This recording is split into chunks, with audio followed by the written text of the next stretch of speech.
I think the UK needs to do a response. 5 things you really need to know to improve your micro. Some of the 3 things you might not know about radars. overrun! Overrun! Overrun! Yes! No, no. No, I didn't know this. Yeah, the US Navy is moving steadily Have westwards. maybe some engagement. This is a disaster for Hungary. Hungary was the one that suffered the most. Yeah, All of a sudden, I have a perfect overview of everything he has. Welcome to the studio. Thank you. It's been It's intense. not the map mode underneath the ledger. yeah. Maybe we before we I'm say too what the excited. outcome was of the plan, maybe we should 2.2 million casualties and the meat war. It has been a while, so yeah, 12 hours or so, not counting.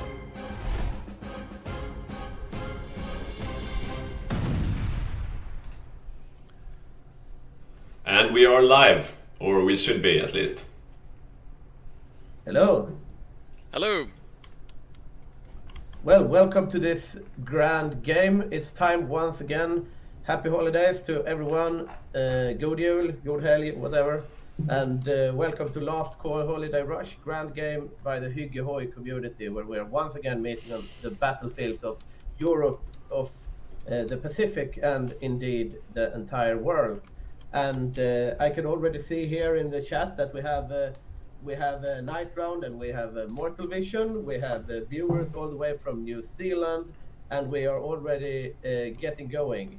Right now we have some discussions about Christmas food and also whether or not to have coconut oil in your coffee. I saw in the chat here.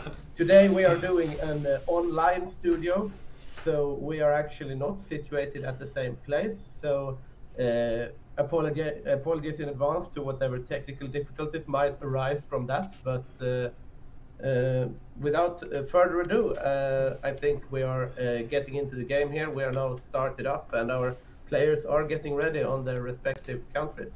And with you today is me, Victor, and the other casters can introduce themselves. Hi, I'm Olof. I'll be the co-caster today. And I am Petey, and I will be doing the technician's role today, so I won't be speaking as much as I usually do. I will try to keep everything working, and so far it's been quite a challenge, I have to say. This morning when we were setting up, I moved my computer an inch and it just shut down and refused to start up again. And my migraine started pounding immediately, but I got some help from my friend Slim Hunk. I saw him in the chat. Shout out to Slim Hunk. And so the game has already started. So, but maybe we should just do a quick recap on the veterancy stars since last time. All right. Yes, indeed. Let's do that. And I hope my sound is slightly better now. Thank you so much for the tech support here in the chat. Hopefully I've managed to switch to my headset mic now.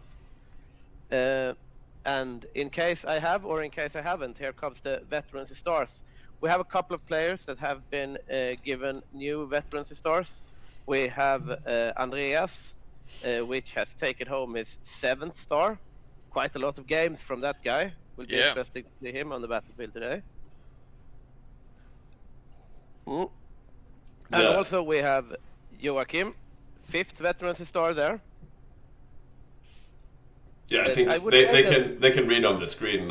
We don't have to read out all the names. Okay. But maybe a special shout out to Badger and Falk, who are the first to reach 10 veterancy stars, meaning they have played a whopping 50 games each. Yep, that's a lot of games. Yeah, indeed, that's impressive. That's a lot of games. Right. And it's 4 games per star, right? Wasn't it 5? Yeah, I mean, when you play the 5th game, you get the star. Right. So they have played 50 games. So that is indeed a milestone. Yep, and the game has already started, so why don't we go into the game view? All right. And here we are. We see a map of Europe. Yes, indeed. And here, playing the German Reich as the main controller, we have Falk, which is one of our first 10 veterancy stars players. Very, very experienced player. And he is playing today with Christian and Jonathan. Both of them also quite experienced players, so this is going to be a dangerous Germany. Full disclosure, we didn't manage to balance the Götterdämmerung properly in the mod, so we will be playing with a rollback version without the new DLC. So that means that they will not be able to utilize all the new stuff for Germany.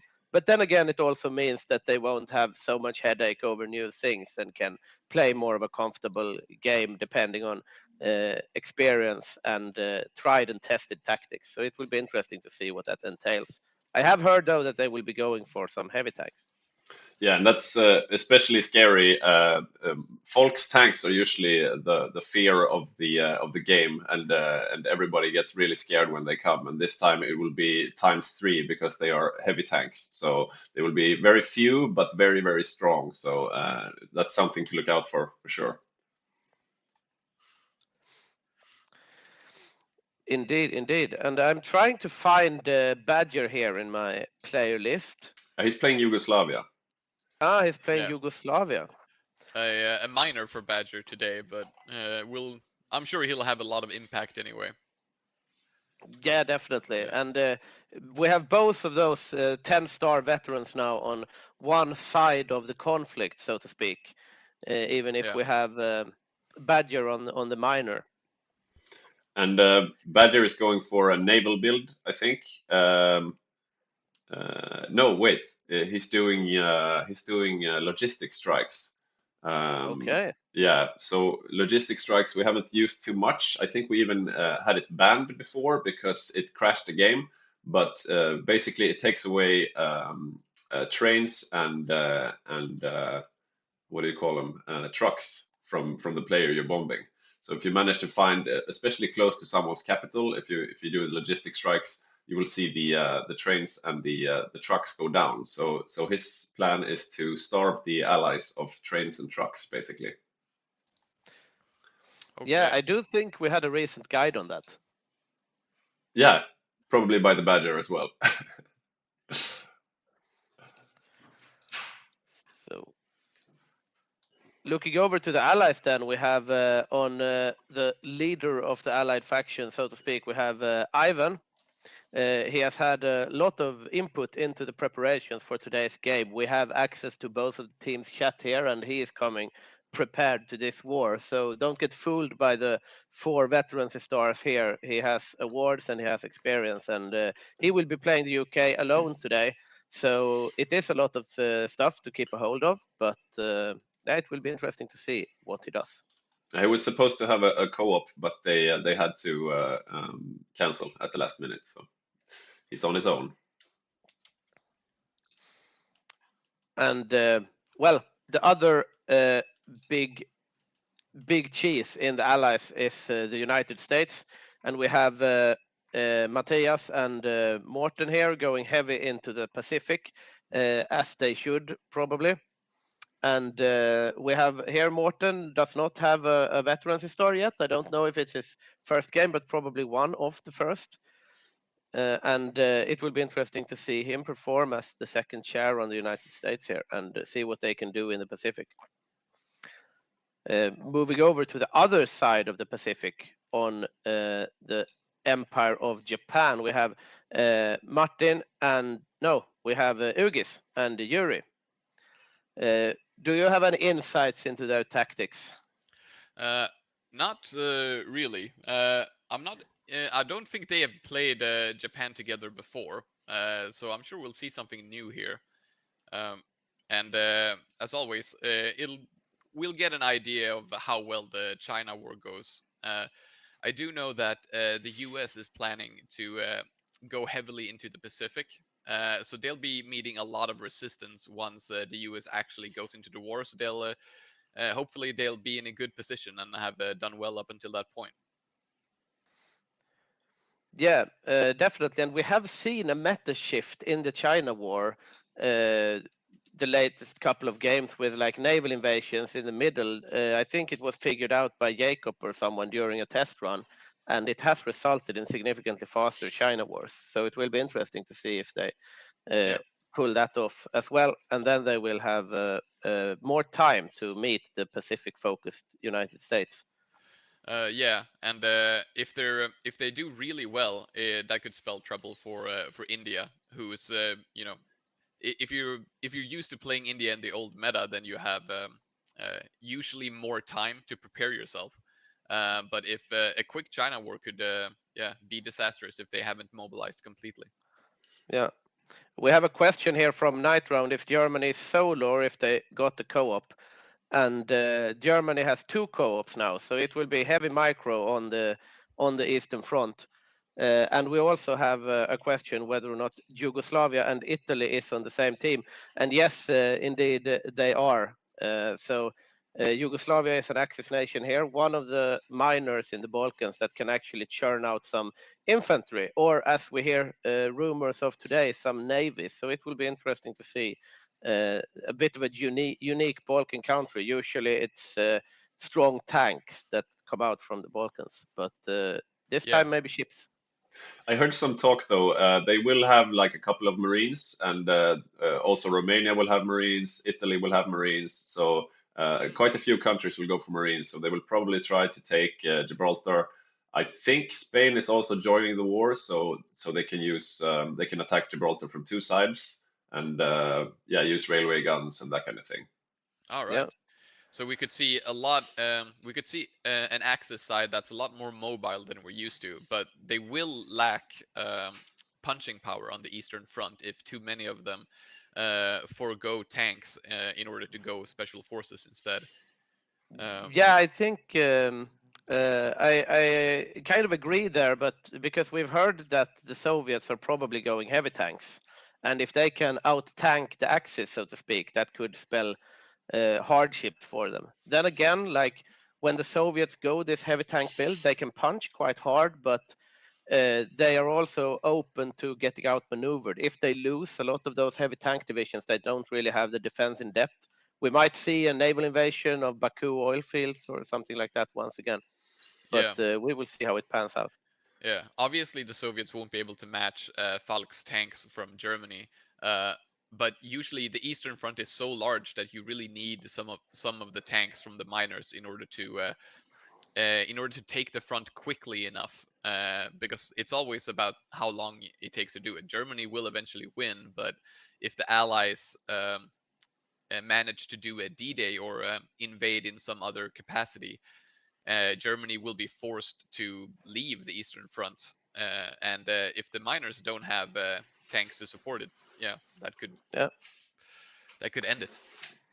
Indeed, and it will be interesting to see them clash on the Eastern Front. And speaking of clashes, the world is not at peace in the year of our Lord 1936, because Italy is conquering Ethiopia, and that is a war that is going on from the start of the game.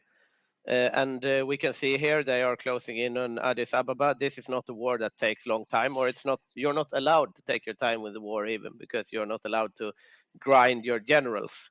But playing Italy, we have Robert, experienced player, and Also known as Rosen. Yeah, Rosen.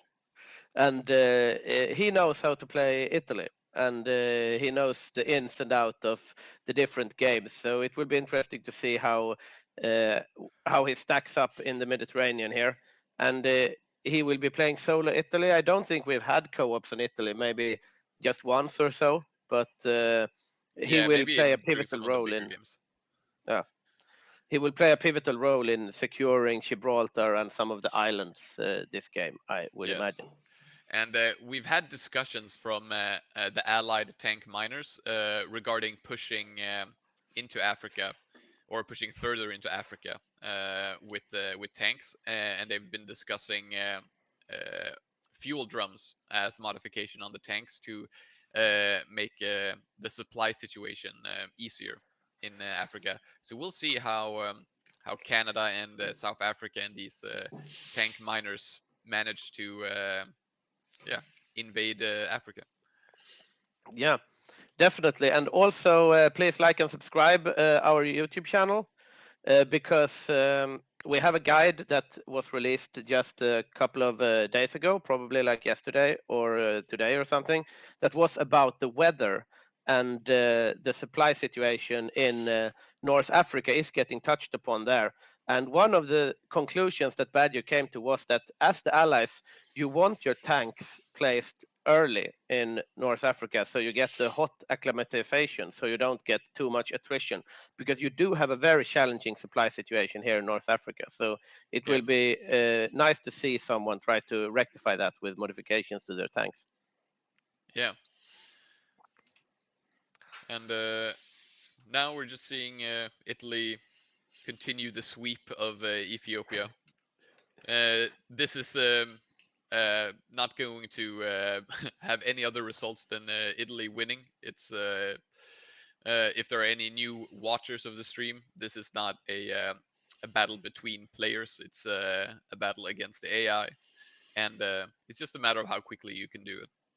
And there's always, as Italy, you have to decide: are you going to stay and fight in Ethiopia, or are you going to give it up? And it doesn't look like he's placed too many troops into Ethiopia, so he might be looking at abandoning it. Or what do you guys think? Yeah, Yeah, I it's wouldn't be surprised if he abandoned it. it's hard to deduce at this point, but I would imagine if he's going like Marines, and if they are going like Spain joining the war, he probably wants to hop around here, try to find like the British Navy, and he's also a solo player on Italy, and North Africa will play a larger role if they are trying that tactic. So I would imagine that Ethiopia is just a headache on its own, so he might be giving it up. Yeah. If he decides to try and keep it, he'll have a lot on his hands as a single player nation.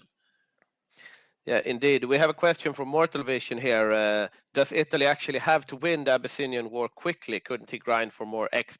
And well, technically he could grind for more exp. If you were doing this in single player or a game where it is allowed, then you would not win the Ethiopian War this quickly. But we have said that you cannot grind the Ethiopian War because it unbalances things. I think that's mostly the meta for multiplayer historical games, but I'm not sure. Yeah, there's a lot of exploits you can do with experience. So in general, most of those have rules regarding them, so that you can't abuse exercises or other forms of grinding XP too early. Yeah, and interestingly though, he is not grinding at all in Ethiopia because he has not recruited generals for his armies yet. Oh, So really? not even, I don't know if that's a mistake on his part, but not even the little EXP he will be getting by going through the hills and killing off these Ethiopians will reach a general. So it's only his troops that will be getting some sort of veterancy, which is not a lot at this Yeah. point. So Uncharacteristic mistake from Rosen, I would say. Yeah, yeah, I indeed. haven't played Italy myself. I'm not sure how much you usually gain from the Ethiopian War, but yeah, when you're a single player on, like, Italy is a fairly large nation. It has a lot going on. Yeah, it's easy for these kind of mistakes to slip through. We have an interesting question here from Saxeliv. How many dockyards does Badger have to work with? And that's also an interesting question in regards to him going naval Yugoslavia by the looks of things. And he has one dockyard to work with, which Yep. is at this moment building convoys, and he is also constructing. He is also converting civilian factories to military factories in Okay. Serbia, Vojvodina, and Croatia. I Well, it actually is. I just learned about this. It's a good way to do a greedy build if you plan to do your peak strength later on in the game. In the beginning, you convert all your military factories basically to civilian factories, and then when it gets time to building military stuff, you reconvert them. And that way, you get a bunch of cheap civilian factories early on that will increase your building speed and so on. So you really get that power spike later on. Yeah, I'm sure that Badger has read up on this, and we will see something that will be able to perform. But it's always fun with these new things. I was thinking of tagging over here to the Soviet Union, one of the bigger players on Allied side or the Comintern side, more like. We have Don, we have Magnus, we have Mossberg, and we have Andreas. So this is a 4-player Soviet Union. So the micro will be strong, which they will be needing if they are indeed going those garrisons with heavy tanks. They're also going fighters, close air support, and they are aiming to hold out until at least 42 and relying on the Allies to pull German troops from the Eastern Front before 43. So whether or not that plan pans out to their advantage remains to be seen, but Yeah, it's cool to see a heavy tank Soviet again. absolutely. I think heavy tank on the Eastern Front is like the most exciting thing to watch. Because you can follow the heavy tanks and they are so impactful. So you always know where the action is going to be. And like you said earlier, Germany having 3 players means a lot of micro will happen on the Eastern Front from the enemy. I always think of myself as a Soviet player. But yeah, from the Germans. So while heavy tanks is not as micro intensive as some other strategies, a mistake in micro with heavy tanks will cost you a lot more. So the micro needs to be very precise. You cannot mess up. You will fall so far behind.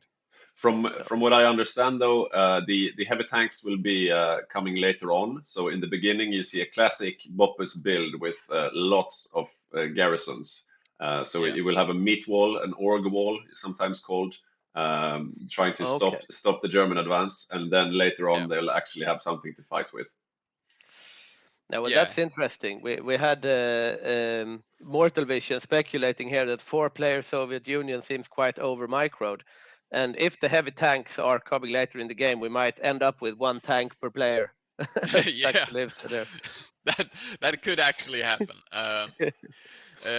There's a lot you can do with micro on the Eastern Front. It's not always super obvious, and it's not always a lot to do.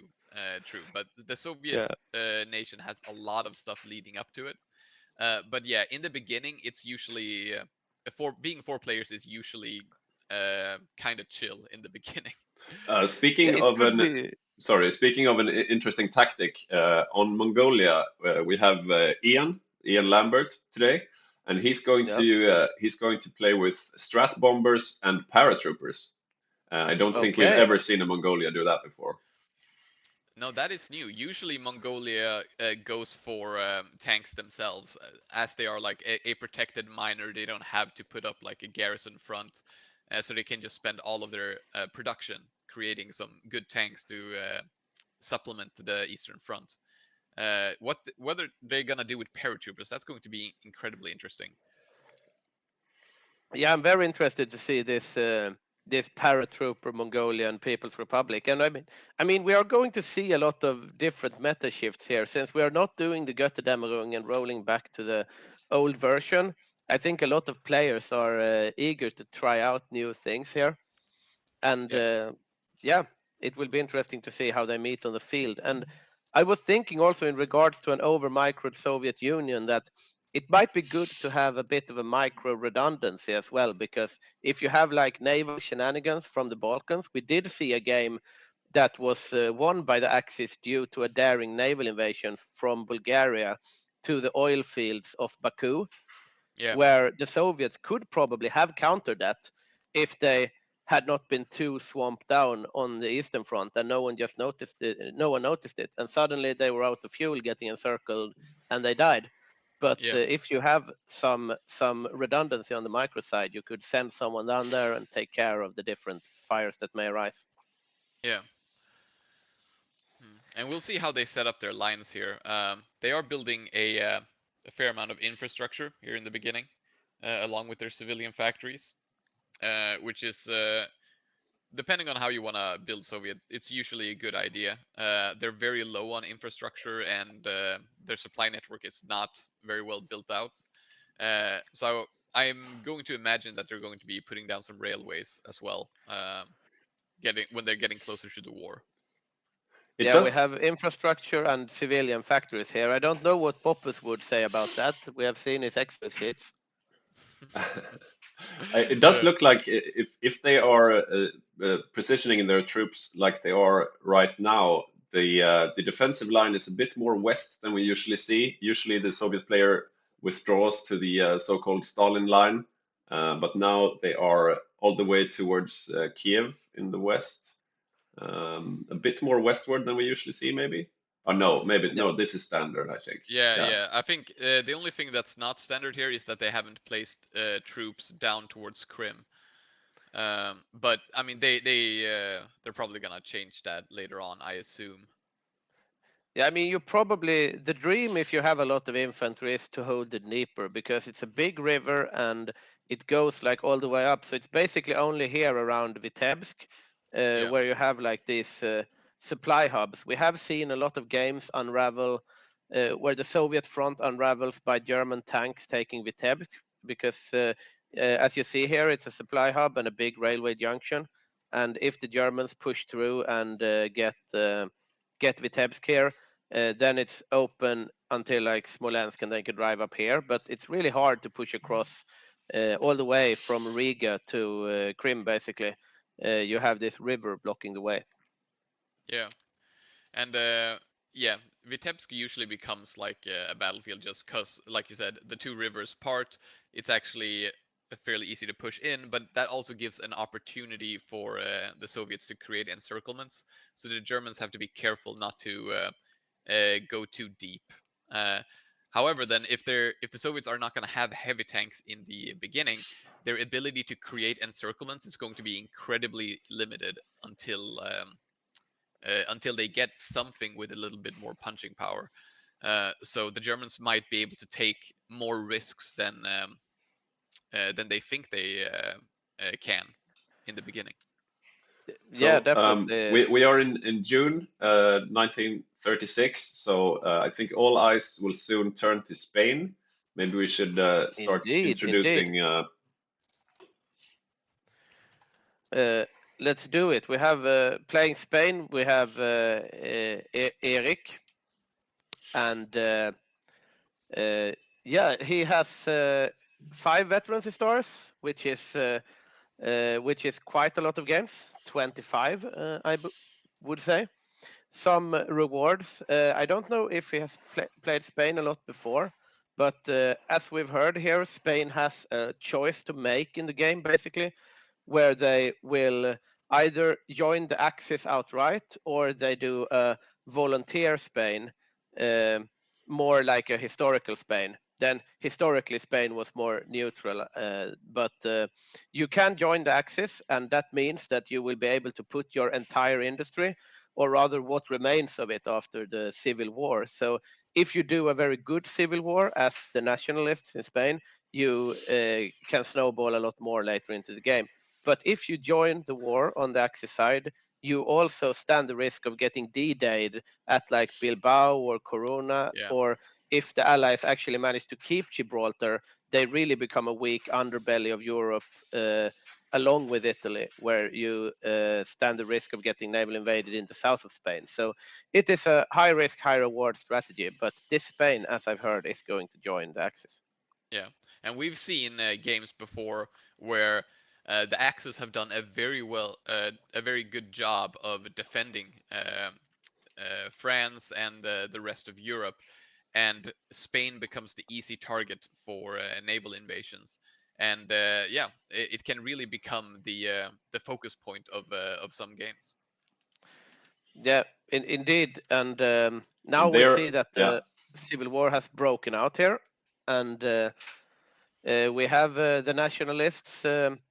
When you start out here, you basically have these divisions, which are very bad, and they are usually only used for holding the line. And you have some like regular infantry divisions, but they are nothing to write home about either. The divisions that you get as Nationalist Spain that actually works out is these that are quite okay for this time in the game, and especially in comparison to what the Republicans have, which is the Franco divisions in North Africa, or Morocco rather, and they can be used to actually push the front line. But it is a volunteer game, the Spanish Civil War. We will see German volunteers, Japanese volunteers, and Italian volunteers meeting up against Soviet volunteers, French volunteers, and probably more Allied volunteers. From I think And, that's yeah, who probably is sending it. volunteers? I think that's probably it. The Soviets and the French. Yeah, think- that's probably it, right? I think Bulgaria can send volunteers as well. In some games we've seen that, but doesn't look like we're seeing it now. yeah. The Spanish Civil War has the potential to drag out a little bit longer because of there actually being repercussions to like which side wins and when. So the Spanish Civil War can become a better place to farm experience for the nations that send volunteers. So you usually you want to send volunteers, you want to grind some experience, and you want to make sure that those volunteers get out if your side loses the civil war. Yeah, And definitely. in our games, if the Allies were to win, like if Republican Spain were to win, we still let the Nationalist Spain player stay in the game. But instead, we give the Soviets a couple of extra military factories. So that's how we do it in our games. Yeah, and we've seen it go both ways. So you're never certain. Yeah, I mean, the latest couple of games we have seen quite comfortable nationalist wins, but we have also seen Republican wins, and especially for a Soviet that is going to transition to like close air support and fighters and also heavy tanks. Those early factories can really do a lot of difference because you Yeah. get them so early and you use them to like snowball the rest of your production. So we'll see how hard they commit here. But Yeah. usually everything in the Spanish Civil War is about trying to encircle your enemy's volunteers because you get the veterans from this war, especially for the Soviets. If you get like 4 very veteran mountaineer divisions from the Spanish Civil War, you can really use them in Finland later for the Winter War. Yeah. And it'll be interesting to see how the air situation looks for the Soviets. Like I said, going close air support. And if Mongolia is going paratroopers, I'd imagine they'd want a bit heavier of an air force than the Soviets usually go for in order to make sure that Mongolia gets to use their paratroopers. Because Germany can fairly easily dominate the air if they choose to. Yeah, it's in the Mongolian paratroopers because we have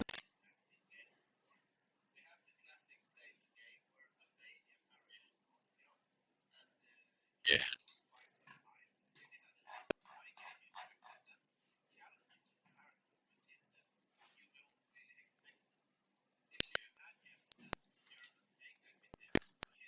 that,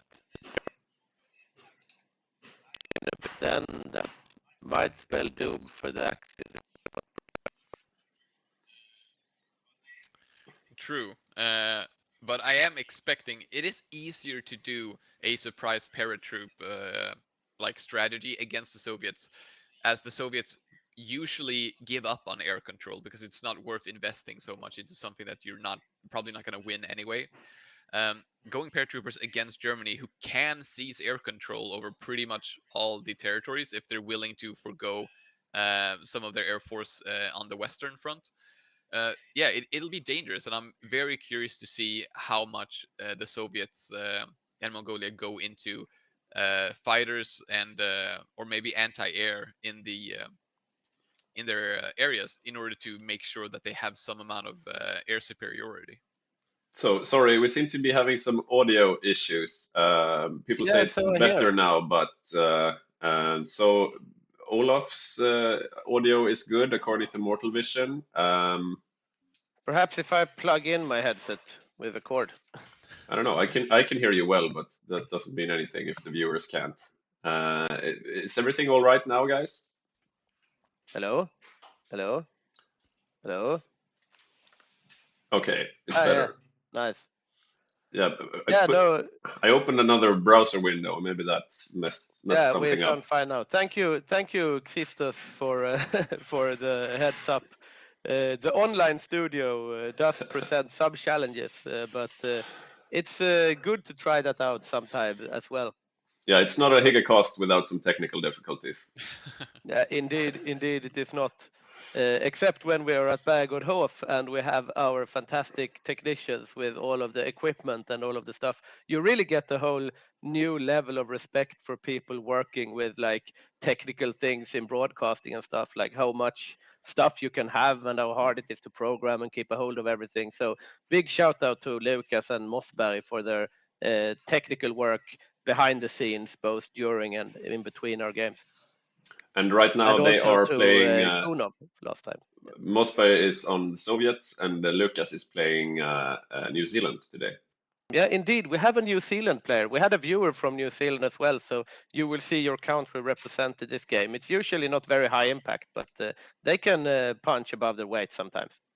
Now we see Italian volunteers, German volunteers, and Japanese volunteers starting to make their way into Spain. And I'm going to tag over to Germany to see what they are fielding down here. And this is quite a nice infantry division, combat with 21, a bit unorthodox, but full support companies and also 3 of them. So we have 3 German volunteers kind of kitted. Yeah. Going over to no small amount of artillery either, so they should be able to accomplish a fair amount here. And we like they have more soft attack than pretty much anything else here, so they should be able to accomplish a bit. Yeah, indeed. And one other country that's going to accomplish quite a bit is the Italians with their 5 mountaineer divisions here. These are very nice and will be able to perform quite well in the mountains here. They are trying to cut off the Republican front here by taking Tortosa. Then they cut it in half, so you have Barcelona and Girona in one part. But you see some supply issues here. It's all red because they have overstacked this supply hub in Zaragoza, so the Italians are actually making their way back. So the initial push to capture Tortosa has failed from the Axis side. And going over to the Comintern side, we have the Soviet volunteers at the moment standing in Madrid. 5 of them mountaineer divisions with more mountaineers than the Italians, but less pack artillery. And they will not punch as hard as the Italian mountaineers, but they will punch hard enough, so to speak. And oh, right, we had Japanese volunteers as well. Let's check those out.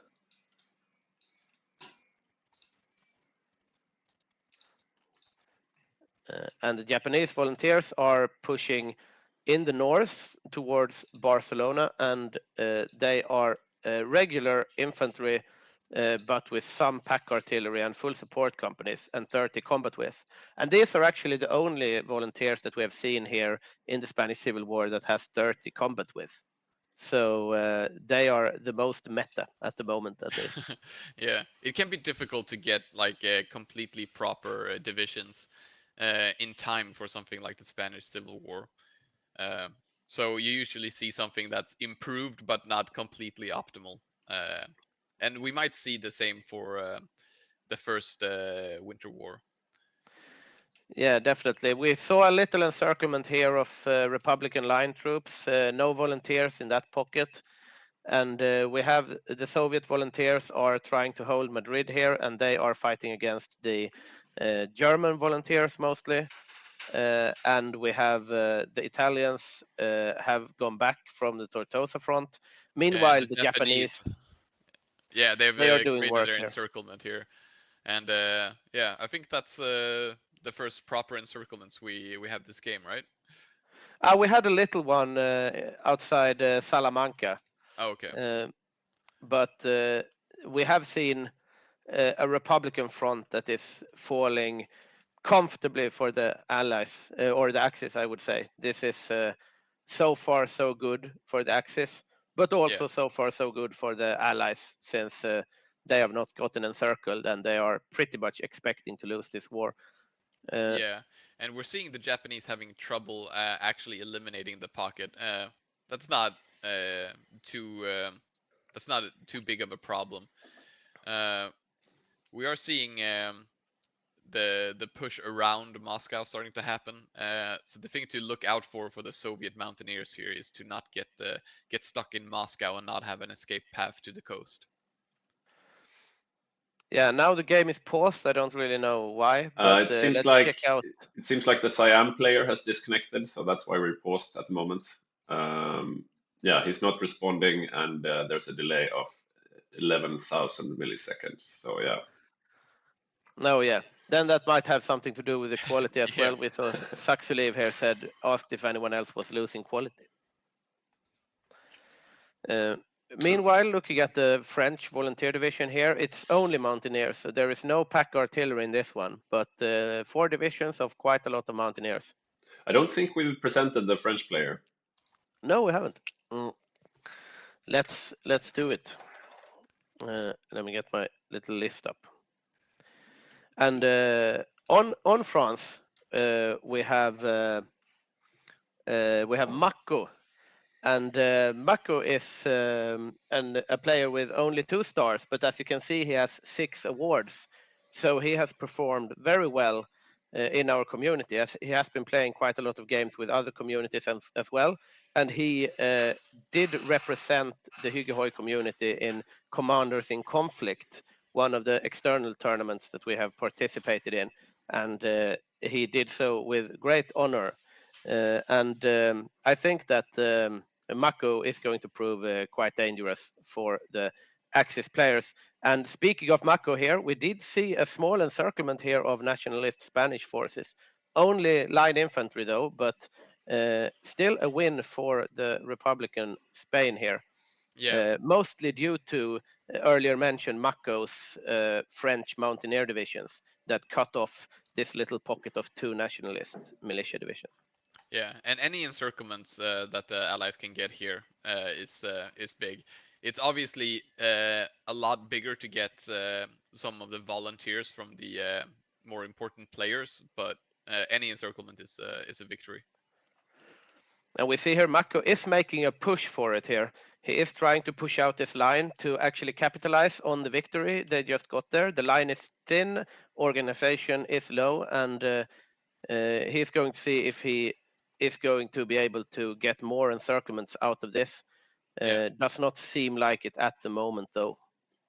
No, he's definitely winning the battles, but there's too many troops probably for him to push all the way across several tiles and create an encirclement. The supply situation is significantly better for the Republicans though. If the French manage to seize Zaragoza, then we might have Japanese divisions that are in dire straits, but they have realized that and moved out now, so the Japanese divisions are not in the northern part anymore. Or maybe it's just that Mako does not see them. No, they are indeed not. But we do have some reinforcements coming out here, and that is the Italian volunteers that are pushing down the front a bit further to the west.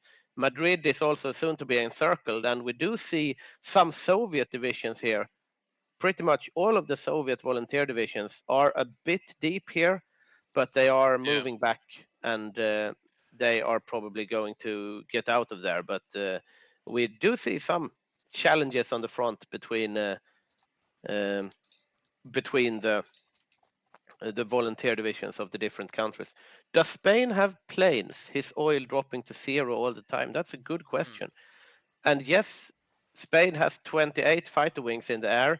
Green air in northwestern Iberia for the nationalists, which is probably good for taking Madrid, but otherwise it doesn't impact that much. Yeah, so we don't see the French troops making too much progress here. They've taken some tiles, but they're not closer to an encirclement. The Japanese gave up on the encirclement up north, so they did encircle 4 divisions. They have not been able to eliminate them. Yeah, and as you said, I think right now the nail biter is if the Soviet divisions are going to be caught in Madrid or if they're going to pull out in time. Yeah, that will be interesting to see indeed. And if the Republicans here, we can see the French volunteers are actually freeing this division here. So the encirclement up here did actually pan out to nothing and will be back in the Republican hands. Yeah. Meanwhile, we see the Germans fighting the Soviets here in northeastern Iberia, trying to cut off the 3 Soviet mountaineer divisions that remain in Madrid, but probably will not be able to. No, the Mountaineer divisions seem to be handling that quite well. So yeah, normal infantry, even if it's German infantry, probably not enough here. Yeah. The Axis, however, only have yellow air and red air, so the air game is slightly favoring the Allied or the Republican side here in the Spanish Civil War, which will make it significantly harder for the Axis to do their encirclements. I forget how it is with like air volunteers. Are the Soviets allowed to send airplanes? I don't know actually. Does Petto know? I think they're allowed to send air volunteers, but I don't think we usually see it. No.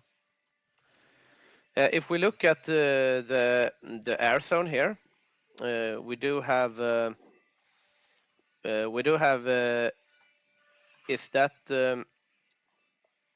German planes and Japanese planes. So 100 German planes, 99 Japanese planes, 28 nationalist Spanish planes, and we have 99 French planes and 28 Republican Spanish planes. So it is French versus Japanese and German in the air. And now we see a counter-encirclement here up top, where the French volunteers freed up the 4 divisions, and those divisions are rested and organized and are quickly pushing out the nationalists and instead encircling 4 or 5 divisions up here.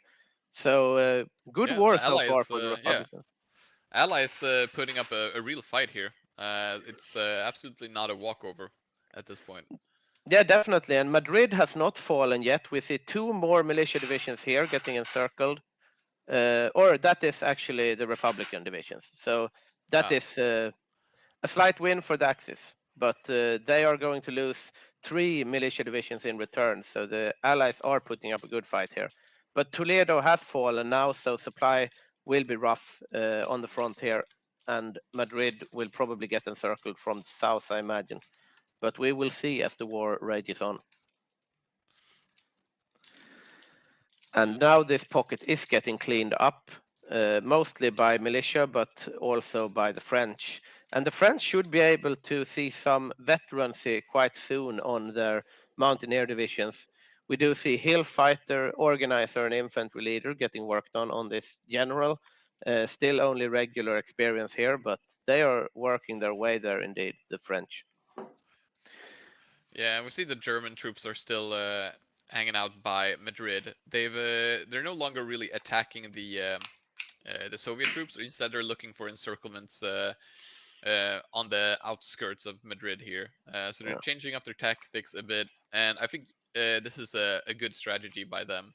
And they just created an encirclement for 1 division. Probably gonna take that, and yeah, Madrid is getting closer and closer to being completely encircled all the time.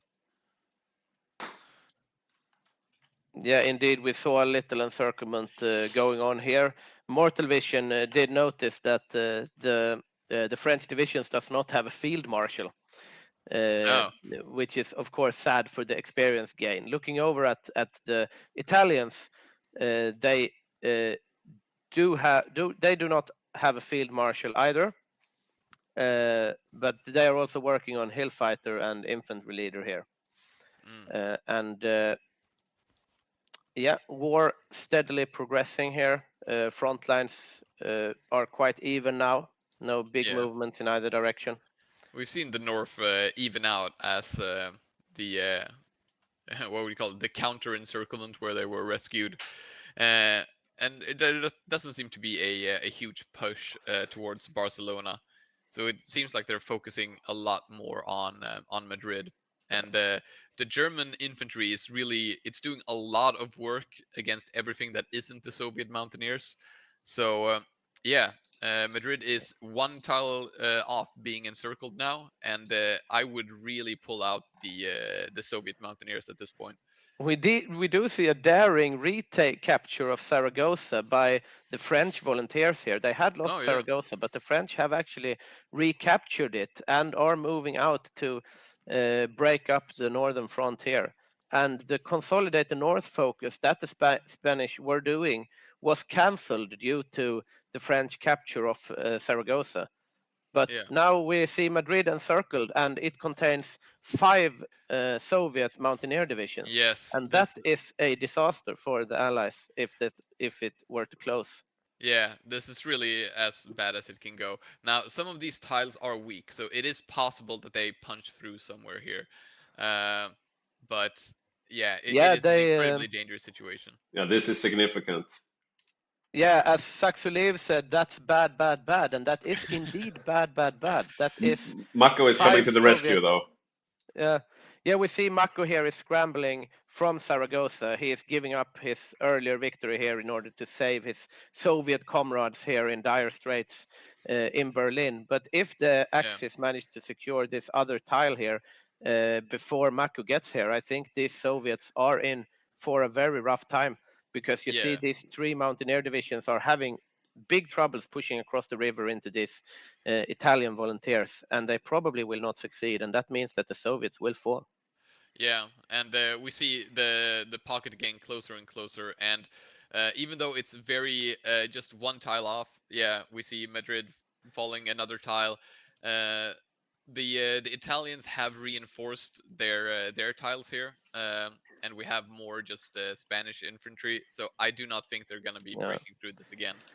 Yeah, they are going to lose all of these volunteers, and also we have some speculations as to why the nationalist Spanish are always out of fuel, because if they had fuel, they probably wouldn't have been encircled to the degree that they have. But now they are winning quite handily after this encirclement anyway.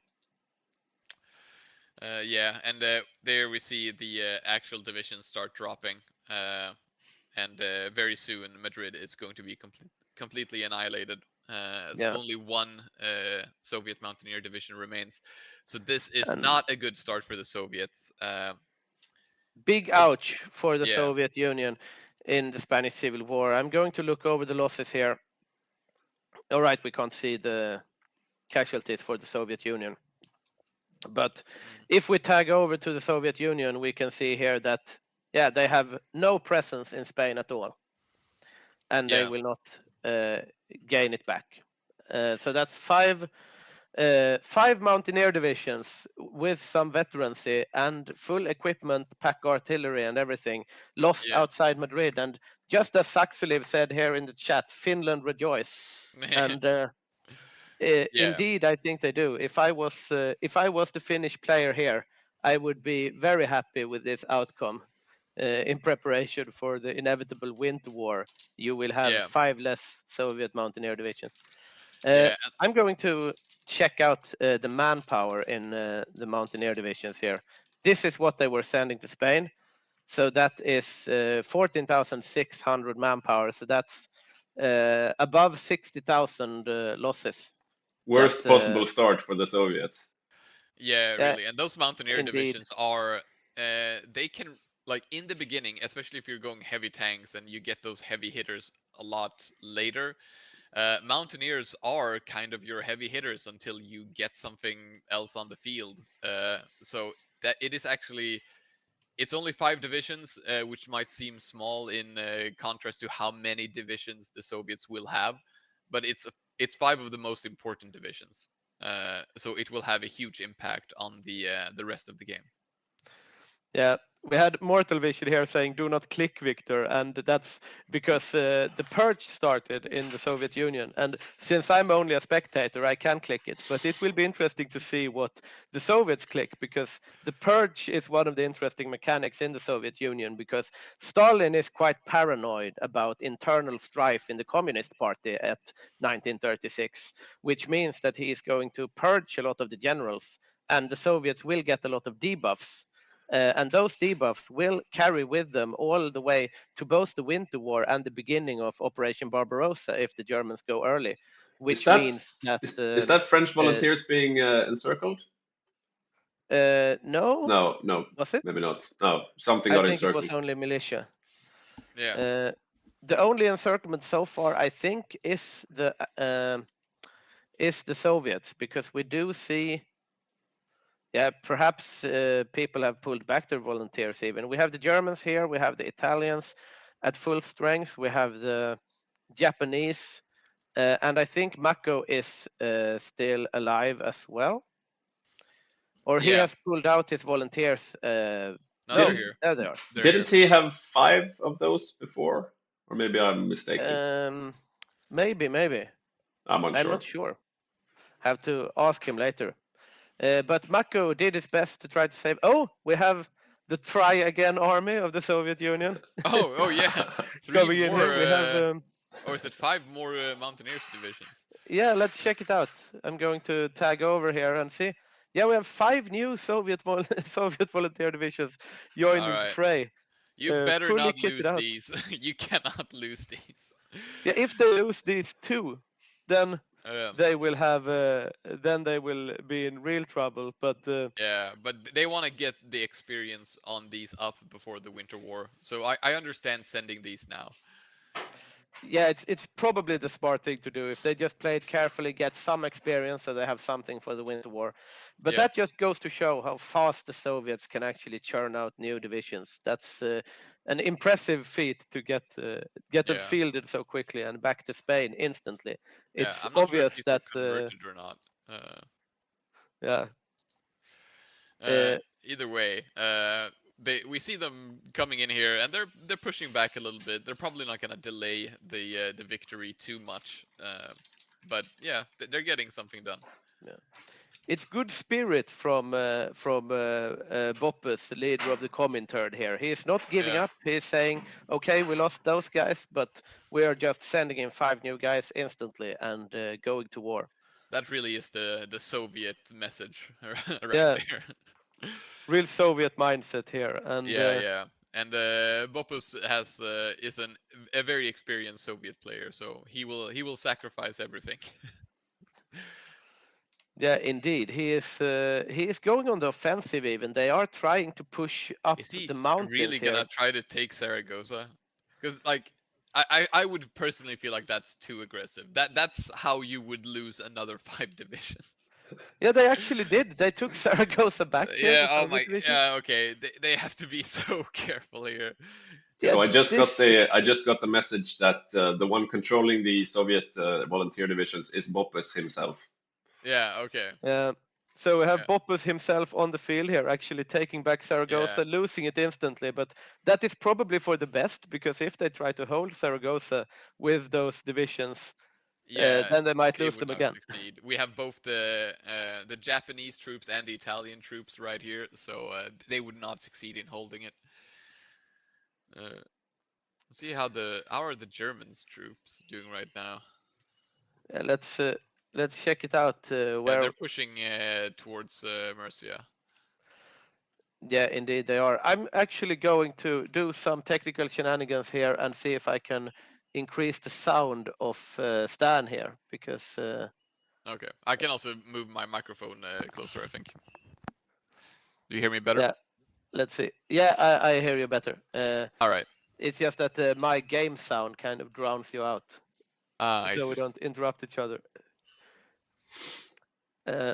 But speaking of interrupting things, we have the French sitting quite comfortably now close to Valencia, because when you capitulate in the Spanish Civil War, you can retreat with your divisions so long as you still control a port. So you want to keep the ports so you don't lose your divisions, because you can get like pseudo encircled, so to speak, because if you lose your ports and the Republicans capitulate, then you have to delete your divisions. So I'm going to step out for a little bit. Could I just ask you, Olof, to center yourself in the camera a bit?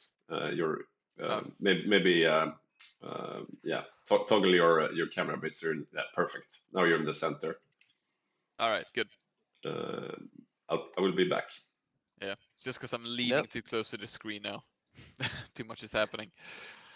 And yeah, we see the German troops continue to push here. They're gonna cut off Valencia from the rest of the Republic here, and yeah, I'm assuming they're going to try to crush Valencia first to get the French out of here.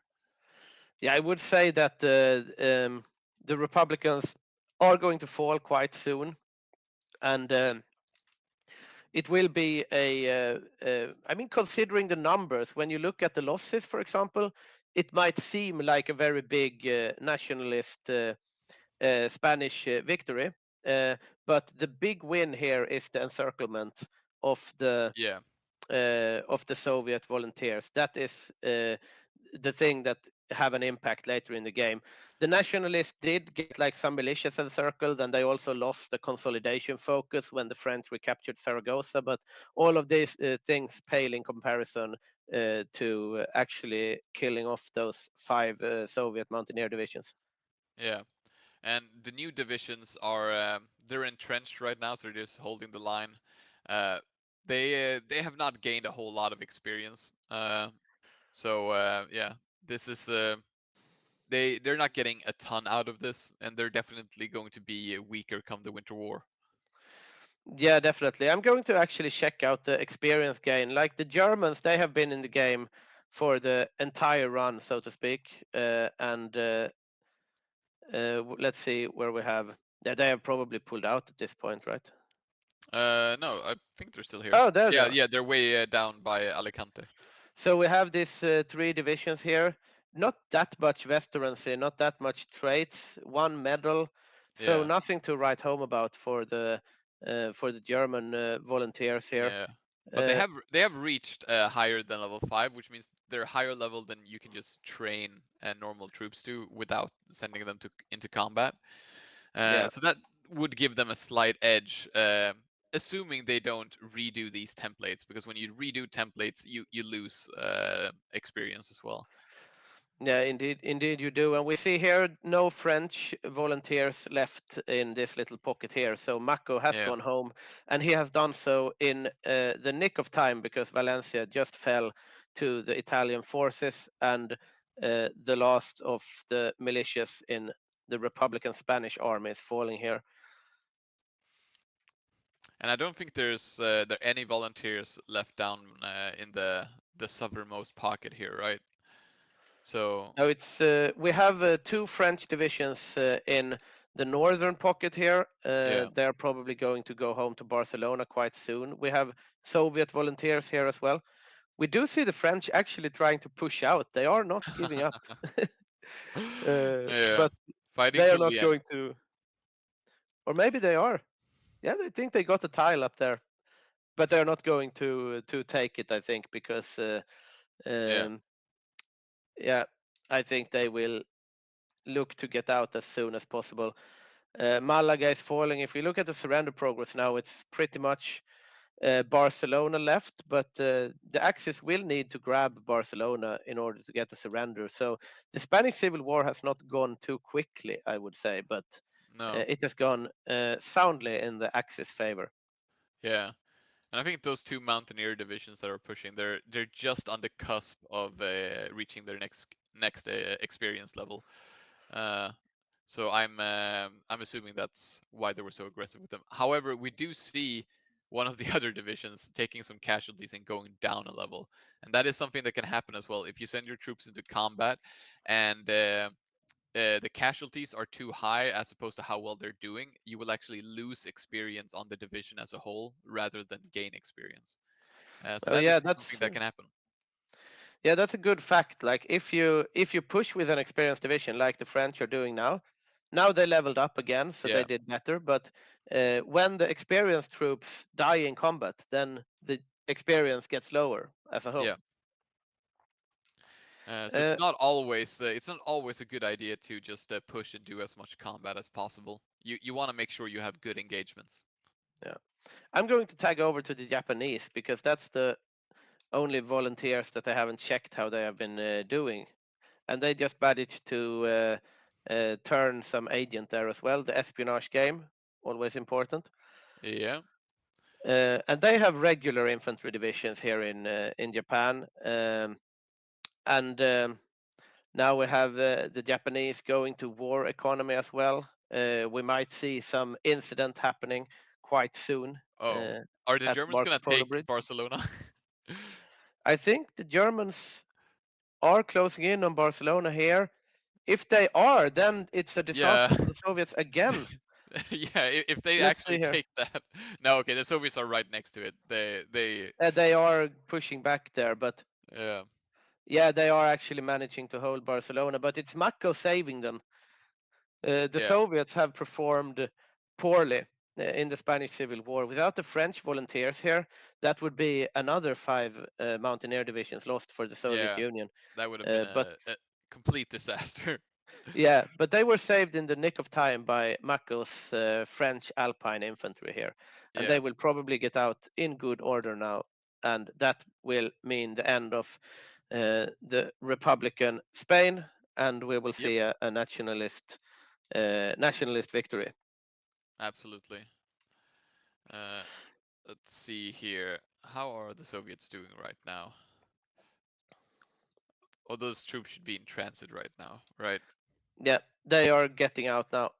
That's the last of the Soviet volunteers, and that's the last of the French volunteers, and it's only militias left, and that is it for the Spanish Civil War. We are Yeah. ending with an Axis victory, quite a convincing Axis victory, quite a downfall for the Soviet Union here, and a somewhat timely manner as well. Just as Spielkind said in the chat here, being so far in Spain before the China War is really good, and we have seen this before, but it has been finished in good order for the Axis here, and the Soviet divisions encircled there is of course a big win. So Yeah. Axis victory in the Spanish Civil War. Indeed.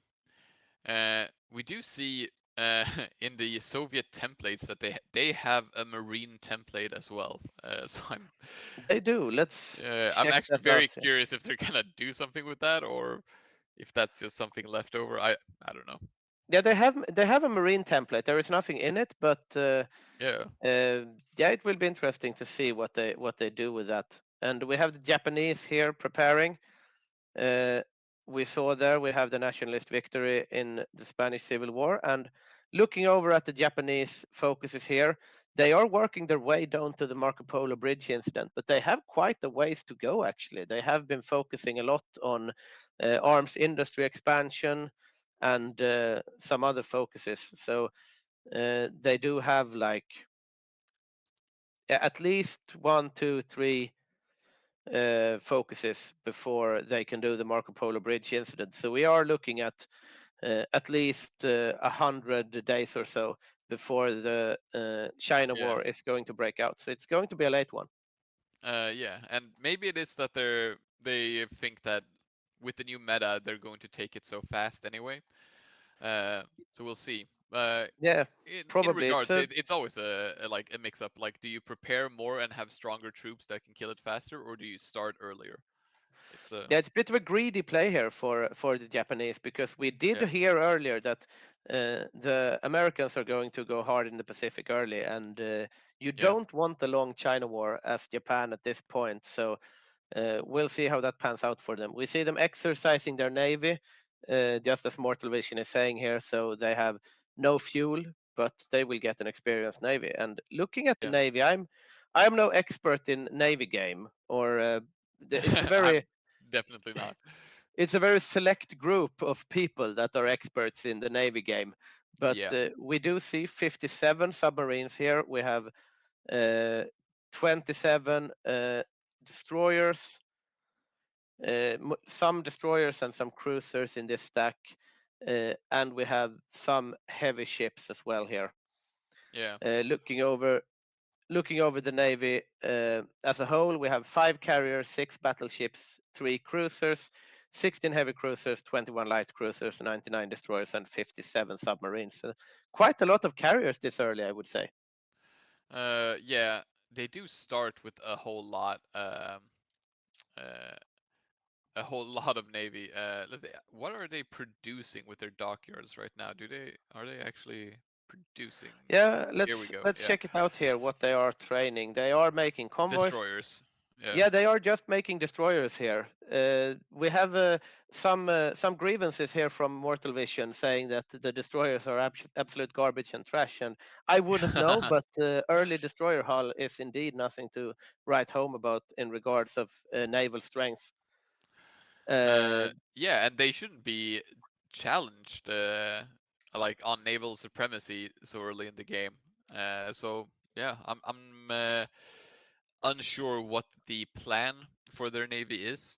Yeah, that might we'll be have a to see. mistake. You see here that they have queued up a lot of destroyers. That's like, let's see the Yeah, numbers here. We have 16 all the way to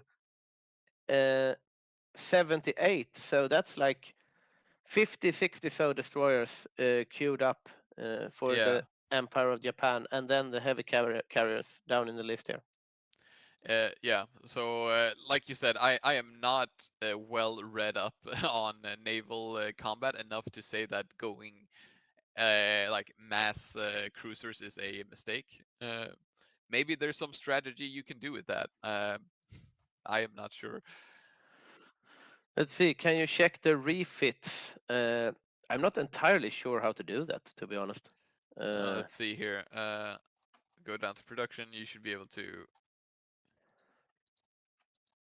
open that. Let's see here. You check, Stan, and I will just go around faff about. Let's see if I can figure this one out. Which MIO do they use? That's a good question. So I'm back. Not that I could help you much with the naval stuff. I'm also a naval idiot. They are using the Sasebo Naval Arsenal, which is a raiding fleet. And like Mortal Vision said, you could raid American convoys, but who does that?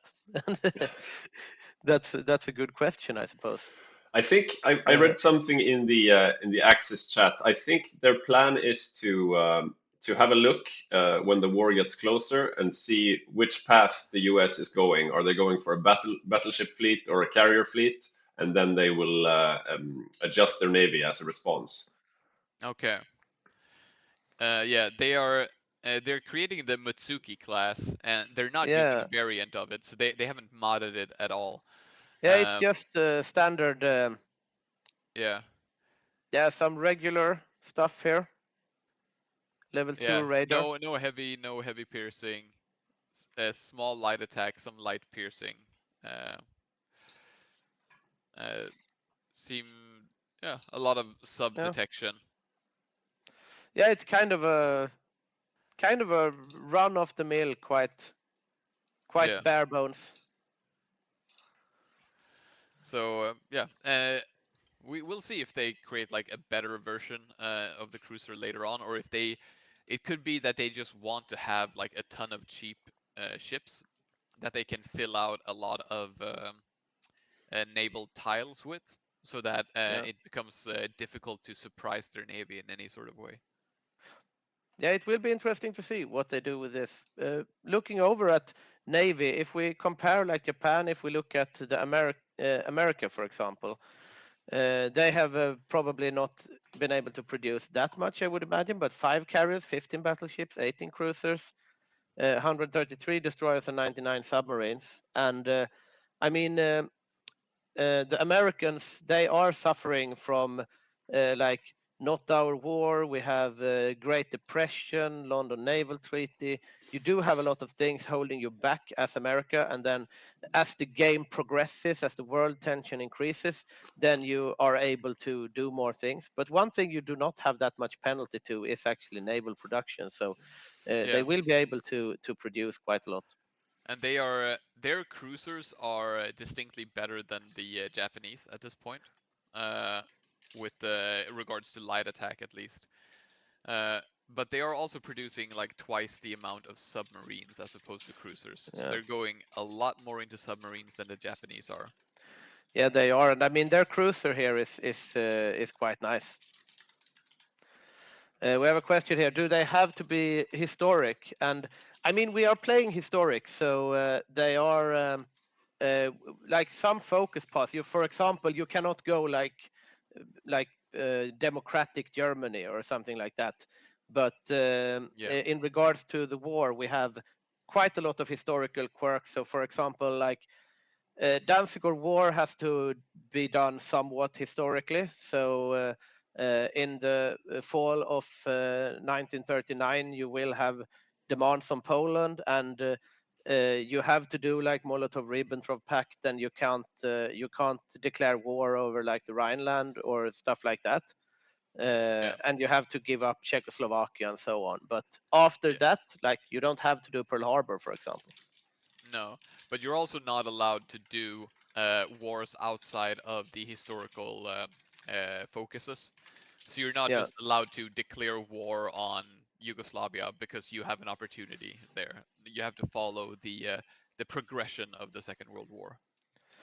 Yeah, indeed you do. There are some exceptions. Like for example, we have seen invasions of Iran and like going through Iran up to the middle of the Soviet Union and so on, and that is somewhat ahistorical. But later in the game, a lot of strange things happen. We have seen like Brazilian Marines taking Narvik and so on. But as long as you're at war, then it's fair game. And speaking of which, I do think the Allied plan is to retake Norway as soon as possible. So we'll probably see some different Allied countries doing intrusions into Norway later on. Yeah, we've had the discussion that with Ireland in the game, it's always a bit of a question of what to dedicate Ireland to, because they're such a small nation. They do not have a lot of troops. It can be difficult for them to just field something that will be meaningful in a large front line, but they're quite good at just harassing a country like Norway, where the Axis don't really want to place a lot of troops. Yeah, and speaking of Ireland, playing Ireland, we have Adam, and I don't know if he has any stars yet. Yes, he does. He has 1 star and 1 award even. So good player there. And as we said, like Ireland is not a very high impact nation, but it can have a higher impact than you would think, because people don't expect Ireland. Like they are this island here, and if they are not getting capitulated, they can go invade Brest, they can go invade northern Spain, they can go on some shenanigans to Norway. You don't really know where the Irish are, and if they pool all their troops, they might surprise you somewhere. And Adam, who plays Ireland, is actually prepared specifically his dress for today. So if you have a look at this. Yeah, I see. Well, with this kind of preparation, I would be scared if I was the Axis. I would not want to meet that man on the battlefield. And Adam actually was employed at Paradox until recently, so yeah. Oh, cool. And then he has great insights into the intricacies of the game as well. So I'm kind of wondering how's it looking for Finland right now. How are they coming along? Good question. We do have the Winter War will be coming up at some point. It will be later, but important nonetheless. We have playing Finland. We have Sticky, very experienced player. You see the stars and the awards. He knows how to play Hearts of Iron, and he also knows how to play Finland. I think he's played it sometime before. Yeah, definitely. And he's also played Soviet, so he should be well acquainted with the Winter War. Yeah, he has been on both sides of this war, and the Finnish Winter War is one of my favorite things to analyze, because that's the country that I've played most before I became a full-time caster, so to speak. Right. But if you see here in Finland, it might seem like a very long front line. Oh, I could never keep this, right? But the thing is that it's the land of 1,000 lakes. So you can have 2 troops here. You have 2 troops here, 2 here, 2 here, and then you hold the river. So a challenge as Finland is really to set up the lines. You really need to put like fallback lines all the way here, and if the Soviets push through here, you can fall back to here. So you keep in between the lakes, so you shorten the line as much as you possibly can. And also you have the supply hubs here. So usually you want to have like 1 guy or so on Oulu, so you keep this supply hub for as long as you can, and then you just keep the supply to your front line here, and you just fall back, so you don't run out of supply, and you keep the small front line. Yeah, and Finland is deceptively hard to push into for the Soviets because it is difficult terrain, and there's not a lot of supply up here. Like the infrastructure is not developed. You don't have a lot of railways, so a question usually becomes: do you invest in creating better conditions up next to Finland in order to make sure your troops can push into Finland, or do you? Because if you do that, you forego some military production later on. And as it looks right now, the Soviets have switched to full-on military factories, and I haven't seen them do a whole lot of railroad networks. I think they're completely foregoing improving their supply situation in order to just have more military production. Yeah, it will be interesting to see the Finnish Winter War. We also have Arms of Tyranny. The medal I have is somewhat of a new expansion. So I'll go through like one of the mechanics that happened in Arms Against Tyranny is that you get this Finnish balance of power mechanic. So basically, if you have a high public trust in your government, then you get bonuses to your sisu. And that means recruitable population 10%, which is very good because you have very limited manpower as Finland, and also you get a lot of like division defense and attack on core territory, and also a lot of defenses. And you also have in regards to your generals, you obviously have Mannerheim, that is also very good, has a defensive doctrine plus 30% max entrenchment, and also like 6 defense from the get-go as a field marshal. And you have some of the generals here with like 4 defense. So it's very, very hard to push into Finland actually, and you get some very good support companies as well from your focuses like skiing stuff. So interesting war coming up there. Yeah, the Finnish troops defending their home territory is probably the strongest troops you can face in the game. Yeah, and we have seen Finnish troops actually performing well. Like I remember a couple of games ago, we had Finnish troops doing a lot of work in Iran because they had pushed out and it was a late game. And they have cold acclimatization, and they are very good at holding like mountains in very cold circumstances. And like the mountains are in like Azerbaijan and Iran is, well, basically the same in winter, right? It's snowy, it's mountains, supply sucks. So you might not imagine it, but they can do a lot of work around the globe as well if you put them to use. We have a question, which mod is this? And we are playing Their Finest Bruh, which is like the basic multiplayer historical mod. And we have some modifications for our community as well. So it's the Hygge HOI mod. One of the things we have modded in is Greece, so you can play Greece, but now you can't because we rolled back the mod. So that's why Lucas is playing New Zealand. But we have some stuff, but mostly Their Finest Bruh. So I just got the information that Don, Boppus, the main controller of the Soviets, his kid had to go to the hospital, so he will be going there as well. So we will have, I guess the second seat will be the first seat. Hopefully, it's nothing serious. Yeah. Well, good health to Boppus' kid, and also good health to the Soviet Union, because considering that they lost that they lost their mountaineer divisions in Spain and now also lost their main controller, I am feeling that worried.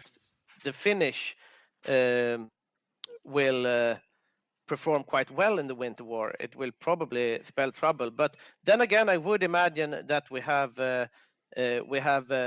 Magnus going up as the main controller of the Soviet Union, and he is also a very experienced Soviet player. He has done a lot of plays on the Soviet side, and he is also joined by both Mossberg and Andreas, which he has worked with. A lot in his civil work, which means that they have close cooperation and understand each other. So it's still a very dangerous. And here's a twist. Apparently, after lunch, Snistan, who was supposed to be playing Vichy France, will jump in on the Soviets instead. So this is a bit weird because he knows the Axis plans. This is not something that's this is not common. Yeah, this is indeed not common, but we'll see. It's a bit of a force majeure, and it's also so early in the game, so it might not have that much of an impact. But if Knistan jumps over to the Soviets, then the Axis will probably need to adapt somehow. Speaking of Knistan, what country is he playing at the moment? Yeah, he was supposed to be playing Vichy France, so right now he's not playing anything. Yeah, it will be interesting to see. We might see some discussions if the Soviets suddenly perform a lot better. But speaking of Knistan, he is, as you saw there, a very experienced player with a lot of stars, one of the founding members of the community as well. But I would imagine that the Central Committee has agreed on this, and if they've made their bed, they have to lie in it as well. So an interesting turn of events here in this game. I can imagine Snistan joining and being like, I can't say anything, but we're going to build heavy anti-tank. Yeah. Indeed. The thing is, though, will they have enough time to do that? Because Hearts of Iron really is a game where you have to lay your plans out pretty far in advance. So depending on how far we've come when he joins Soviet, there might not be enough time to really change too much. Speaking of laying out plans far in advance, we do have the Marco Polo bridge incident getting focused on by Japan. We do see naval invasions, as we said before, the new meta of the China War, big naval invasions around Shanghai, and we have seen the latest games where you invade here, you push in, and you cut off the Chinese, and then you trigger their mobilization. We had a question before if we have a player on China, and no, we don't. The China is controlled by the AI in their finest bro mod, but they do get different levels of mobilization. So once they take a certain number of casualties or reach a certain threshold of surrender progress, then a lot of Chinese troops fill out the line. And that can be quite scary for the Japanese if they're not prepared for it. But you can control it a lot. If you manage to do this naval invasion, if you control the fronts, then you know when it's going to trigger. So you can trigger it when you are in a good position to encircle the new troops that get out. And that's what we have seen done the latest couple of games. And that's probably what the Japanese are going to try to do this time. Before the China War, perhaps we should also introduce our Manchu player. We have on Manchu, we have Einas playing Manchu. And he has no stars and no awards, quite a new player in our community. And he will be playing a pivotal role here in the Chinese War. And I don't know if he's going big or small Manchu.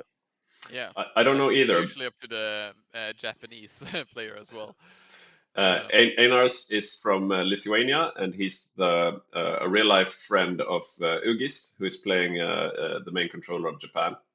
So they should be well coordinated.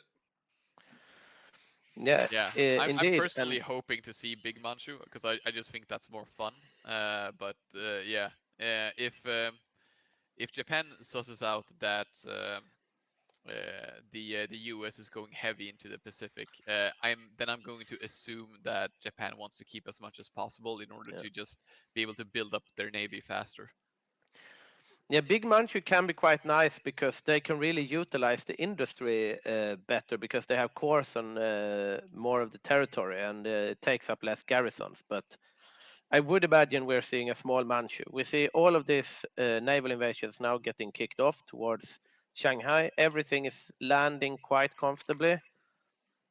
No run-ins with any Yeah. Chinese Navy or air, and we have red air in the Yellow Sea though for the Japanese, which is probably a bit of an oversight, but nothing that is going to change the outcome of this invasions.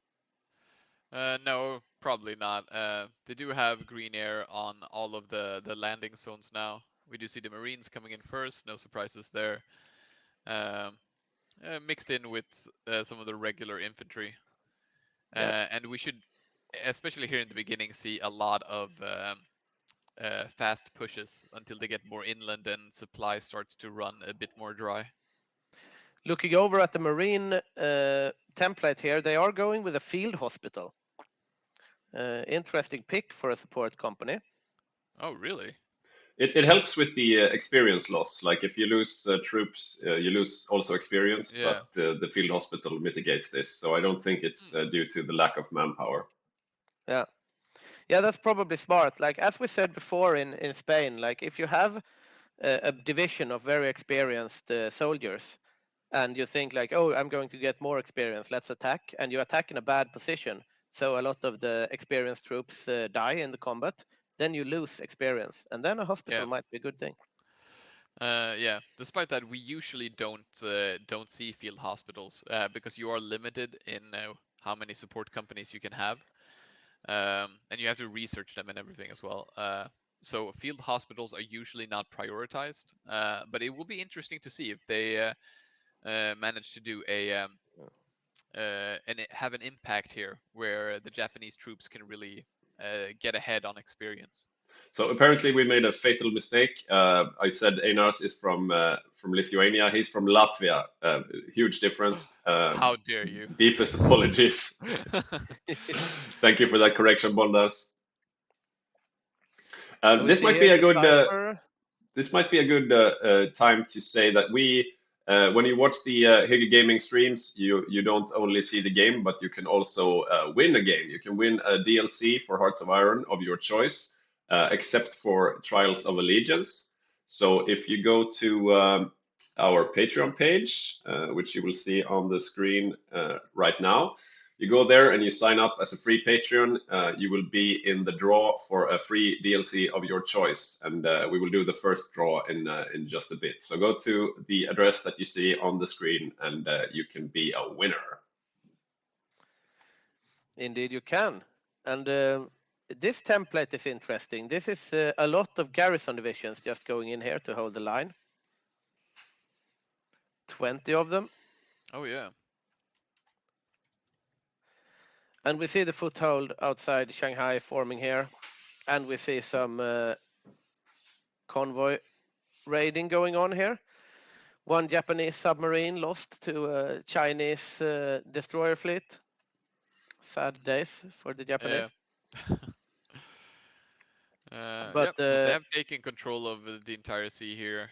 They no longer have red air over the Yellow Sea, although right now they do. It's switching a bit back and forth in certain places. Yeah, the Japanese are doing quite well at the moment. They're going to try to link up their fronts here. It's not moving too fast up in the north. No, it's kind of slow. They do have a railway gun there, but they don't have any marines or anything else up here. So it's just the regular infantry. It's not light infantry by any means. They do have a fair amount of pack artillery. They're packing a punch, but yeah, it's going a little bit slow. Yeah, they are probably wanting to not push too hard in the north as well, because you want to trigger the first wave mobilization of the Chinese before you link up, right? Because then you can just pocket the ones that get out. We do see, however, that the Manchu has not yet executed their orders here. They are just holding the line up here in the mountains. And that's probably the plan somehow. Yeah.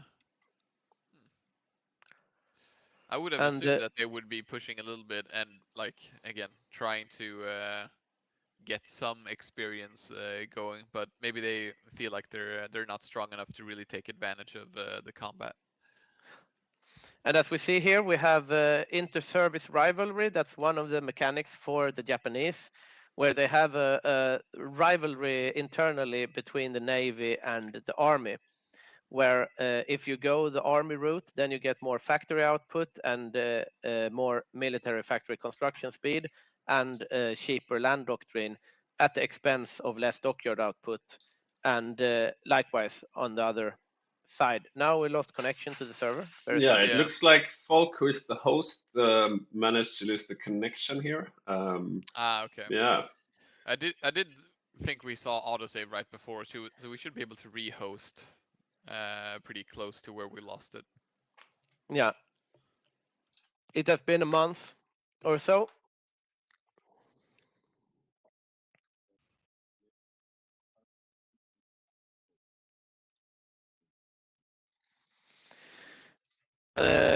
Can you do the raffle? I was thinking of putting on a cup of coffee.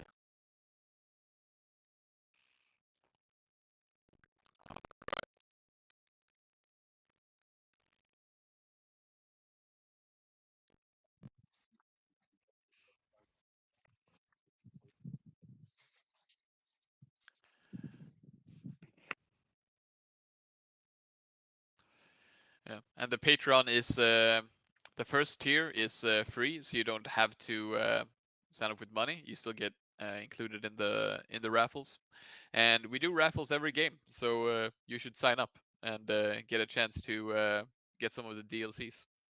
Win-win situation.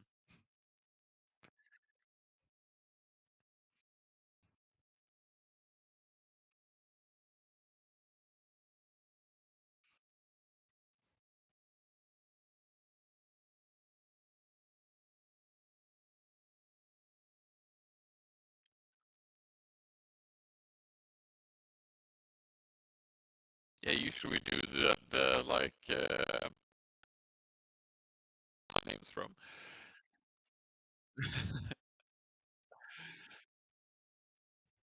Yeah.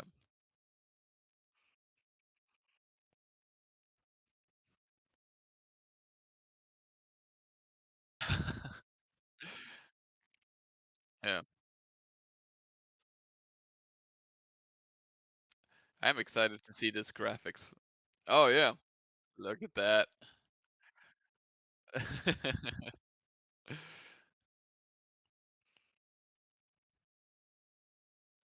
Let's see. Oh, I can't actually see the number. 48. All right.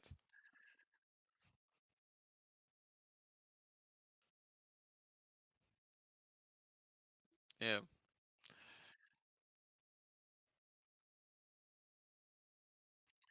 Ooh. My heart wants to go with the Soviets as it always does, but I don't know.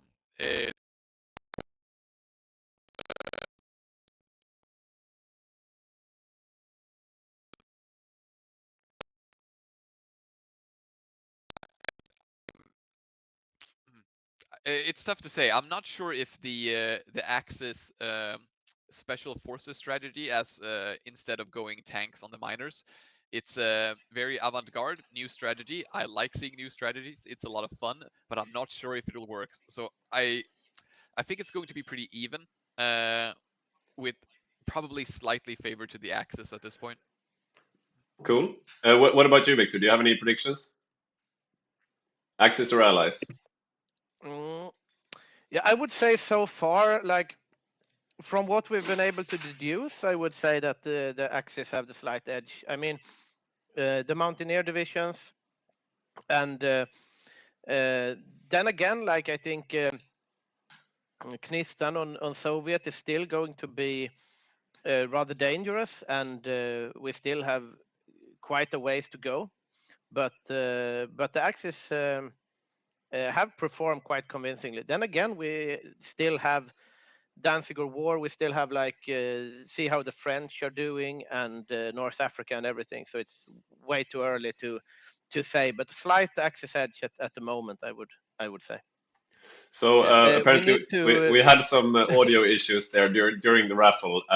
The winner was number 48, and the number 48 is Roland Boom. So congratulations, Roland. You will be getting an email soon where you get to choose a DLC of your choice. Yeah.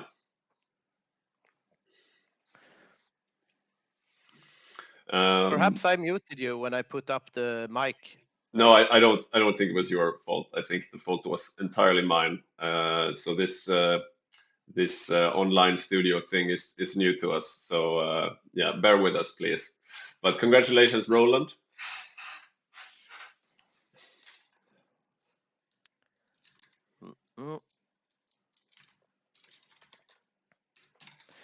See, get all my little documents up again. I'm gonna try to set up an interview in just a bit. Yeah, let's do it. All right, I will run to the bathroom real quick then. Are you in the game for the rehost? Yes, I'm in the Cool. game. I have readied up. Cool. So it would be nice if you guys in the chat could just write down what country are you coming from? Where are you at? It's always nice to know where the viewers are. Yeah, we have heard a lot of different. Oh shit! So apparently, Yugis is from Estonia, not Lithuania. So yeah. Yeah, we've just said Lithuania all the time. We are kind of in the like EU4 mindset, probably. Yeah, and then we said Latvia, but apparently it's Estonia. So yeah, this is very confusing. It's a Baltic country. We know that much. So we have viewers from Finland, Denmark, Canada, Ireland. Really nice. And we have a person buying plane tickets to Malmö. That's nice. Welcome to Sweden. I would say Malmö is nice this time of year, but then I would be lying. It's in the far south of Sweden, and the winter in the south of Sweden is not very romantic, to say the least. At least it's quite warm. But at least it's warm, yeah. Yeah, have we had Sweden in? We have played games with Sweden as an Axis country, right? I have seen in the history. Yeah, long ago we did. I think we played with an Axis Sweden, but yeah, that was before. I think we've even had a Denmark, an Axis Denmark in a game or two. Yeah, I remember. I think even at one Bag of Hof we had Axis Denmark. So Night Round is wondering when we celebrate Christmas, and in Sweden it's on Christmas Eve, so the 24th. The 25th is usually when you go out, you go to the bars in your old hometown, the big homecoming party. Yeah. Yeah, indeed. Did you go out this No, Christmas Day? I didn't. No. Yeah, I actually did. It was nice. Oh, cool. Did you meet a bunch of old classics? Yeah, definitely. I mean, that's the reason why you go out on Christmas Day, right? Yeah, definitely. So everyone that's like coming home from Stockholm and working in the United States and so, and then you can just say to them like, I became a HOI caster, you know, stuff is moving here.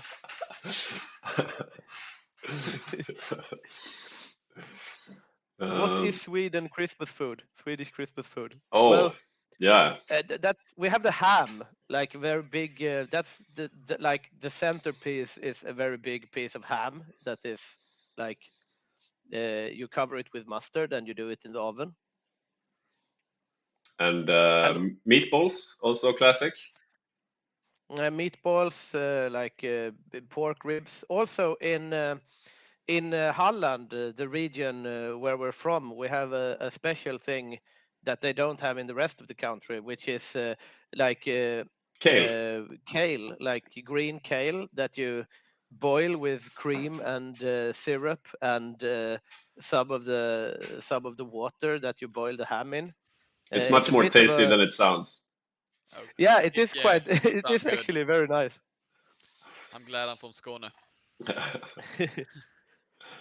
Skåne, what's that? Eel, I guess. I did have a neighbor who used to smoke eel in his backyard. It smelled terrible. That's such a Skåne thing to do. Yeah.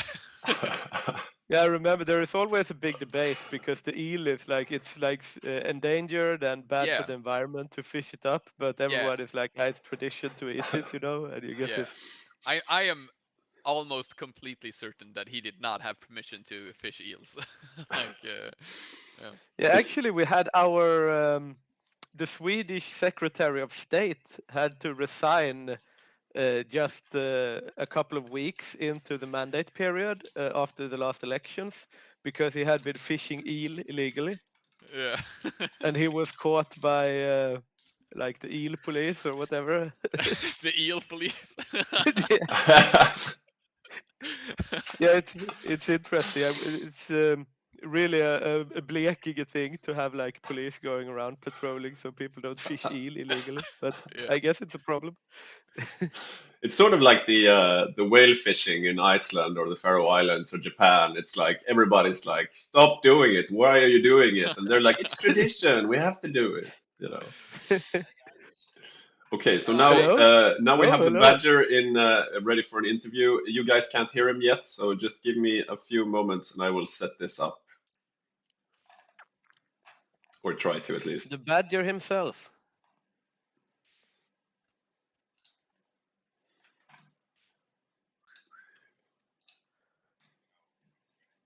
Yeah, just a few moments. Yeah, we are transitioning over here. I see the OBS overlay on my little studio screen here.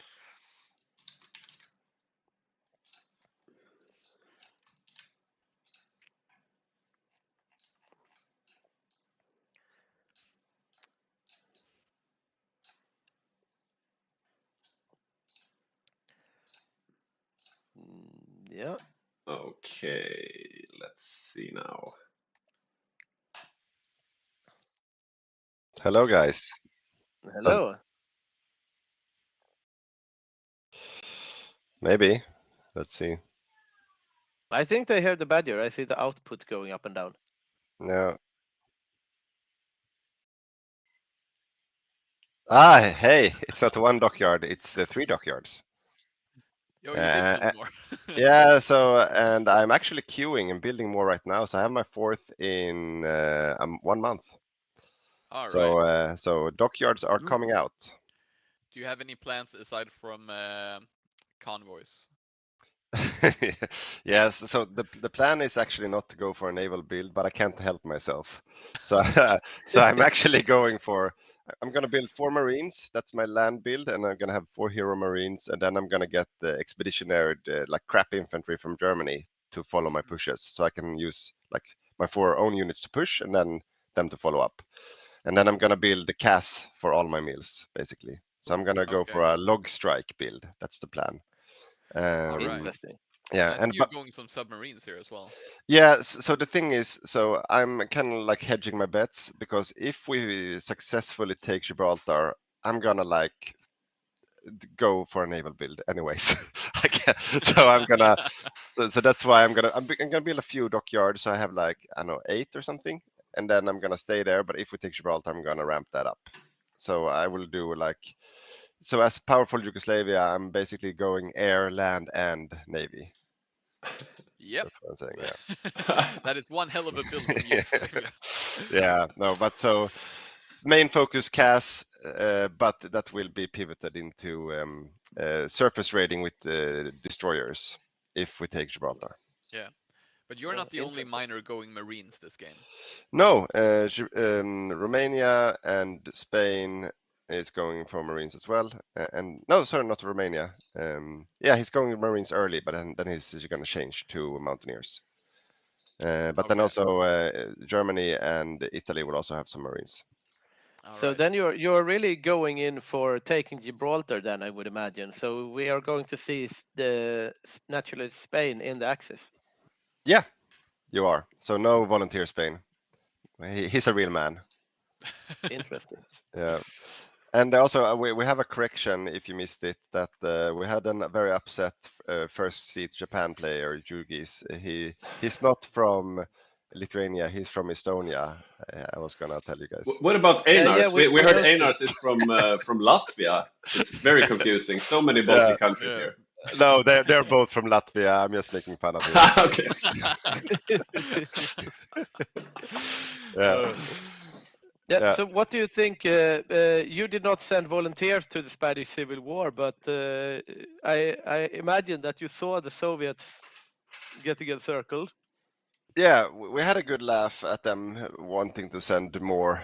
We compared them to a gambler with addiction, that they want to send more volunteers into certain death.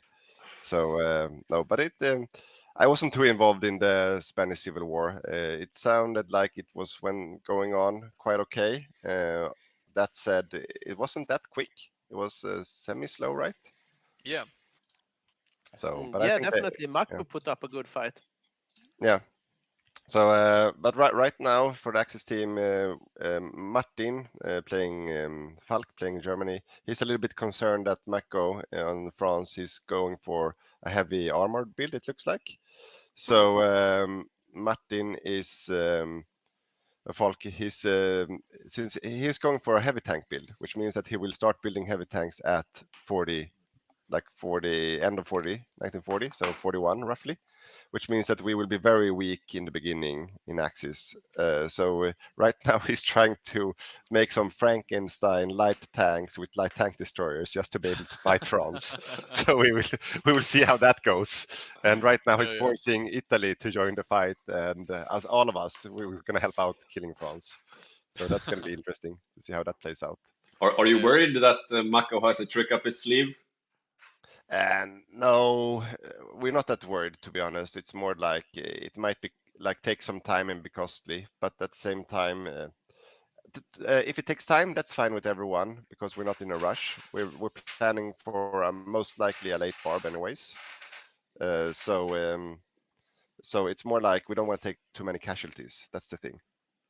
Okay. So if it takes time, that's okay, but we don't want to have like a couple of 100,000 casualties. That would be bad. So Yeah. slow is fine. We're still pretty early in the game, but do you feel like you have like managed to create an edge yet? Yeah, I mean, we kind of saw quite early that it looks like the 10 to 14 mils on Soviet means it's probably refitting light tanks. That's my guess. So he's probably going to have quite a lot of light tanks early on, then either continue with light tanks or swap to other armor. I suppose that's a likely scenario, but he will have probably 10 to 25 light tank divisions, something like that, I guess. And then we can see also that, or I noticed that the UK, he's going for a carrier build. So that's also quite promising for us if we want to do a CLV, which we might do if we take Gibraltar, because then he will have a difficult time defending the straits and we might get superiority quite easy. So, I mean, so far it looks kind of good. I'm not sure that if they go all in light tanks in Soviet, that might be bad for us if we only have a few heavy tanks. But again, it means that all of the infantry players might have an easier time fighting the light tanks. So yeah, let's see. Martin on Germany is going a very greedy build, so let's see what happens. Yeah. So the game is running, and we're gonna let you go in a bit. But is there anything in particular you want us to keep an eye out for? Yes, two things. So I'm going since I promised myself not to go for a naval build. I'm trying to do a naval convoy raiding with airplanes instead and go for a log strike build. So keep an eye on when the war starts. Keep an eye out in like mid 40 on the stockpiles of trains on the UK. That's one giveaway. I will try to log strike London once we bomb away all the AA. And then also keep an eye out for if we take Gibraltar, because then there will be destroyers everywhere. Interesting. Okay. Yes, that's it. Maybe you could give us a heads up if you're naval invading Gibraltar, if we haven't already seen it in the Yeah, in sure. the chat. I'll ping you. Cool. Yeah. Thank you, and maybe we'll check in on you later. Yeah. Happy casting. Bye bye. Thanks. Yeah, confident as Indeed. always. Yeah. Yeah, confident as always, and it will be very interesting to see this very navy-focused Balkans. We have a lot of navy, Yeah. a lot of marines going on. Spain in the Axis. If they do not take Gibraltar, it seems like a lot of lost potential. But if they do, it could be really dangerous. Yeah, I feel like this game we might even have to keep more of an eye on Gibraltar than El Alamein, which is surprising. But should be make for an exciting game. And if Gibraltar falls, Ivan on the UK is in trouble because then they're gonna try for a sea lion, I'm pretty sure. Yeah. I would imagine so, right? Have But we then you will get an introduced early entry of America. Have we introduced Ivan yet? I think so. I think so, yeah. But there are a bunch of players that we haven't introduced. There's another player on the Asia axis, for example. Indeed. Are we going to Siam? Yeah. Yes. On Siam we have Sjökrona. He has been with us for quite some time now, and somewhat of an experienced player. I think he has played Siam before. He's yet to earn his first medal, though. Maybe this could be his day. Yeah, he's been playing for a long time, but very, very sporadically. So he comes in every now and then and plays a game. And I think he usually plays New Zealand. He's used to this arena at the very least if he hasn't played Siam before. Yeah, and Siam is one of those countries as well. I mean, it's kind of a lull in the battlefield, right? Because a lot of games you just sit along the river here, and no one really pushes, no one really gains. But sometimes you also get naval invaded, stuff happen, and it can really go from 0 to 100 very quickly in Siam. And also you will be supporting the Axis efforts in British Malaya. Yeah, and a lot of it, of how hectic it will be for them, will depend on how fast Japan crushes China and how much they can get done before the U.S. Arrives. And we see Japan is continuing to push. They have not linked up their fronts yet. They're getting closer. Yeah, we have the first wave mobilized from China as well. So that's one of 3 waves mobilized. And yeah, we'll see. They will link up quite soon, I would imagine. But as we see here, they have put a lot of garrison divisions on a defensive line north of Nanjing. So they will probably go from the north to the south. I don't think they will push out from Nanjing. Yeah, we do see the railway gun has been left behind a bit. They should probably push that forward and take some use of that. And yeah, there we go. It's being pushed forward. Yeah. So we should see some more bonuses here, and yeah, they start pushing again.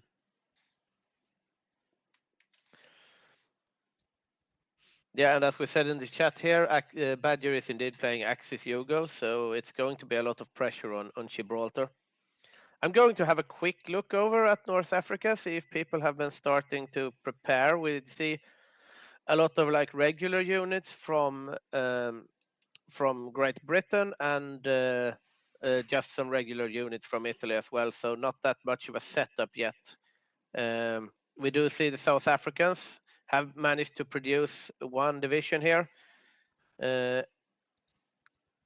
which is just, let's see here. We have just one template of some garrisons, but they're pretty close to creating their first armored division. Yeah, indeed. We have the first their armor division here, Don't Kill Me, which is medium tanks, motorized infantry, and decked out with support companies, a combat width of 30. So that is going to be scary at the front, indeed. Speaking of which, on South Africa, we have Oscar playing.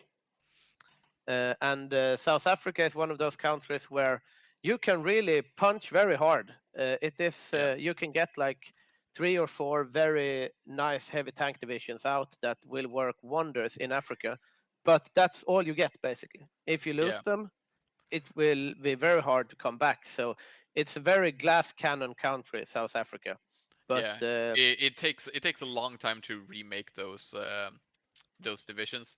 So I myself have played South Africa, done the fight in Africa, and then lost all my tanks in in India. And it takes like years for you to get the divisions back on track, and yeah, you're gonna be out of the fight for a long time. But we're probably going to see them alongside Canada come into North Africa and help the United Kingdom. We I haven't would imagine introduced so, the yeah. Canadian player. No, we have not. Yeah. Let's go over to Canada, and on Canada we have Jonte, and that is really a veteran player, one of our founding members, very good player, very experienced, and he is the one that is doing the aforementioned fuel tanks for North Africa to alleviate the supply situation. It will be interesting to see how that works out. It would be somewhat of a meta shift, but I think it might be a good idea. He hasn't built that much yet, but we're going to see quite a regular Canada here. Strong armor divisions. He hasn't created the templates yet. He's still stockpiling the army experience. So we'll see exactly how he mods this. And like South Africa, he only has one division right now. I'm not too worried about Canada for that. We have actually seen South Africa be naval invaded like a few times.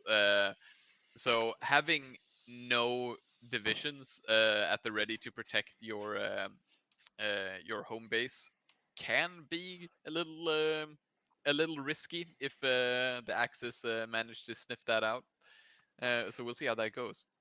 It will be interesting to see the Axis very naval focused build, because if they take Gibraltar, for example, then it will be very hard. If they take Gibraltar, then they will probably also take Malta, and they will also probably take Cyprus, and they will also probably take Crete, right? And if they haven't already lost in North Africa, then it will be very hard for the Allies to hold North Africa. And if you get like the Suez Canal and you have Gibraltar, then South Africa might be a bit in danger. How is the Gibraltar defense looking? Let's see. It's nothing at the moment. Let's hope he remembers by the time the war breaks out. Yeah, definitely. It would be a disaster to give it up without a fight. But then again, if we were to give it up without a fight, then they have built the invasion force for nothing. So yeah. Although that invasion force will probably be turned into Sea Lion attack then. Yeah, definitely. I mean, it's quite scary because South Africa is like a prime target really for a lot of these small navals. Like if Yugoslavia goes naval build, which Badger seems quite intent on doing if they capture Gibraltar, and you have a naval Romania, for example, then that's a prime target, because what are you going to use a Romanian navy for? It's quite practical to just go down to South Africa. It's an even matchup. I do think he's locked into the Black Sea though. He can't get out. Turkey won't let him pass. Okay, yeah. True. Still though, I think Yugoslavia alone could conquer South Africa if all they have is one division of like a bad garrison template. So you have to be careful as South Africa still, because it could just get turned on its head and suddenly you've lost. Yeah, indeed. I'm going to go get my coffee. Yeah, go ahead. So if we see the Axis here really take Gibraltar, and in that case probably lock out north of Africa, it's going to create a difficult situation for the Allies, because they don't have as many options as to how they want to invade Europe. Usually you have the classic D-Day from the United Kingdom, where you go into France and go out. towards Germany. But So Olof, let me just, we're watching your game screen right now, and could you just turn off the day-night cycle before people get mad at you? Oh, I usually play with that on. Where do Oh, I you turn do? that on? It's down in the right corner. There. Okay, yeah, I turned it off. So yeah, so usually we see an invasion from United Kingdom into France to go into Germany. The other option that you really have is that if the Axis really lock into the French line and hold that, if you win North Africa, you can invade Europe over the Mediterranean and go into Italy or France from the south. And that can be incredibly difficult for the Axis to counter because you can't reinforce all of Europe. But if they've captured Gibraltar and locked out North Africa, they're creating a lot of room for themselves to fortify the few places that the Allies can invade. So it'll be an incredibly difficult situation for the Allies if Gibraltar falls and the North Africa conflict goes the ways of the Axis.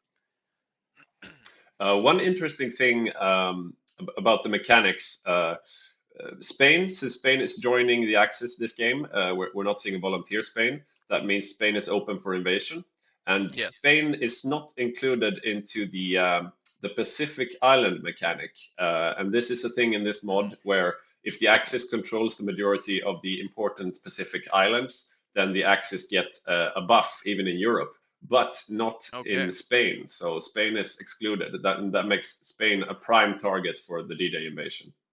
Yeah, and that is, like you said, that's a good place to get a foothold. And that does matter a lot for the Allies because it can be difficult just getting all of your troops, your invasion force, to land somewhere. The problem is also like Spain and France has a somewhat small border, so the Axis should be able to reinforce that even if they do lose Spain. But they're probably going to try and hold Spain and not give the Allies even the chance to land a real invasion force. Of course, if they do take Gibraltar and has taken North of Africa, Sea Lion is imminent, where they will just try to invade the United Kingdom and probably Ireland and just knock those out.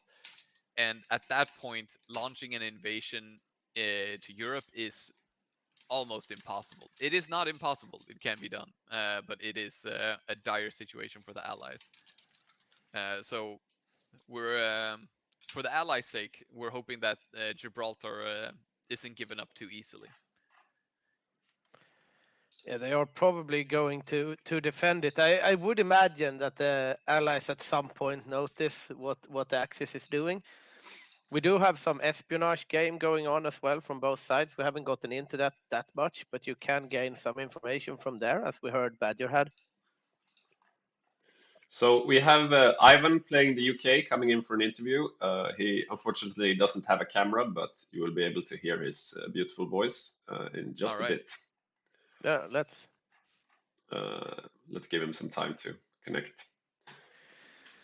Yeah, I'm just sitting over here watching the Chinese war, which is progressing to the advantage of Japan. They lost a little foothold in Nanchang now, but they are going to be able to get it back quite handily. Yeah, and we see the UK player here going into quite a bit of the heavy ship hull. Should probably ask what his plans for the Navy are. Let's not remind him of Gibraltar, though. He'll have to figure that out himself. Yeah, fair enough. No hints, no hints.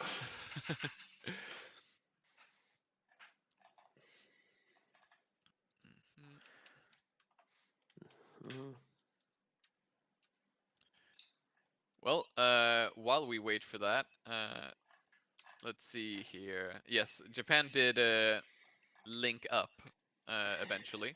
So they've connected the fronts here now. Has China mobilized the second wave yet? I would imagine so, or at least it yeah, just they did, have. as you said that, yeah. They just mobilized the second wave. Yeah, so Japan is making progress. It's not the fastest war I've seen yet at this point, definitely not the slowest either. So I'd say they're doing all right. They have a very big pocket on this little island, or this little half island rather, outside Shanghai. But that pocket is getting cleaned up now, I think. Yeah. Oh yeah, that's How quite a is bit of the troops. supply? It's actually They are pretty having good. trouble supplying around Nanchang, but once they hold this supply point for some time,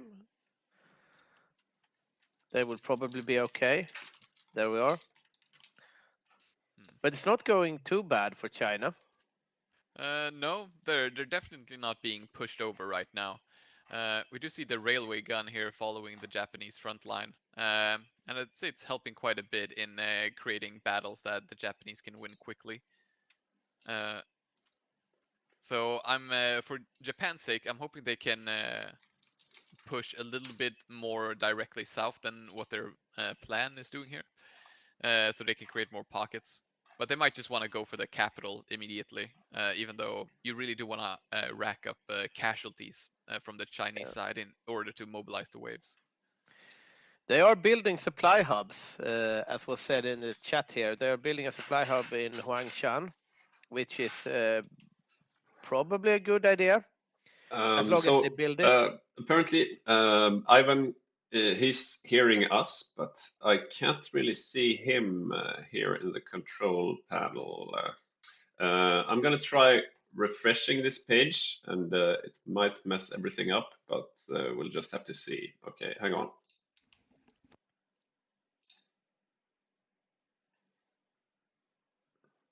Okay. So let's see. I still don't see. Well, that supply hub has 0 factories supplied to it right now. Yeah, exactly. That was what I noticed as well. Like, okay, you might want to build a supply hub, but if you have no factories on it, then it won't get built, Yeah. obviously. Might be an oversight on the part of the Japanese player here. Yeah, I'm not sure if it's yeah, okay, it's because of an ongoing battle. So they do have factories on it. They just need to clear up the space around the tile, and there we see production being resumed on it. Yeah, indeed. As They are Nightcrown said, investing quite a wasted bit macro. of yeah, they're investing quite a bit of just industry resources as well to make sure that this goes smoothly, which might be the correct decision, as we've seen the China war drag on for too long certain games, and that really puts Japan in a bad position. Yeah, definitely. And as Nightcrown said here, they're building it in the tile that is being attacked. So every time the Chinese AI just surge rushes the front here, then the factories are not building the supply hub. Yeah. Yeah, I mean, either they need to push them out the tile because they are not going to. I mean, that's the AI, right? They're just going to attack all the time. Yeah. That Is it might Ivan- be quite wasteful as well. Yeah. Yeah. Is Ivan still hearing us, or can we discuss what Japan is building? Like, Ivan, if you can still hear Yeah, us, I'm not sure. yeah, if you can okay, still hear us, I'm not- Ivan. Yeah, Ivan, if you can still I hear guess- us, please disconnect Yeah. so you don't hear any secrets. Unfortunately, we can't be able to get the interview up right now. Yeah, we might have leaked the intel to the allies then that the Japanese is building a supply hub in Huangshan, but I'm sure that would be critical. critical information. Yeah. What could be more critical is that they have moved on to better destroyers here. So Yeah. they're still building destroyers, and they're still building quite a bit of them, but they're not nearly as much as before, and they have moved on to heavy ship hulls as well. So they're going to have some heavier Yeah, duty as well. at this point, we have Japan pretty much only building super heavy carriers. Yeah. So the destroyer meta is dead. Let's check out the naval count here. I don't know what perspective we're watching now, but are we watching 99 mine? destroyers. Oh, hang on. I had Manchukuo set when I looked at the navy. Hang on. And now they have managed to make a foothold on the other side of the Yangtze River, so we are going to see some movement on the front line again here from the Japanese. Yeah. Yeah, that's for the stream. That's my bad. I had Manchukuo up when I looked at the carriers, so that was not Japan building those. And as Saxolive said here, that's a risky build-up from Japan. Screens coming last, and it's a lot of greed from the Axis players. We have greedy Germany, we have greedy Japan. That's about it, I would say. But yeah, I'd say like going heavy into special forces instead of tanks with the miners is kind of greedy as well. Yeah, relies a lot on certain things paying off. And I think we're gonna see another pocket from Japan here around Wuhan, pretty close. Although they did themselves get surrounded. Yeah. They got a little encircled there. They managed to break it out quite quickly. We see Wuhan has fallen, and the Japanese are also pushing in from the north here. Yeah. Well, they're making it back one tile at a time. They really should be focusing on Changsta here and getting their Marines out, because losing their special forces would be quite terrible. Yeah, they don't want to lose 3 Marines to the AI, but at this point they are quite safe there. I wonder if they're going to retreat from Changsha or if they are going to try to hold it. I'm guessing they're just gonna hold there now. I doubt the Chinese AI will be able to push it back. Yeah, probably not. And we are going to see a third wave mobilization quite soon, I would imagine. Yeah, it's already mobilized now. So China is on its last legs here. After the next big encirclement, that's probably going to be it. And it's not going to be the fastest China war in history, but still quite a convincing victory. I would say that the Axis have not lost the edge that they gained during the Spanish Civil War. And as we see here, the Japanese player have just divided his armies up into Ugis and Yuri stack. So they have we have Yuri controlling the Marines, and we have Ugis controlling the infantry at the front. Mm-hmm. So and they also have some veterans in now. We have level 8 veterans max level on some of the infantry here. The Marines still lack a bit of experience. I think they lost quite a bit, because if you get encircled there, you lose quite a lot of experience, because it's not a good engagement to be encircled in the city, even if you break out eventually. Yeah. See how well those field hospitals have held up for them. Well, they don't have the field hospitals on the regular infantry. I think it's only the Marines that have the field hospital. Yeah. And that's probably to negate experience loss, as you said before. But then again, they have not gained a monumental amount of experience. But I mean, by the end of this war, they will be a veteran. Yeah. So a few of them have reached seasoned. They do have a few medals. So not terrible.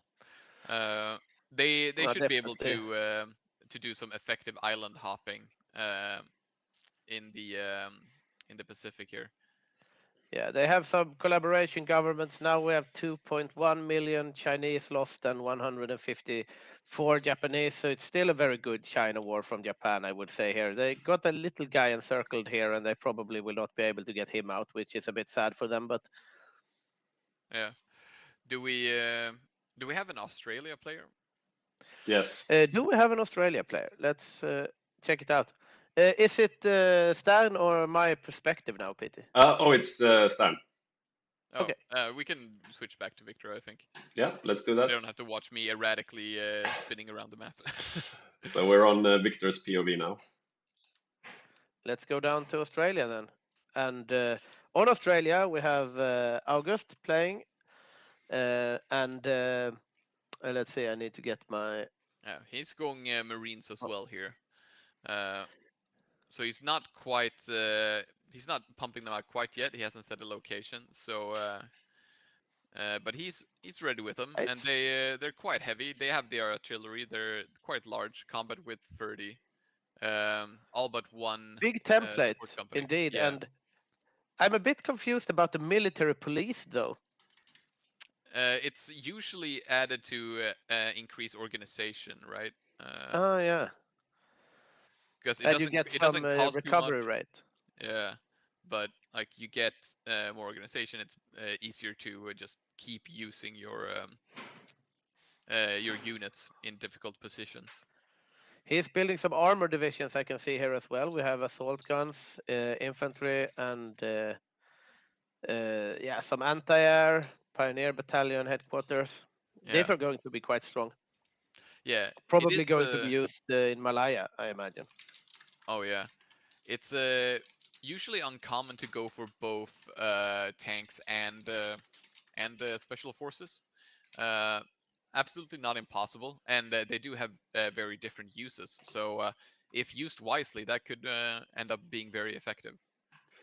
So Yeah, indeed. I tried to get an interview with one of the Germany players, but all 3 Germany players refused an interview. Instead, we have an interview coming up with Sticky. Let's see if I can get that working. So yeah. Could you get the OBS studio view back on the video? What do you mean? Yeah, I can't see the OBS view. Oh, okay. Hang on. Yeah, I can do that.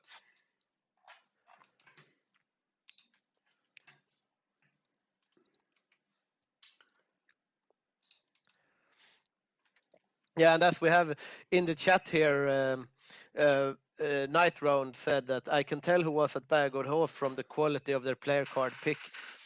And indeed, at Bergårdhof, where we had both Kunov and Lucas and Mossberg with like big camera equipment and backlights and everything. Yeah. So that's very professional production value. I think they had the gear from the Timbu Foodora stream. Oh, and we do have now, by the way, garrisons in Gibraltar. We do.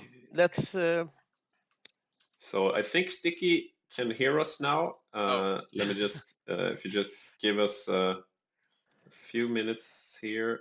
Let's see. Okay, Sticky, can you hear us? I should be able to, yeah. Yeah, and I think we can hear you as well.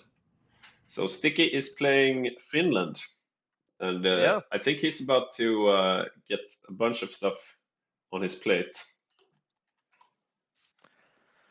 Yeah, it's not that far off now, the winter war. I hear that the Soviets are claiming some of your territory. How do you feel about your preparations for the upcoming conflict? Well, that is the question. I've been getting this multi-tactics decisions down, just trying to get as much equipment into the divisions as possible now. Yeah, and we see you building the Jaegers here. How many of them do you think you'll have out in time for the war? Probably one, if I'm being honest. Well, they seem like pretty strong units, so they should be able to hold quite well if you get them out. Yeah, I mean, it's a decent template, I think. We've got our all the various special support companies that Finland gets in them now. So we've got that going for us at least. We'll be doing well on the snow. Just got to sort of draw them in a little bit. Yeah. I can see here that you're building some anti-air. Are you expecting the Soviets to focus in the air? They might not do anything with their tactical bombers, given that the support or the air focus thing will be so bad for them. But if they do, then I want them to at least pay for it. All right. So what do you predict that the Soviets will throw at you? Good question. This was a Dan build, so I was expecting a lot of infantry, but it might change now. Yeah. So I heard, maybe it was last game or the game before, the Soviets intentionally lost the Winter War because the buffs from losing the Winter War was determined to be better than actually winning the Winter War. Is this something you've heard about, Sticky? I couldn't possibly comment. Fair enough. Well, they are different at the very least. So I think some Soviet builds might want to lose the war, while most of them probably want to win. Yeah, the buffs are pretty good, but I don't know. I think you really want to be winning it at all costs. Yeah. Yeah. Fair enough. Do you have any specific lines that you want to hold?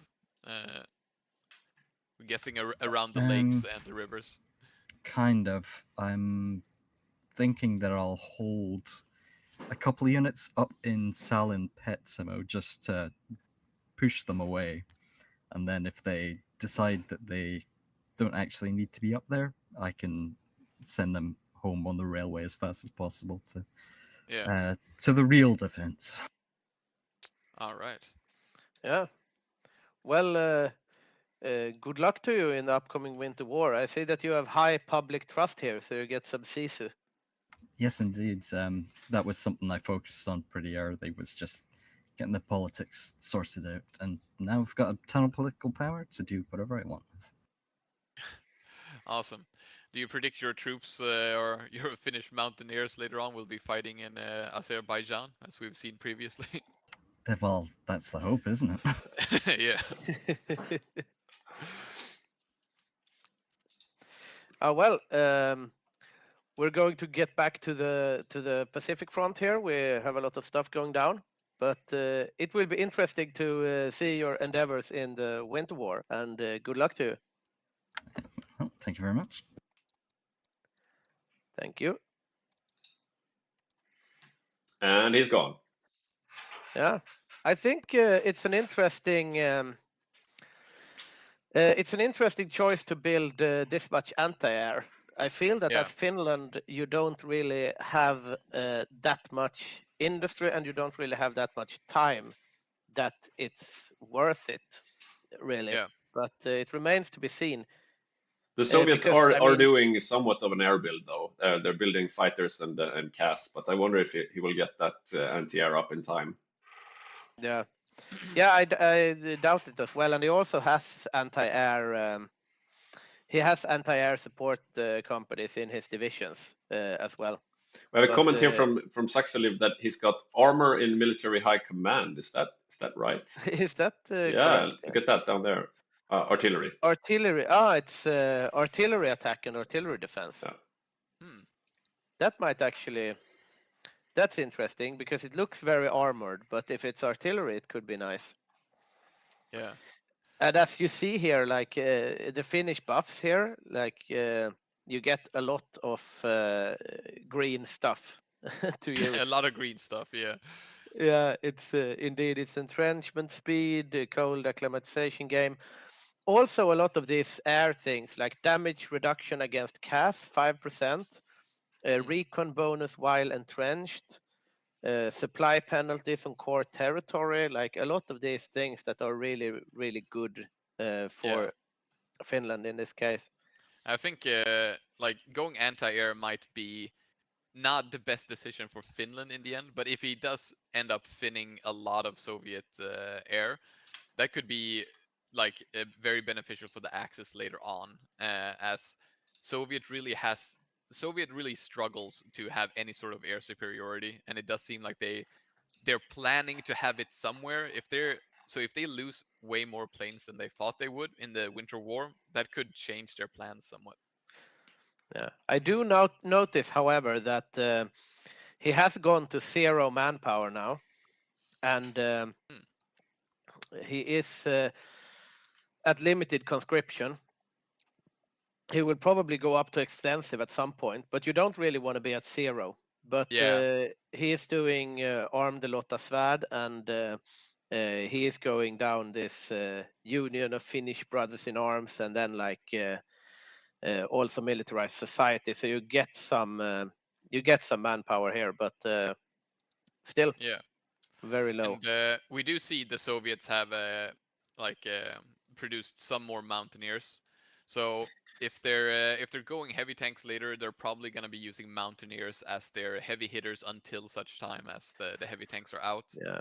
Yeah, we see here is the mountaineers that came home from the Spanish Civil War, the ones that didn't die. And I mean, they are level 3 and the new ones are green, so they are even put out the Yeah. field quite early. So they did lose a lot of experience, and that's of course sad for the Soviets in the Winter War here. They do not have much in the ways of troop experience, and also probably like all of the you have the experience gain, you have increased experience soldier losses, very much reductions to like Air Force and stuff due to the purges. So they are already on the back foot when it comes to experience and stuff like that. Yeah. So we're in March 1939. Isn't the Winter War supposed to have started by now? Now the Winter War is after it's after Danziger War. Oh, right, right. But an interesting thing as well, like as you said before, some Soviet players want to lose the Winter War, so they get buffs, probably to like heavy tanks and stuff like that they get if they lose the Winter War. But you have to take into consideration also the buffs that Finland gets, because if Finland wins the Winter War, you get a lot of buffs, and you get like very good modifiers for your country.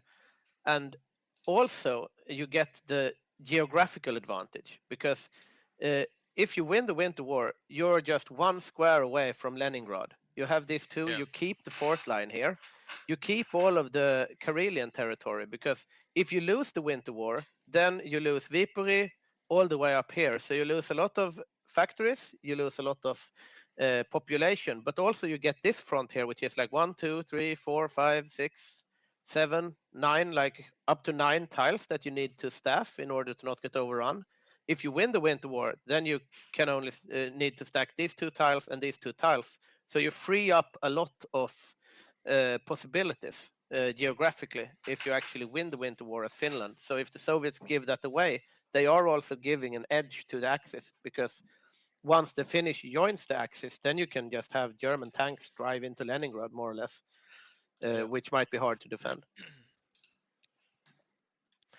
We do see one heavy tank division being produced by the Soviets, so it might be out earlier than I thought it would be.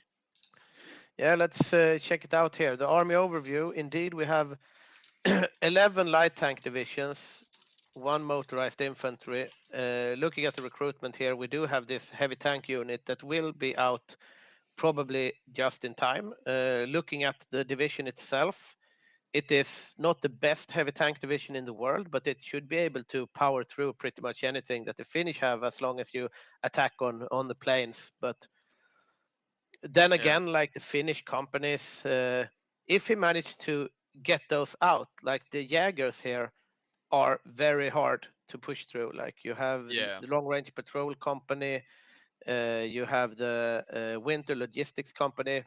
It's going to be very hard for the Soviets to supply all these tanks, but it remains to be seen if the Finns manage to get them out.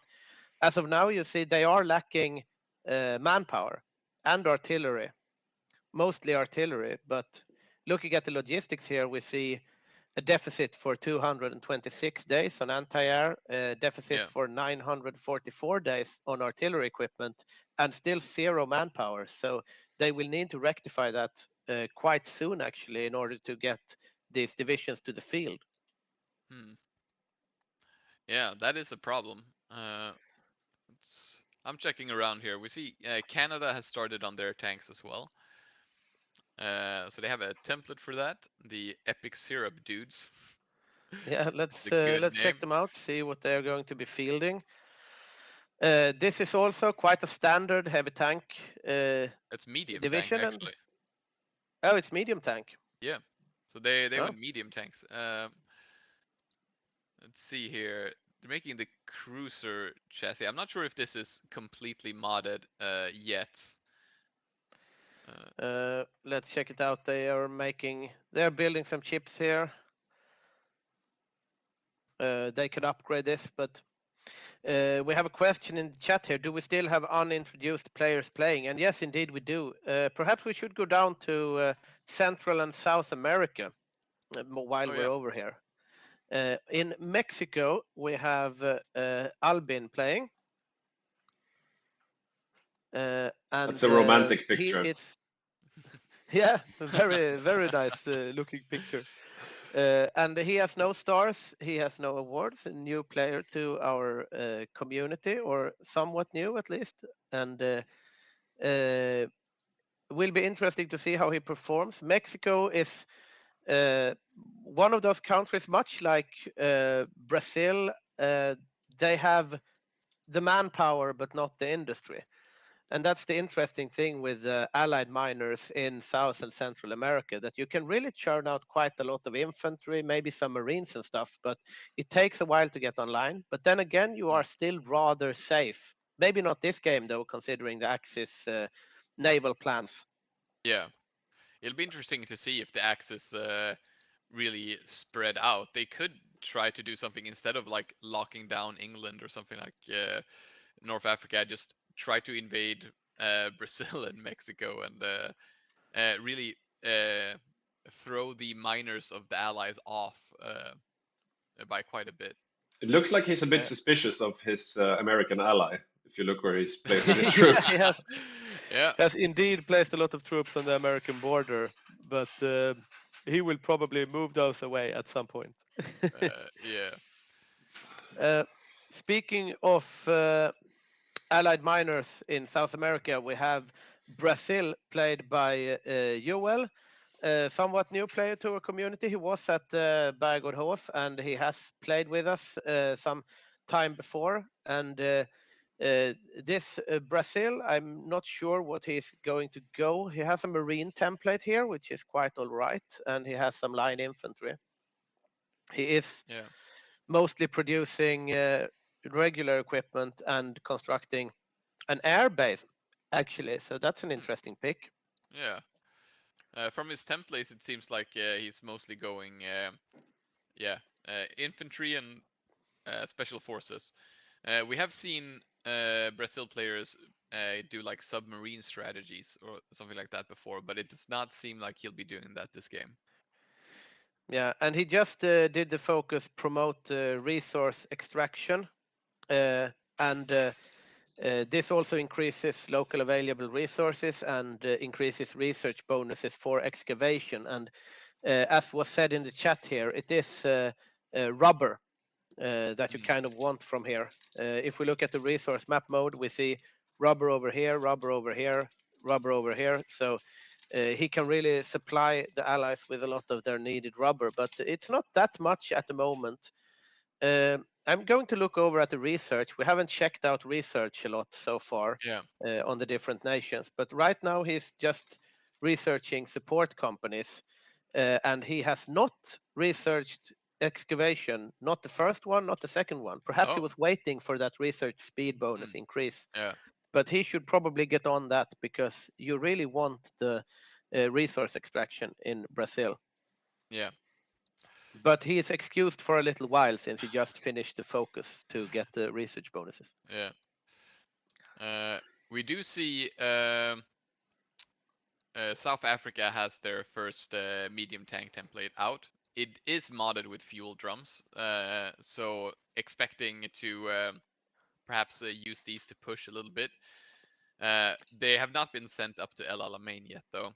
Although Canada has two of the weakest divisions I have ever seen arriving in El Alamein right now, which is cavalry. Yeah, that will be interesting to see. But we see here, we have fuel drums on the South African tanks. We have fuel drums on the Canadian tanks, or we heard that at least he has the intentions to produce them. So we are going to have well-supplied tanks from the Allied forces in North Africa. But then again, that's a slot you use for something that does not punch. So it will be interesting to see how that pans out. But supply is an issue, and we have seen a lot of engagements here coming down to supply. When you have like tanks that are out of supply and end up in like these 2 tiles here, for example, during a sandstorm, then it's very, very slow. And as you see here also, 37 degrees hot sandstorm, and if you're out of supply there, you're basically stationary. Yeah. So the Canadian tanks do not have fuel drums at the moment. It'll be interesting to see if they switch to that later on. But right now, it seems like they decided to pack a punch instead.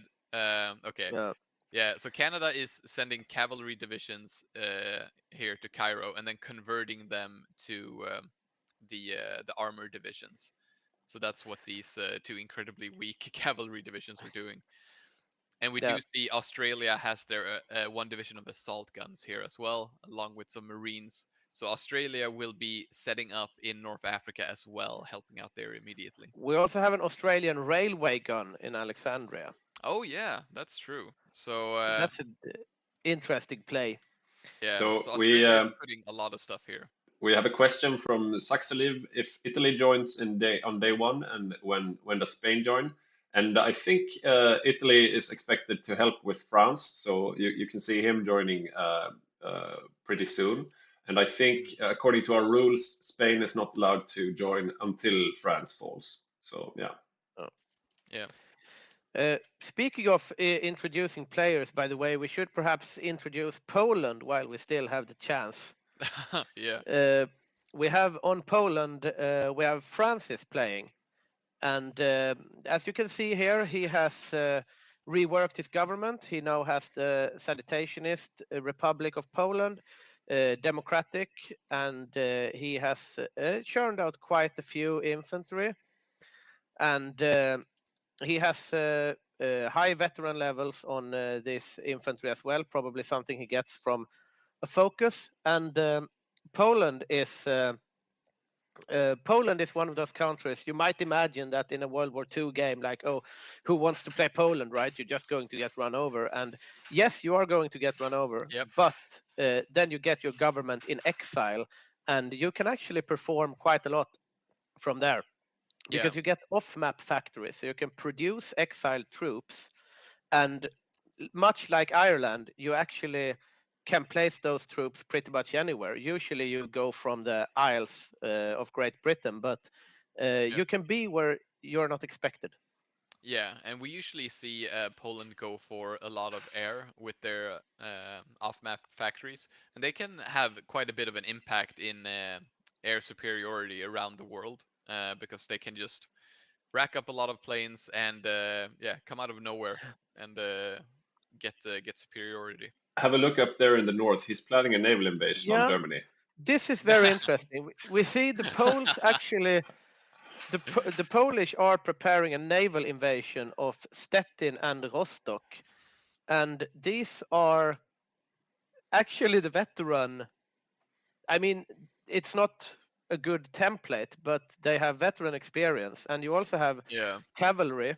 So he is planning on catching the Germans off guard here. And looking at the navy, let's check out the Germans. They have no navy in the Baltic, so perhaps that could actually work out for them. They will get killed quite quickly, but it could prove like a bit of a headache for the Germans. Their navy is in East Prussia, there in Königsberg.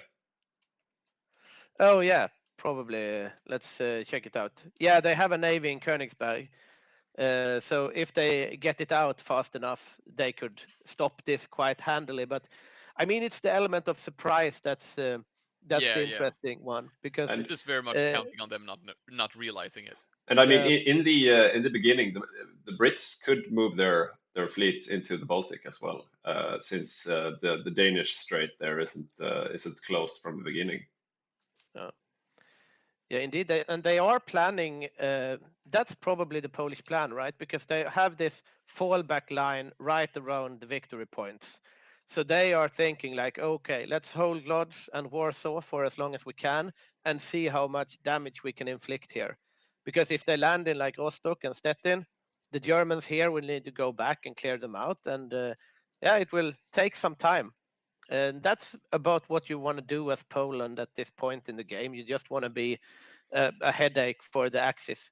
We have seen some tries to do plays from Poland. We had one game when the Polish lined up all their troops towards Hungary and was going to capitulate the Hungarians before the Germans captured Warsaw.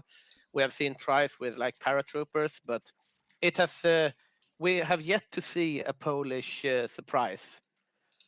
So far, all the Polish grand plans have failed because Yeah. the Germans just rolled them over so quickly. But perhaps this is the game. Yeah, it's usually a difference in a matter of days, right? Like it's really hard to stand up to Germany at the beginning of the war. Yeah, and Germany is ready for Danziger War. So at any point the Germans want now, they can actually take the Danziger War focus, and then we will have 35 days until the war breaks out, and then we will also have our lunch break. Yeah. And we do see that Germany has pushed out 6 light tank divisions with light tank destroyers because they fear the possibility of armor being used against them. Yeah, yeah, we do see they have some divisions standing here in Stettin. I'm wondering if that is because they have intel on the Polish, or it's just because they were mobilized here. But these are the Spanish Civil War divisions, or so I interpret from the template. So it might just be a coincidence here that they landed back in Stettin after getting home from Spain. So now they are standing here, which is bad news for the Polish. That is so unfortunate. But Yeah, Rostock is completely empty. Yeah, Rostock is empty, and that's also the grand prize, I would say, because that's further from the front line. Because if the Poles manage to land in Stettin, you just send like one of these guys over, right, and take it back. But if they land with cavalry in Rostock and this is just completely empty, they can like take Lübeck and Hamburg before the Germans get there. Yeah. And yeah, it would be fun to see the Poles in Berlin before we have the Germans in Warsaw. It probably wouldn't change the outcome of the Polish war, but it would be an interesting meme. Yeah. I think it's about time we start preparing to give away another DLC. So if you go to our Patreon page that you see on the screen, patreon.com/Hygge Gaming, and you sign up as a free Patreon, you are in the running raffle for a free DLC of your choice, Götterdämmerung and Trials of Allegiance excluded. So go there and sign up, and you will be in the draft in just a bit. We have a question here from Mortal Vision. Can you raise buildings on captured territory? I think we've disallowed that. Yeah. If I don't think I've seen it done. So I think we have rules against it. We have a question here also. Can we get the prediction poll up pre-war? And I don't think we have any like Menti set up now. No, I haven't really set that up right now, so no polls at the moment. But we could poll the casters though. What are you guys feeling right now? Yeah, I mean by the looks of things now, I think that the Poles will land in Rostock because I turn the war. Yeah, I don't think it will have any grand effect, but I think this will be the game where we actually see the Polish do something interesting, because there is nothing defending Rostock. And I mean, considering the Germans, like you have the fuel situation, you're focused on getting like Manstein, Panzer experience and stuff like that. I don't think they're going to send out their fleet from Königsberg, right? Yeah. Then again, like I guess the invasion might get pinned technically by this division, but I think the Poles have a good chance of taking Rostock. Not Stettin though, because the volunteers from the Spanish Civil War is obviously there, and they will also just go over to Rostock and take it back. But still. Yeah. As for like the general war, we do see France has 6 divisions of medium tanks out now. So they won't be a pushover here. And we did see Germany react in time, so they do have tank destroyers out. I'm not sure how those divisions will fare against each other. Maybe we could Uh, compare their armor rating to the Germans' piercing. Yeah, let's sure, check it out here. We have 28.3 armor on the French tanks. Yeah. And we China- saw China China more ended. capitulating. Oh, there we go. The I mean, German tanks have 28.4 piercing. If you have a look at one of the full strength divisions, maybe it's Oh, yeah. higher. Let's see here. That one was only 10. Yeah, where do we have the full strength divisions? Just one of at the top there. Oh, There yeah. you go. Yeah. Still only 10.4. Yeah, not too much. So apparently they So can't they will not pierce be able to pierce the French yeah, tanks. And also worrisome. Mako is a very dangerous player. He's very good with the macro things. Like he builds up what he can get and he churns out a lot of divisions and yeah, we'll see. We also still haven't introduced the Balkan Bros except for Badger. Yeah, this is true. I was thinking that perhaps we should do Holland because they are going to be at war soon. Oh yeah. And playing Holland or the Netherlands rather, we have Joachim, and yeah, quite some stars. No awards of yet, and he is going to try to defend here, but he will obviously get capitulated, and then he will retreat towards the Dutch East Indies. So the Dutch are really they are really a Pacific nation, so to speak. Yeah. So we just had the declaration of war, which means the game is paused and we're going on a lunch break. Yeah. But before we do, let's have our next raffle. I'm just gonna have a look if any new Patreons have come in. No, okay. Okay, so the sound might get messed up again when I do the wheel, but you will see it visually. So here goes. Yeah.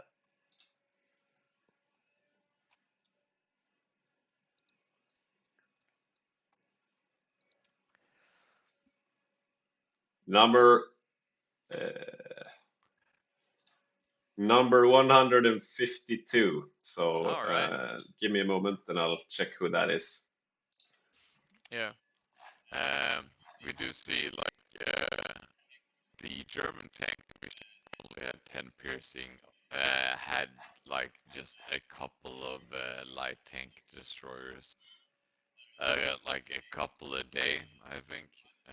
So by the time we go to war, most of those divisions should be up to 28 piercing, which so they'll be like dead even with the armor of the French tanks. So it'll be very interesting to see how those divisions fare against each other. So the winner is Jason Bates. Congratulations, Jason. You will be getting an email where you get to choose a DLC of your choice. And so we are going on a lunch break and we will be back at 10 to 2, so in 39 minutes. Yeah. It will be interesting to see these naval invasions. I might have been wrong, I realized, because the naval invasions seem to kick off from Köslin, which is not in Polish hands. But we will see. So yeah, I hope you guys enjoyed the stream so far. We will be back in 38 minutes. 13:50 Central European time. So I hope you guys will hang around, and we will see you again then. Take care. Indeed, we will. Happy lunch.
And we are back. Hello Indeed we on the are. Twitch and the YouTube. Hello. And It is time to see how this war will pan out. We are now well fed. What did you have for lunch? pasta. Mm. Nice. I had just a pizza. Italian style.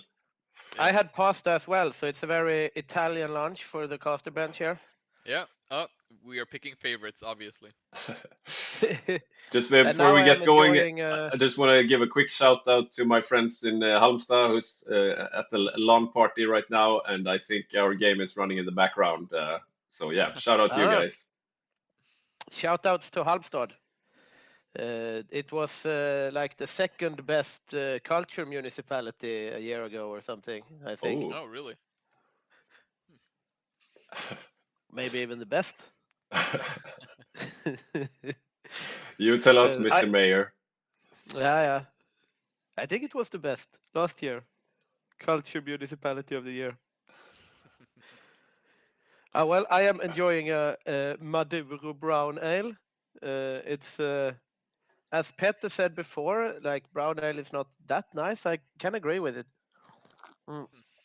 It's a little bitter. Yeah. It's a bit Christmassy though. Yeah. I'm just drinking some Yeah, true. yeah, some vitamin drink. Very dark in tone, very like smoked. Mortal Vision is eating sauerkraut. Ah, Good for you, but hard to chew. So it looks like we have some hot joining players. indeed we do. And then the war will begin in earnest. And yeah, Francis on Poland will be the first to meet the brunt of the Axis attack. Yeah. Looking forward to his naval invasions to see how they go. Yeah, I was a bit surprised actually because I was quite sure that he would land, but the thing is, the naval invasion seems to be planned. Or well, it's probably just Arrow, but it seems like he's like going towards the harbor. But I wonder if the British fleet is making any moves. I guess we'll see when we get into the game. Still waiting for some save games to get transferred. yeah, no divisions assigned to naval invasion. Yeah, that's true. Or well, there are 3 divisions assigned to Rostock. Yeah. But 0 to Stettin. Perhaps they noticed that Stettin was reinforced. Because I see if I zoom in very far here, it seems like there are 3 divisions on one of the orders.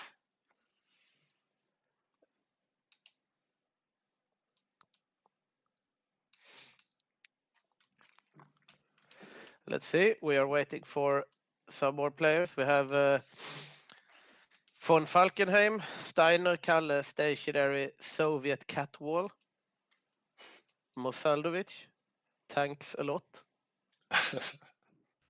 Mako the Master Co-op, Duke of Dutch, Polish Eternal Government in Exile. So for people just joining us, this is a grand game with Hygge Gaming. We have 30 players playing in a multiplayer historical Hearts of Iron game. This is a Chevron 4 tier Paradox event, so a semi-official Paradox event. And yeah, we're glad to have you with us. Yeah, indeed. Welcome to the stream.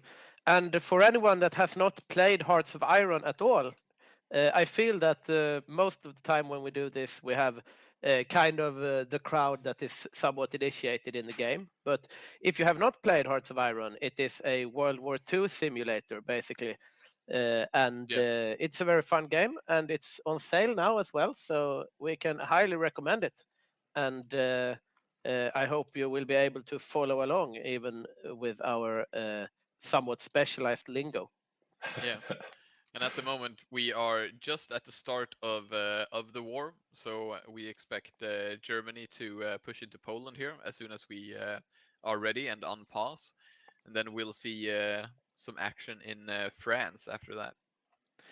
Yeah, The war so far has followed a somewhat historical route. We saw nationalist Spain winning the Spanish Civil War and also doing some damage to the Soviet volunteer forces. Meanwhile, over in the Pacific theater, Japan has won and China has capitulated, and the territory is divided up between the Japanese puppet Manchukuo and the Empire of Japan. And now we are going to see how the German-Polish war pans out.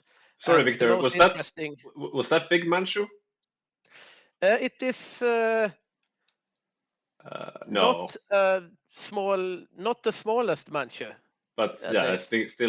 I think it still counts as small Manchu. Yeah, it's not as big a Manchu as would be possible, but it's not the smallest Manchu. So all the players are in the game. Indeed, and the most interesting turn of events here in the German invasion of Poland as of now is actually that the Polish have been trying to plan a naval invasion of Rostock, but it has yet to kick off. So it's doubtful that they will be able to do it, but they do have the naval supremacy needed. The German Navy has not been sent out from Königsberg to defend, so if they manage to get that off, they could actually land in Rostock because that is not at all defended. Then again, it won't win them the war, but it will be interesting. Yeah, it'll be an unusually exciting Polish war, I feel. And we see here they are actually off. We see these 5 Polish cavalry divisions. We have like 1, 2, 3, 4, 5, 6 brigades of Polish horses are heading out to sea to invade Rostock. This is like the last hurrah of the Polish hussars, it feels like. And just as Night Round said here, he's probably going to try to snake because if he takes Rostock or when he takes Rostock, there is like no defense in depth here, and the horses are really fast. So he could probably go like Hamburg, Kiel, Hanover, Magdeburg. He might even be able to reach Berlin before the guys from Stettin. Like if he just runs down to Berlin, it would be just hilarious. Again, it would be it very won't win funny. him the war or anything, but it would be undeniably funny. He would win the war for our hearts. Perhaps he could. I wonder if he could like cancel out some focuses, do some sort of damage, but probably not. No. Yeah, no. Yeah, that's true. It does mess with supply a lot. If he were to True. actually take Berlin, he would delay the capitulation of Poland for quite some time. Yeah. But they are also going to have to contend with the Soviets, obviously, because as we are playing historical, the Germans and the Soviets have to divide Poland up between them. So he will be facing a meat wall of Soviet armor and infantry coming in from the east as well. Do the Soviets usually push into Poland? I feel like usually they don't commit any troops, really. Yeah, probably not. No, the division happens anyway. Yeah. Hungary might join though, right? So yeah, I would imagine some of the Balkan bros taking their part, and we have a greater Hungary. We had a question in the chat if deleting factories is allowed in this mod, and I don't think we allow deleting factories. No. Scorched Earth, I'm not sure. I think that might be allowed. Yeah, Scorched Earth is not. I mean, you can use Scorched Earth. The Soviets does it all the time. Right? Yeah, but it has to be your own core territory, I'm pretty sure. Oh, yeah. Yeah, that would have been interesting. Taking Berlin, scorching the earth, and then dying. Yeah. So Ivan is rejoining. He had some sort of bug. Maybe we could introduce the Balkan Bros as they might come into play in a bit. Yeah, let's do it. I can't tag into their countries now and look at them more closely, but playing Hungary, we have Hasleberg, and 3-star, 4 awards. So he has been performing well historically. Yeah. And, I don't know if he has played Hungary it is before. an important minor, so it'll be fun to see Was he one of the ones going special forces as well, or do you think we'll see Now, tanks? now when we're in the game, I can actually check, but I would. No, it's tank here. Yeah, he has tank divisions. And I would imagine, I mean, they need they need one normal Balkan bro, right? If Yeah, Yugoslavia is exactly. going special forces and navy, and Romania is going like navy and close air support and stuff like that, they Yeah. need someone to field tanks on the Eastern Front, and that role probably comes down to Hungary and Bulgaria, I would imagine. Speaking of Bulgaria, we have Thomas playing. New player in our community, no stars, no awards as of yet. We'll see if he will be able to get one award this game. He is churning out quite a lot of garrison divisions with artillery here, it seems like. Some marine build going on here, quite hefty marine Yeah, divisions. and some different infantry divisions here. In varying in like AT and artillery. So yeah, he has probably plans for a heavy infantry play with an answer to everything if he manages to micro it well. Yeah. Interesting build. And then on Romania, I don't think we've presented Romania, but it is played by Remefors. He is 5-star general, so he has been with us for quite some time, reliable player. And we can see here that Romania is building something called the Wall here, being deployed in Moldova, which is infantry and pack artillery, and something here called Splash, Yeah, which is a very hefty infantry division.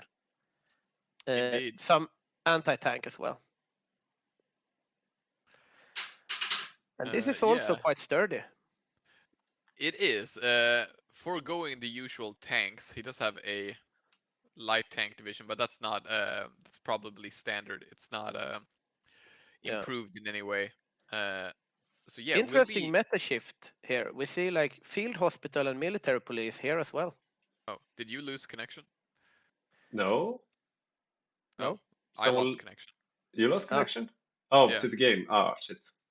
Well, I'll try to rejoin, I guess. You guys can And- continue. I can watch through OBS. Yeah. And I mean, this is. Cool. No, I lost connection as well. I think it crashed. Yeah, but before I disconnect here and rejoin, we can look over the plans that the Romanians have. We can see here that they are actually going to walk into Poland here. So this is a minor that will be doing some work. And I'm quite interested in this production of the Wall, which seems like some line holding infantry.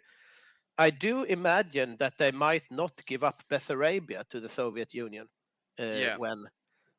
when the Soviet Union demands it, because in historical times, the Soviet Union demands Bessarabia and Romania concedes it, right?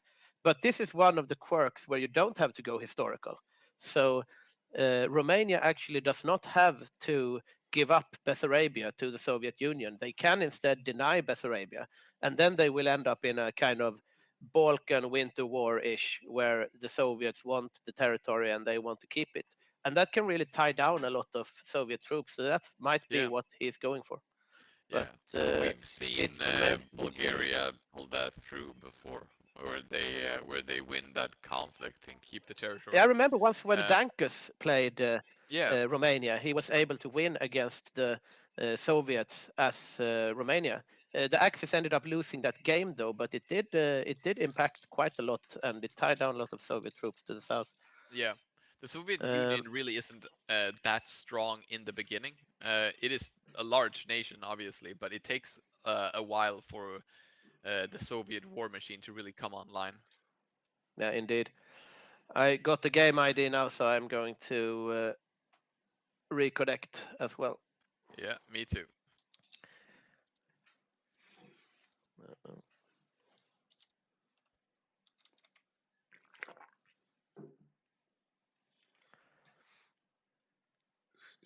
And there we are. Back in the game.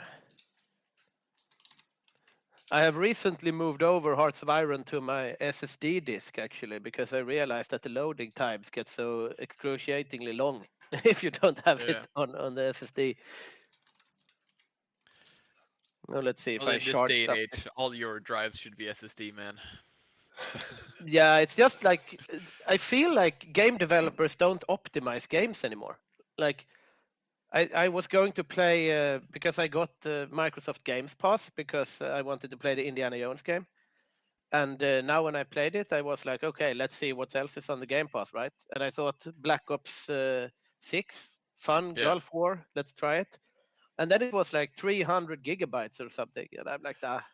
Oh yeah, the sizes have gone just like ridiculously large. And I mean, But I have an M.2 SSD drive and one like SATA SSD drive, but I need to grab a new M.2 SSD drive.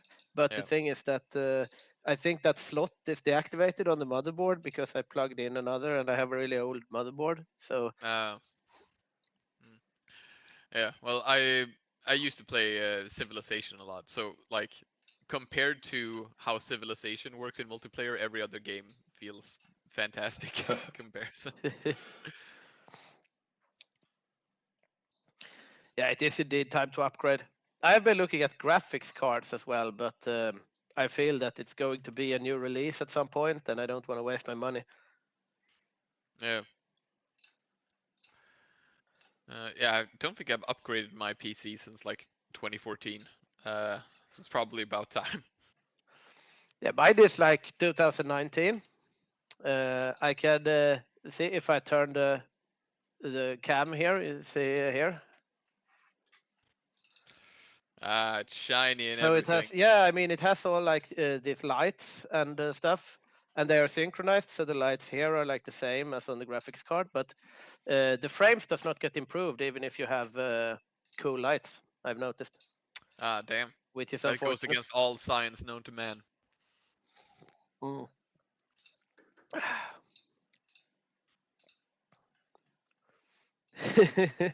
Weighing up DLC cost to do GPU sounds like weighing a ton with a specific number of sesame seeds.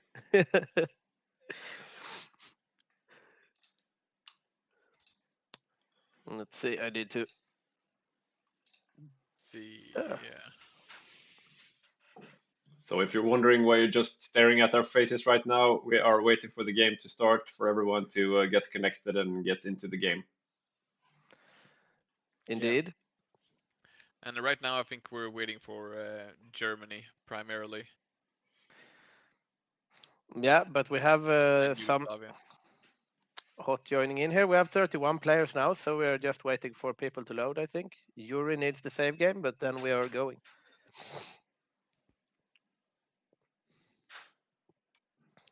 So as Victor was saying earlier, we are playing Hearts of Iron 4, World War II simulator, sometimes called a lobby simulator, and this is the reason why. Yeah. We've had. I do feel that we have increased our efficiency somewhat, though. We started almost on time. Oh yeah. Yeah, and like the old games used to have so many hot joins. So we've really improved in just terms of stability. Yeah. Speaking of lobby, why is there no news ticker anymore? And yeah, that's true because when we are doing the physical studio, then the technician is always sitting with a little notepad document updating the little news ticker. But we don't have that now because Petey is full-time technician, so he needs to keep a hold of everything else. Yeah, next time we'll try to get that rolling. Oh, on the other hand, next time I think we'll see a special setup. Okay. Mosberg and Lucas, they will be doing the technical stuff, and then Magnus Ek will be doing the casting.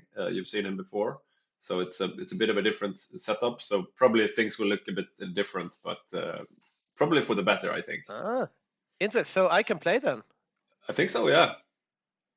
All of us can. Cool. Outsourcing the casting. Yeah. Or well, rather insourcing. Magnus is an experienced caster at this point. Oh yeah, yeah. So I'll Yeah, let it you. would be hard. It will be interesting to get back into to get back into the game. Like I haven't played for years in Grand Games now. Would you want to play Finland then? I guess. Yeah, I would probably go Finland, I imagine. So I'll let you guys see what we're looking at right now. This is what we're looking at. The lobby here, and yeah, you see some banter in the chat as usual. And Oh, here we go. here we go. All right. We are connected. Everybody seems to have joined.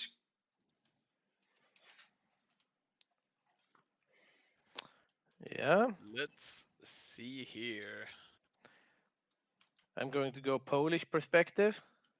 Yeah, I'm very interested in these horses. they are so confident they're not even using half their military factories. Indeed. Bad macro from the Polish player here. That's odd. I Well, wonder how actually, long maybe that's he been doesn't going. want to create more equipment to be seized by Germany. Yeah, of Maybe course. that's why. That's probably smart. Yeah, Yeah, right, because all of the equipment's going to end up in German hands anyway, so. yeah. So he's trying to create just enough to keep his divisions somewhat supplied and effective.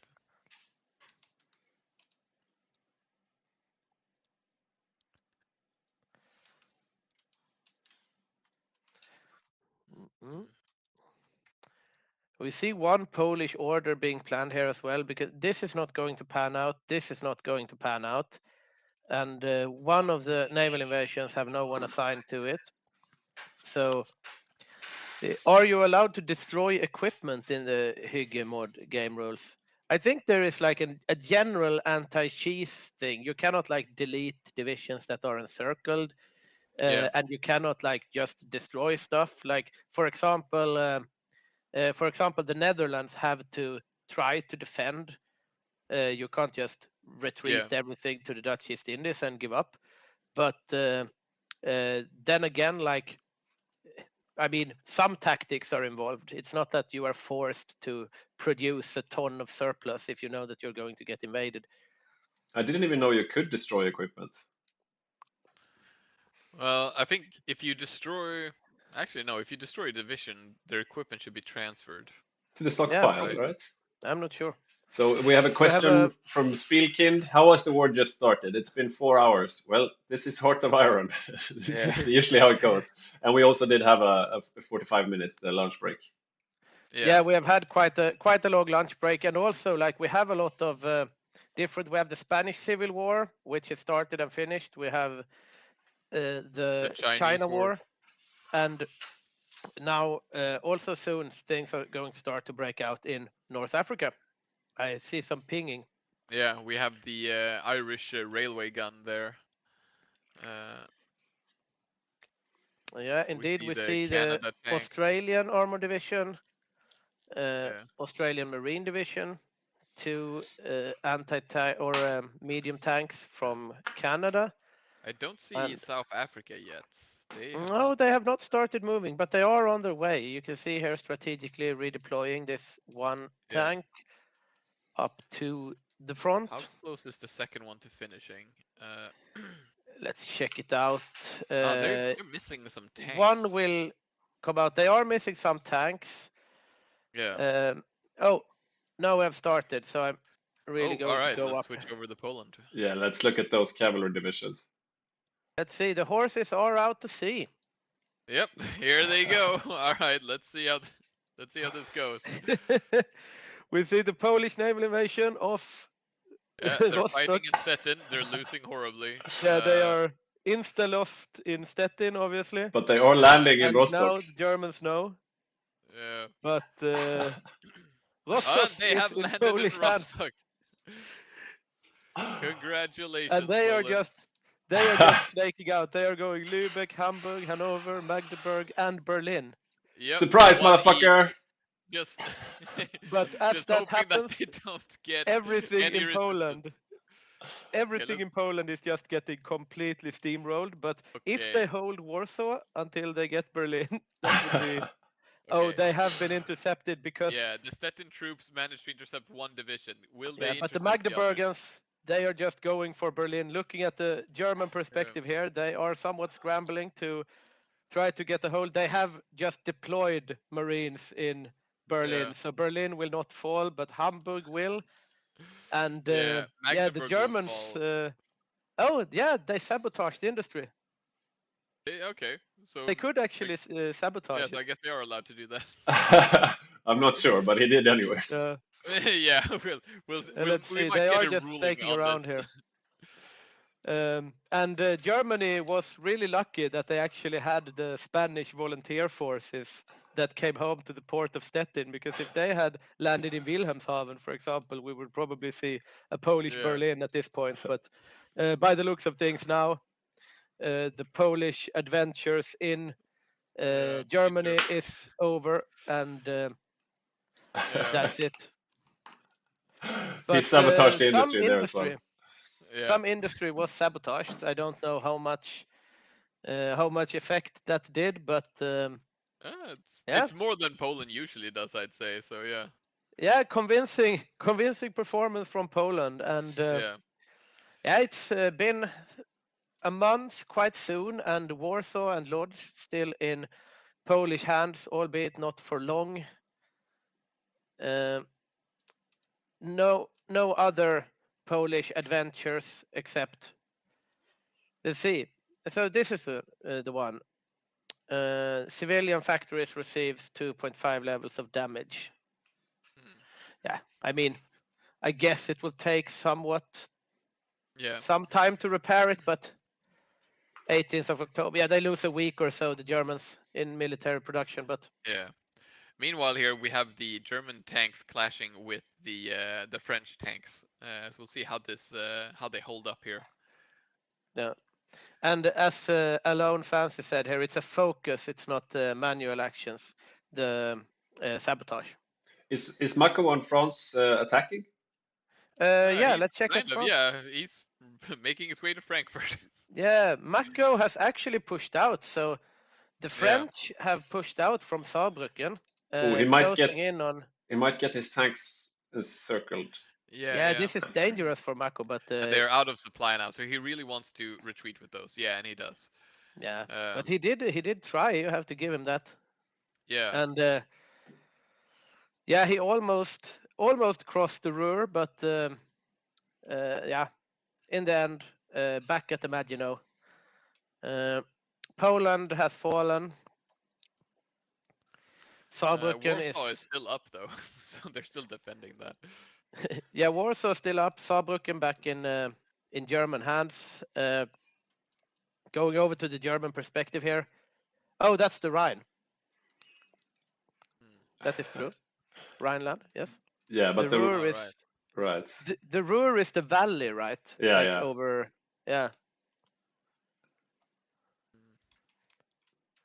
The industrial heartland of Western Germany, the Ruhr Valley.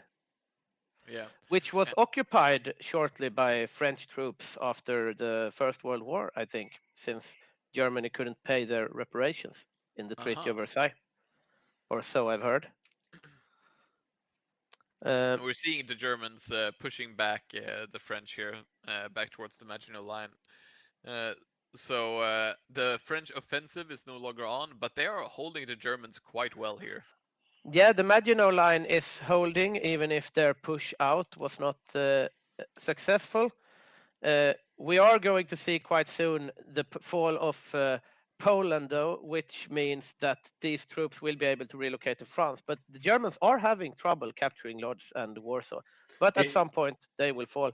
Interesting comment here from Spielkin that since Francis retreated everything to Warsaw, this allows the Germans to grind their generals up by killing that pocket. So maybe that's not. Yeah, that's true. Yeah, you gain some time, but the Germans gain some experience. Yeah. And we see here the Finns have started to prepare their lines here. Yeah. Sticky did not manage to get out that many of the Jäger divisions, and he has also placed them in quite a strange manner here, because now he has a 4-tile front line where he could probably do with 2.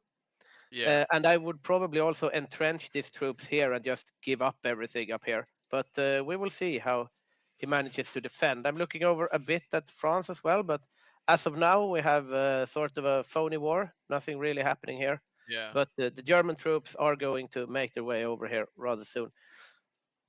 Okay, so we do have light tanks from the Soviets starting to push into Finland.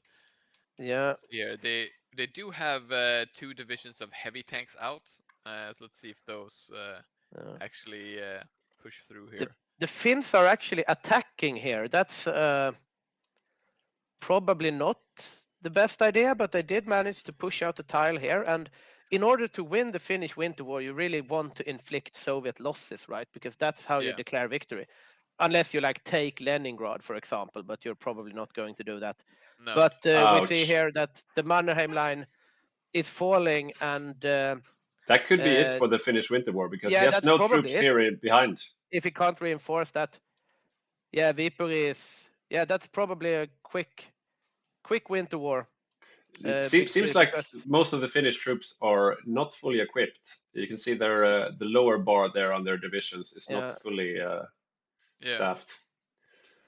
Yeah, this is bad for the Finns. Maybe if they just take back Viipuri, but No. at this point, the Finnish should be looking to declare to surrender as quickly as possible in order to not get encircled and lose any troops. I mean, Yeah. it can happen. The Finnish usually lose the Winter War, obviously, but the Yeah. thing is that you do not want to lose any of your divisions because you have such manpower issues. Yeah. And usually you would chase a victory by trying to entrench and inflicting casualties by Yeah, just them attacking you, right? yeah, this is not good for Finland at all. Maybe if the Jägers are able to get out here, but if these 2 Jäger divisions that is fully equipped gets encircled, then it's very bad for the Finnish war effort even moving further on. I'm looking France, nothing much happening there. No, they're holding on great, which is terrific for France, really. Yeah. Denmark has signed a white peace with Great Britain, strange. Looking at Finland, Helsinki is falling, so he should just surrender as quickly as he possibly can.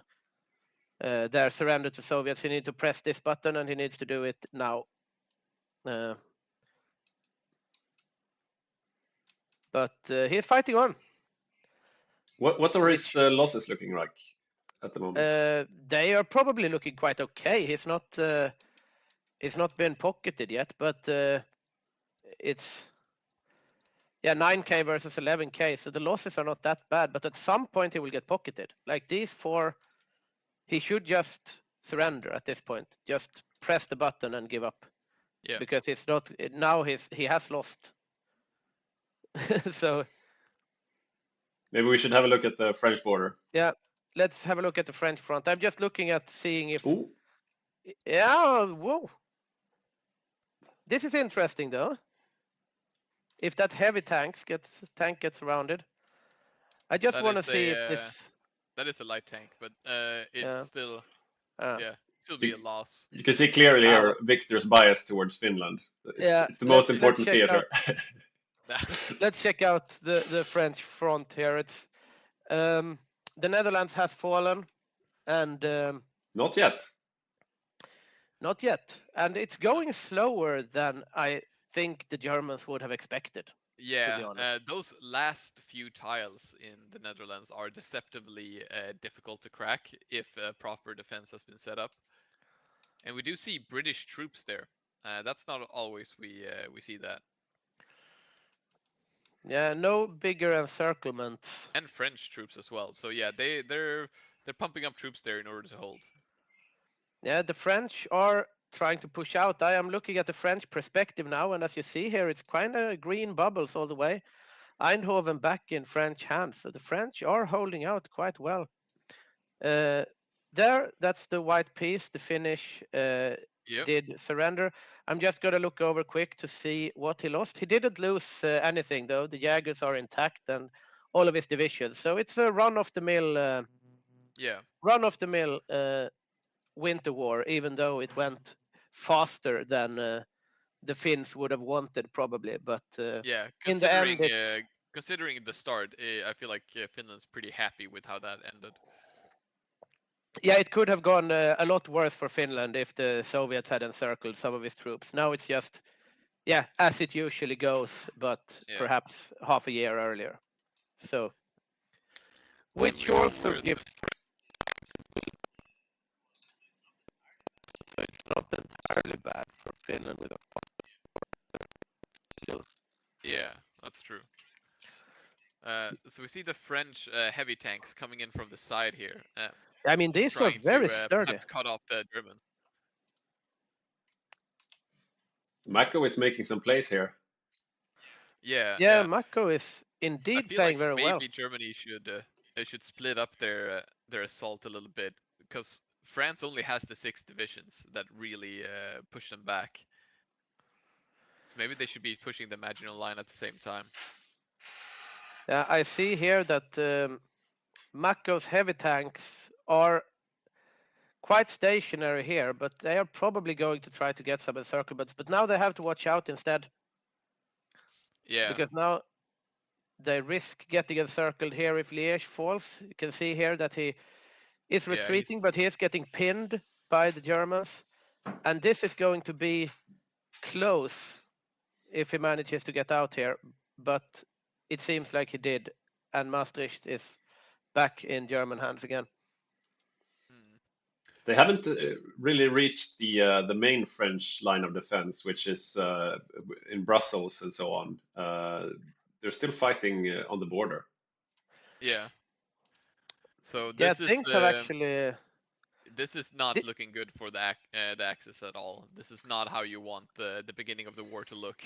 Italy joined now, though. How is the French southern border looking? We see the Italians are moving in. Only garrisons across this river, so that's where we might see the breakthrough. And we do see the naval bases here being bombed. Is that from the Yugoslavian planes? Yep, I would imagine so. Let's check out the planes here. For some reason, I can't see 100 Italian planes over southern France, northern France, nothing. Let's see here. There. In the Benelux, we have 1,000 German planes, or 1,500 German planes rather. French, British, and Norwegian planes as well. Yeah. We have a question in the chat to show Africa, and indeed, let's show Africa. There is nothing that much going on, but we do see a lot of naval engagements. Oh, Yeah. Norway. This is a very big ouch for the Italian fleet. They lost 30 destroyers, 2 submarines, 3 light cruisers, 2 naval bombers from the Brits. So we do see naval successes for the Allies in the Mediterranean, which is not something the Allies want, considering their heavy navy-focused strategy. They have managed to sink 10 submarines of the French is sunk in Porto, and as Crafting Ruby says, it's probably just starting ships here, so we shouldn't read too much into it. But the Allies are doing a convincing performance here after a somewhat unimpressive civil war in Spain. Yeah, we do see Badger making his way through Norway with his Marines. So yeah, indeed.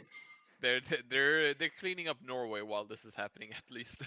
Yeah, and that's the Romanians here. So we have the Romanian and Yugoslavian Marines taking Norway, and that seems to be going according to plan for the Axis. The Low Countries is slow going, though. Yeah, it's very slow in the Low Countries. This is not something you want as Germany. The Italians will reach the front at some point, though, but supply is hard and tough to get by. And Marseille is probably falling rather soon, but they need a breakthrough in the line here in order to be able to do something. Slow countries. Uh, Where is the German armor at this point? It's not pushing anywhere that I see.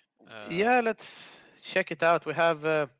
Yeah, they are pushing into Amsterdam, but Oh, there they it's are. just Yeah, the whole stack just running into Amsterdam, and they can't yeah, push it. yeah. They're not really breaking through there. No, it's red all along. I think Yeah, let's see if. Yeah. perhaps the So- tanks were a bit too light. So this is what happens when you play greedy. Folk is Yeah. aiming for a power spike around Barbarossa, but that means France is a lot harder to take. Yeah. And we see also we have air superiority on the side of the Axis, though, even though they are and they have quite a lot of planes actually, Yeah. but not looking too good for them here. Looking over at Norway again, though, we see that Romania is making short work of Norway. We do know the Allies were planning to retake Norway, though. I wonder if we can see any allies making moves to prepare for that. Yeah, looking at the French, nothing. Looking at the Brits, nothing yet. But that's also when you give Norway to the Romanians, you get a significantly weaker defense than if you do it with the Germans, right? Yeah, I would imagine so. And it doesn't seem like Italy is pushing France any further, so France is not really too concerned about the southern front at all. Yeah, France is doing well here. I mean, there is no big losses as of now. The Germans have significantly more losses than the French, but that is to be expected since they're on the offensive. But they've already I lost mean, almost 200k to France. That's quite a lot. This is not something you want to see as Germany. 198,000 troops lost to France, and yeah, we do see looking the at their Italians, manpower. the Italian Marines making their way to the frontier. So they'll be trying to break over the river here and start pushing France back into France. And the Allies are making moves in Africa. Indeed, they are, and they are planning a naval invasion of Tobruk, but they reached Tobruk so fast, so they might not even need to. Yeah. Might not even need to naval invade. These fuel tanks are just pushing through. No supply issues here. Perhaps this was the play. Yeah. The bluest supply I've seen in North Africa for a long time. Yeah, and in other games, Germany would be done with France by now. Yeah, definitely. I mean, and like going down here to support El Alamein, but because they're still tied up in Europe, yeah, North Africa is going to fall to the Allies most likely. Yeah, I mean, the Allies are pretty much going to win North Africa and walk over at this point because the Axis cannot field any troops down here. Yeah. And the Mediterranean seems to be under the control of. Yeah, they sunk a heavy cruiser here though of the French, but most of the French fleet is going to be scuttled anyway. So. Yeah. I wonder if how is Ethiopia looking? Does Italy have a lot of troops down there? No, Ethiopia is firmly in Indian hands at the moment. Yeah. Yeah, not much going right for the Axis at the moment. No, they're in a dire position. Italy is making some headway in the south, but not a lot. No, this is looking very bad for the Axis at the start of the war in earnest. It's the only glimmer of hope really is that Romania managed to seize Norway, but that's not going to last that long. The Irish have landed in Norway. The Irish have landed in Norway. Yeah. Yep, way up north. So we'll see indeed, if they have. can take that. Yeah, we will see how that pans out. I am very interested to see if they manage to. Because if they manage to encircle some of the French armor here, they could make a breakthrough. The Axis, like once the line falls, it's going to fall quickly, and the Axis wants it to fall quickly at this point. But I don't think they will be in time anyway. Look at this North African front, and it's just now you see some supply problems on the tanks, but these fuel tanks on the tank templates is really paying off massively at this point, I would say. Rosen's Italy is having massive supply problems as well because his convoys are being sunk on the way to Africa. So you can see he's got red supply on all of his Yeah. troops, and even more ships lost there. Yeah. Yeah, definitely. The naval game is not going the way of the Axis now, or the land game for that matter. Yeah. The air game is, I think, the only arena in which they're actually winning. And yeah, you can't win by air alone, unfortunately. Let's have a look at the Italian Navy as we hear in the chat here. We have some combat results. We have some combats going on. If you have a look at his main stack to see what it looks like. Yeah, let's. Is this the main stack? I think so. The 78, yeah. Yeah, he still's got some capital ships left. Yeah, and they are convoy raiding. I mean, but they are over here. They need to be. In these combat results, this is not looking too good. Yeah, and Germany is not producing any new divisions at this point, probably because they want to crush with what they have now and then start building newer, better divisions. Yeah, North Africa is just falling here, and that will force the navy out to sea as well, which will not be very good for it because it has some ships over here. Italy seems to have broken through in the south finally. Yeah, Italy has broken through in the south though, and at the same time a German breakthrough up in the Low Countries there. That was Badger. That was the Yugoslavian Marines doing work actually. Oh really? Yeah. So Yugoslavia coming to help Italy out, and hopefully he can push forward a bit here. Yeah, and it's the very Romanian nice of Marines are there Yugoslavia as well, so they are doing work. Yugoslavia saved the Italian front here a bit. Very nice. Did he get them down from Norway? Yeah, I guess so. Yeah, I would imagine so. As you can see here, the Irish have almost recaptured the north of Norway. I guess that the Axis said like, "Oh, we're needing you here in France." Yeah, they left some garrisons in Oslo and Kristiansand, but other than that, they have nothing there. But North Africa there is nothing left here, so North Africa is going to be in Allied hands rather soon. And I wonder if they will get the naval supremacy required to make any naval invasions towards the islands or towards like Tel Aviv and stuff like that. Probably not. I'm looking at the British perspective here. What is Badger CAS fleet looking like? That's a good question. Let's check it out. Badger has 72 CAS in his entire air force, so nothing extraordinary. Yeah. But he is making do with what he has because it is the Yugoslavian Marines that has managed to break the stalemate here in the south of France. Meanwhile, in the north of France, we see somewhat of a dangerous salient here for the Germans, to be honest, but still a breakthrough in the line, and they will be able to broaden that across like where Sedan and towards Metz. And finally, I think we are starting to see the fall of France kicking in, but it is later than they would have wanted, definitely. Yeah, and the Netherlands are still standing. I mean, they haven't lost their capital yet. Yeah, the Netherlands are still in the game. Belgium is still in the game. Pretty much the only nation that have capitulated outright is Luxembourg. Everything else is standing. And Poland. I don't think Norway has capitulated either because the capital is just moved to Narvik. Yeah.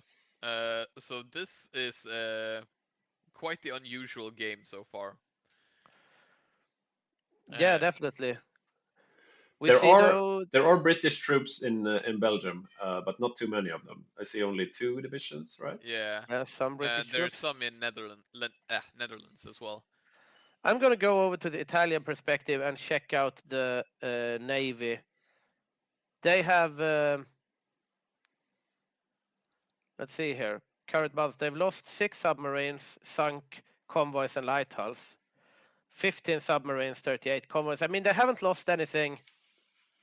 They haven't lost anything extraordinary. They're losing some submarines and... Oh, this is bad for the Germans, though. Oh.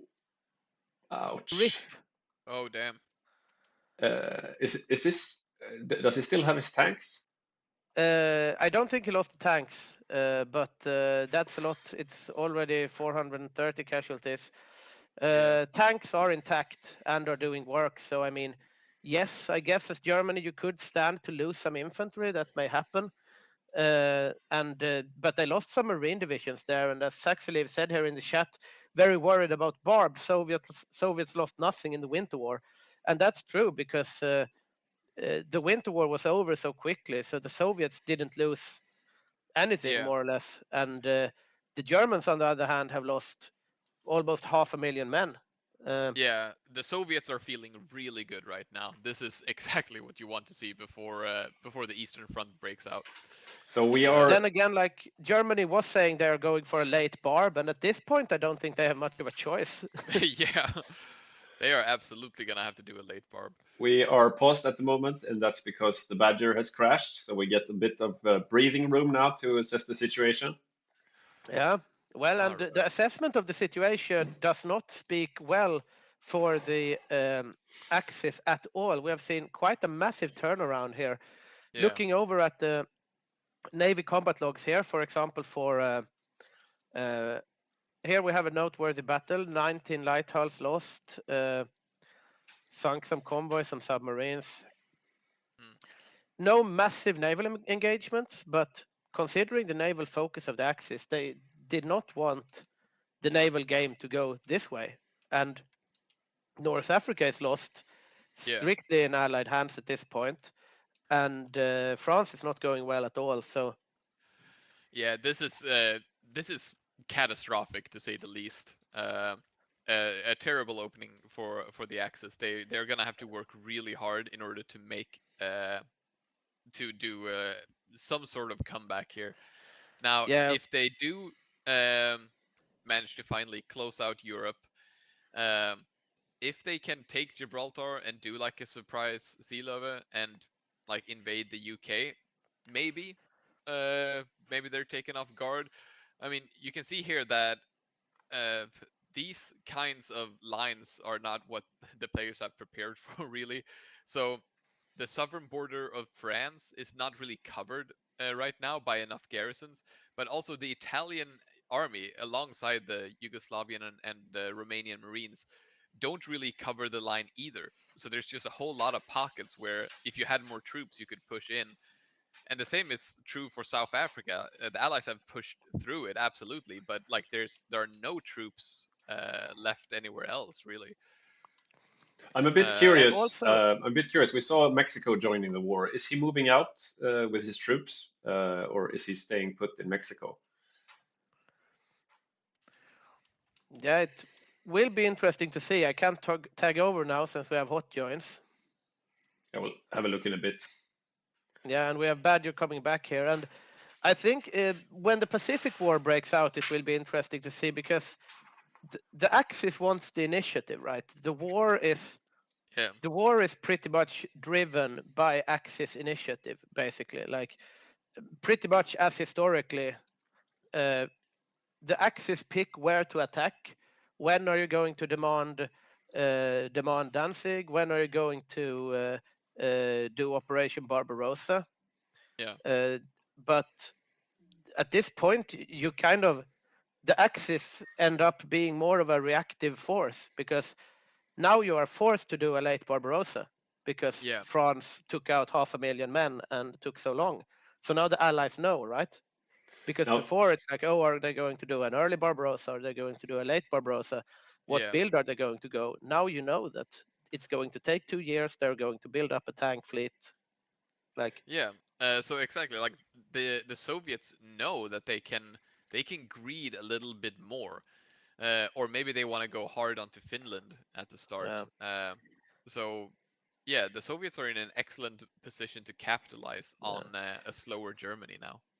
But I think they underestimated a bit. Like it's hard to like versus a player like Mako, for example. It's kind of hard to greed because he's going to have the macro, he's going to have the troops out. So it's hard to do a greedy play against a player that is going to have an optimal meta setup, right? Yeah. Now, we do know that the Axis have a lot of Marines. We have Romania, Yugoslavia, Bulgaria, Italy. They all have Marines. I think even Germany's built a couple of Marines. But in order to use the Marines, you need naval supremacy. And yeah, Italy's been getting beat on the oceans, and yeah, without the navy, you can't really do any naval invasions. Yeah, I mean, Yeah. the naval supremacy seems to be out of the window at this point, and also Germany lost like 4 marine divisions here. Could we have a look at Mexico now? See if they Yeah, they're on the way. Oh yeah, they're sailing across here. Yeah, And they they are. are Where going to land, yeah, in France. Mexican troops They're are going moving over directly to to France. Okay. Ah, they will probably be too late though. I think France will fall before the Estado Mayor Presidencial reaches La Rochelle. Yeah. To be honest, they Yeah. have. If he wants to hold Paris, he has to Yeah. move back his heavy tanks there. But he doesn't want that. He wants to use his heavy tanks in order to create more pockets and get more divisions.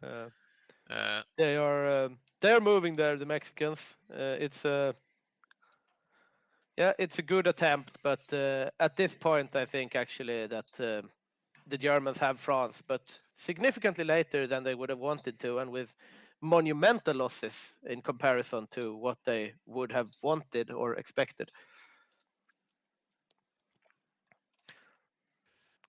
Yeah. But we see here, though, the French heavy tanks are trying to make some place here.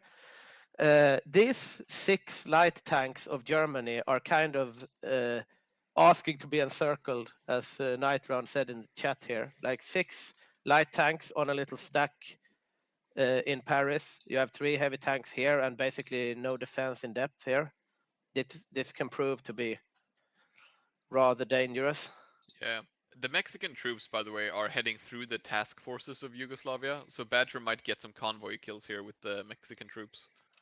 Yeah. We will see. The Navy game is starting to pay off.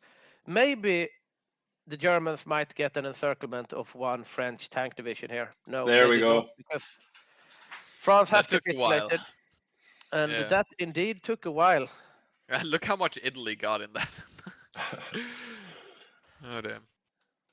And indeed, it was I would say that it was the Italians and the Yugoslavians that actually played the pivotal role. Yeah, It and was the not- Netherlands are still standing. Yeah. So then the French capitulated before the Netherlands. Yeah, Brussels have not fallen yet either. So, but now they will. But Belgium and the Netherlands have outlasted the French, mostly Yeah. due to a Yugoslav and Italian push in the south Yeah. of France. So, very, yeah, a new game. Like Yeah. we haven't seen this Crazy in a game. while. It's always fun when new things happen. We have a question how Africa looks like, and I think the answer is Allied Blue. Yeah, Yeah. it is firmly in Allied hands, definitely. Some port strikes going on from the Axis, some convoys being lost, some Yeah. submarines sunk. Naval game favors the Allies, but nothing extraordinary. We haven't seen any like big naval engagement where flagships are being sunk left and right. But the Italians are probably not happy about this. 78 submarines, 5 battleships, 45 destroyers. It is not a good look for the Italian Navy. They are losing a lot of submarines as well. And I mean, they can produce that, but it's still not. I mean, it's not like convoys. You can't just churn them out in mass production. It takes a while to build submarines. Finally, Joachim Löfgren on the Netherlands capitulated, but he put up a really sturdy defense. Yeah. And like we said earlier, he's still playing in the Dutch East Indies. I'm not actually sure what the benefits for him are, like holding out this long. I don't think it makes it any better for him in the Dutch East Indies. It's just terrible for Germany. Yeah. Yeah, most likely, probably it's just to deny the Germans because, yeah, I mean the losses in. Yeah. We have a See, Merry the Allies have Christmas spread from. out in North Africa, just holding the ports, except for Tripoli actually. But yeah, it's unlikely, I think, that we're gonna see an invasion of North Africa anytime soon. We have a Merry Christmas from Seve, one of our regulars. Merry Christmas to you as well, Seve, and Happy New Year. Yeah, Merry Christmas. So Indeed, Merry Christmas. I think the Axis will go for Greece next. Seems like the obvious choice. Maybe if we pinpoint the Axis Marines, we could see what their plans are. Let's see. Going over to Italy, we have pretty much nothing planned at this point. They are just getting port striked and bombing some screens down. In the production, they are producing screens, which they needed, just as PRP Gameplay said in the chat here. Italy indeed needs more screens. The nothing Marines much are just going hanging on. out really in Germany. So they're not planning anything right now. We'll see what they want to activate them for, but they really should be using the Marines already to either take Greece or accomplish something else. I don't think they can afford to just sit still right now. Where is the Marines of the Badger at the moment? They're hanging out by Bristles. Okay. Or they were like 60 seconds ago. Okay. Yeah, they are going down here towards Greece, so we will probably see an invasion of Greece here rather soon. And I think the Axis, it feels like they have been caught a bit off guard. They didn't think that this was the way that things would go, and now they are planning how to handle it. Yeah. But Norway, they do have the south of Norway, but what's the Allied presence there? Yeah, there is an Allied presence. They are capitulated now, though, so they have, in all regards, taken Norway because this is impossible to raid. So the Allies are going to need to naval invade in order to get down there if they want to. But I mean, these 5 homeland lads of Ireland is going to actually pin down some troops because you cannot. I mean, you have to garrison it, right? You cannot just leave Norway ungarrisoned at this point because the Irish are just going to come down there eventually and take it. Yeah. In the Pacific, we see Japan has started their basic amphibious tractor production. So they're going to be pushing Amtraks. They haven't... I don't think they're too far along with that at the moment. Yeah, we have some requests to look at the Pacific Theater here. We have True Balder saying, can you show Siam? A friend of mine is playing it, but I haven't seen it yet. And well, this is how it looks like. We have 10 divisions of garrison templates, and we have 2 divisions with mountaineers and rocket artillery. These are rather strong.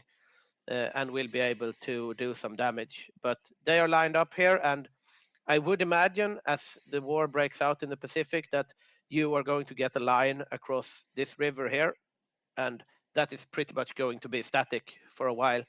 And then I would imagine that these 3 bit more geared divisions are going to go down towards British Malaya and probably make a run for Singapore at some point.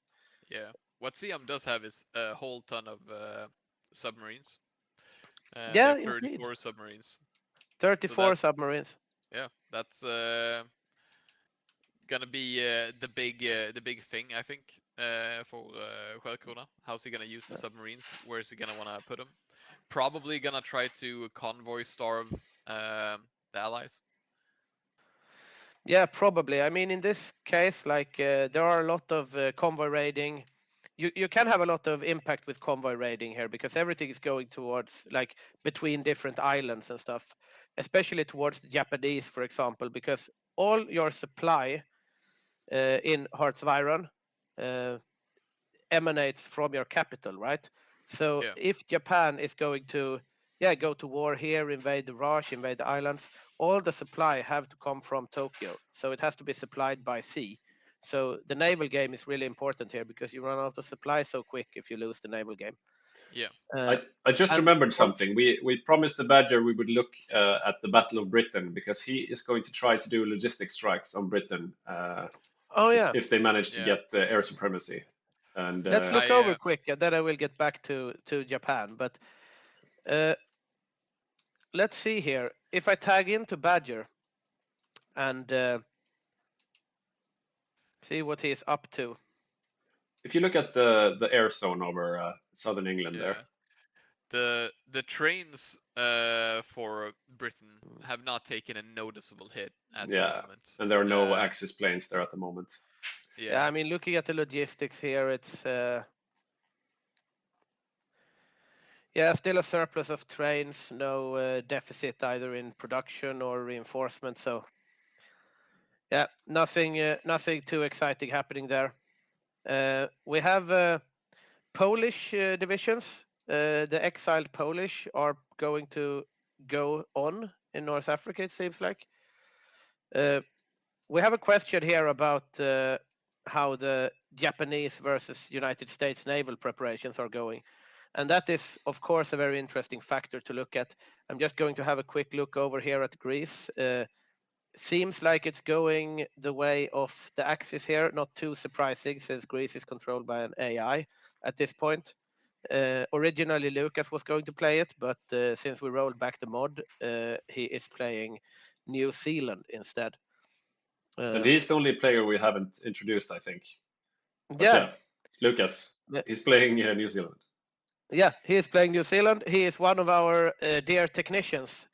He has done a formidable work when we have had Berghoff together with Mossberg and Konov for with everything like camera and Steam Deck and so on. So it will be very interesting to see the next game if they are doing the studio with Magnus to see how the production value is affected, because it really pays off a lot to have these guys doing the technical stuff. And now he will also be doing stuff on the battlefield, of course, when he's playing New Zealand. Which is annexed by Australia. Okay, so maybe we've been misinformed. I'm gonna maybe it's not playing at all. I'm gonna do some ask some questions. Shout out to Lucas anyway. Looking at the naval preparation, as we said before, we do have Japan with 5 carriers, but that's probably the starting ones. 6 battleships, 3 battle cruisers, 16 heavy cruisers, 26 light cruisers, 114 destroyers, and 56 submarines. And they have where do I see that? Production, 82 dockyards.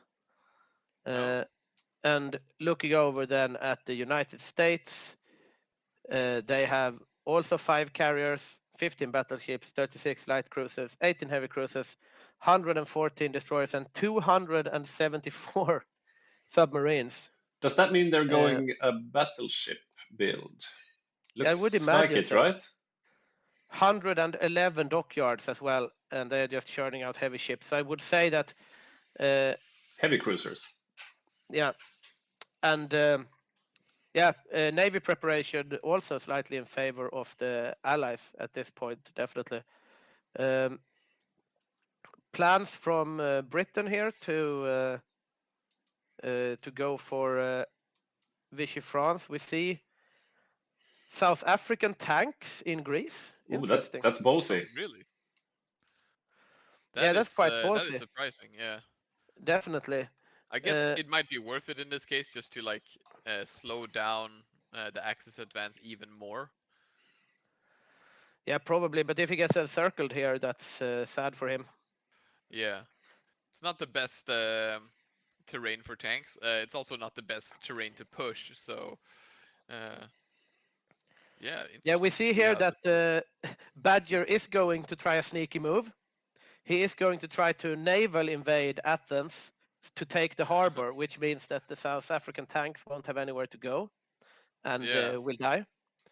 Well, they can cross, right, from Corinthos to the other. Oh yeah, they can probably go to Kalamata. Yeah. But as we just saw, Badger has a plan for that as well, it seems.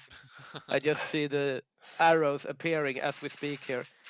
And Badger is determined to make a dent in the Allied plans, but now the South African tanks are on the harbor tile, so that is not going to pan out. We do, however, have the Irish railway gun that just landed. What? Yeah, indeed. So let's go over to the Allied perspective here. An Irish railway gun and 2 South African tanks. It's leaving again. Okay. Yeah, I think it's time for the Allies to get out of Athens. It was fun while it lasted, but that's probably the first thing in a while that has gone as the Axis expected. Yeah. Let's hope Oscar Eriksson gets his tanks out of there, because if he doesn't, that could be quite significant, at least for him. Yeah. Yeah, definitely. We'll see. We'll see how that pans out. But I don't know if they are going to get. Yeah, the naval supremacy is in the hands of the Allies at this point, but not necessarily the Aegean Sea. And they can get convoy raided on the way, as Saxolive says in the chat. So, yeah, a ballsy maneuver by South Africa, which is also somewhat unnecessary by the looks of the game at the moment.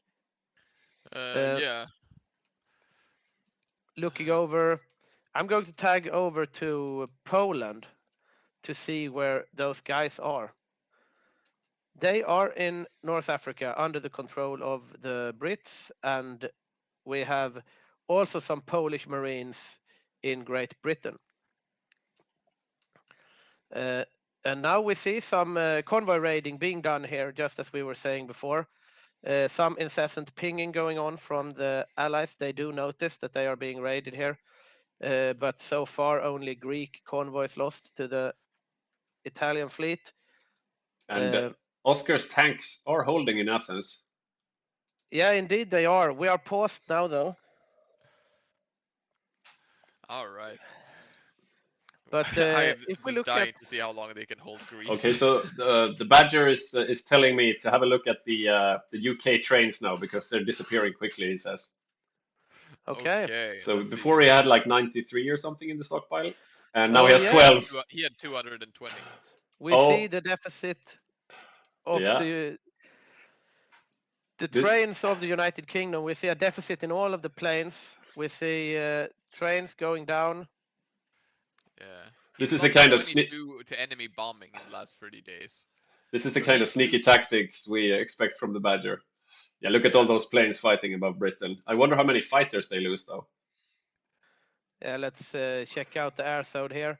From the British perspective, we have 2,200 German fighters, 1,500 German bombers, 1,900 on the United Kingdom. We do see a Axis air superiority over southern England, and they are just getting bombed to smithereens here.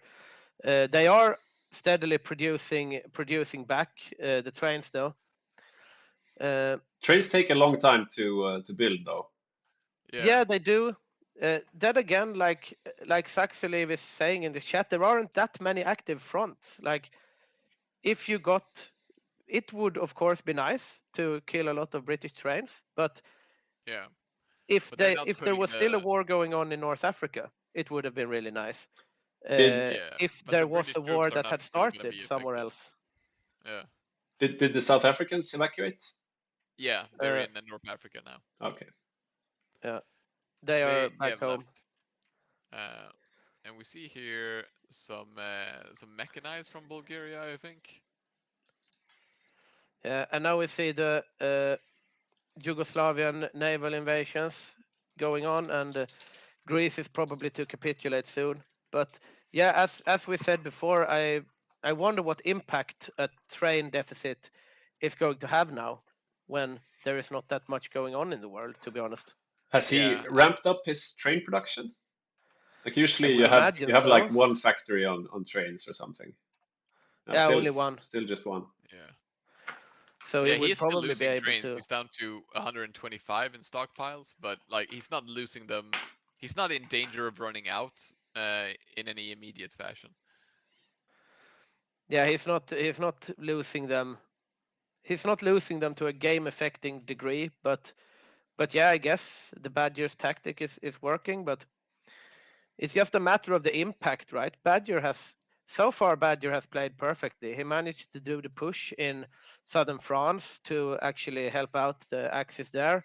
His naval invasions have largely succeeded, and his bombings are also going very well. But I mean, he's still Yugoslavia. He has 4 divisions, and he has 183 airplanes, which I guess is okay for being Yugoslavia, but it's still like 100 airplanes. So Yeah. So Mexico is moving his troops over to Greece, which is extremely optimistic that they'll make it there in time. yeah, we have But he does have one cavalry division there already. one division of Mexican horses here, and he might Yeah. actually just lose that because Kalamata is going to fall probably before he can get there. Yeah. And then he will have, I still have this harbor, I guess. Are those Polish Marines, Spanish Marines there in sea to the left? They're Spanish Marines, yeah. Yeah, we have Spanish Marines. We do see a comeback plan here for the Axis being planned out. We have the Italians are going to start naval invading in North Africa in order to gain back their foothold. Probably as soon as Greece falls, they are going to kick that off. And they took Malta. They took Malta when we weren't looking.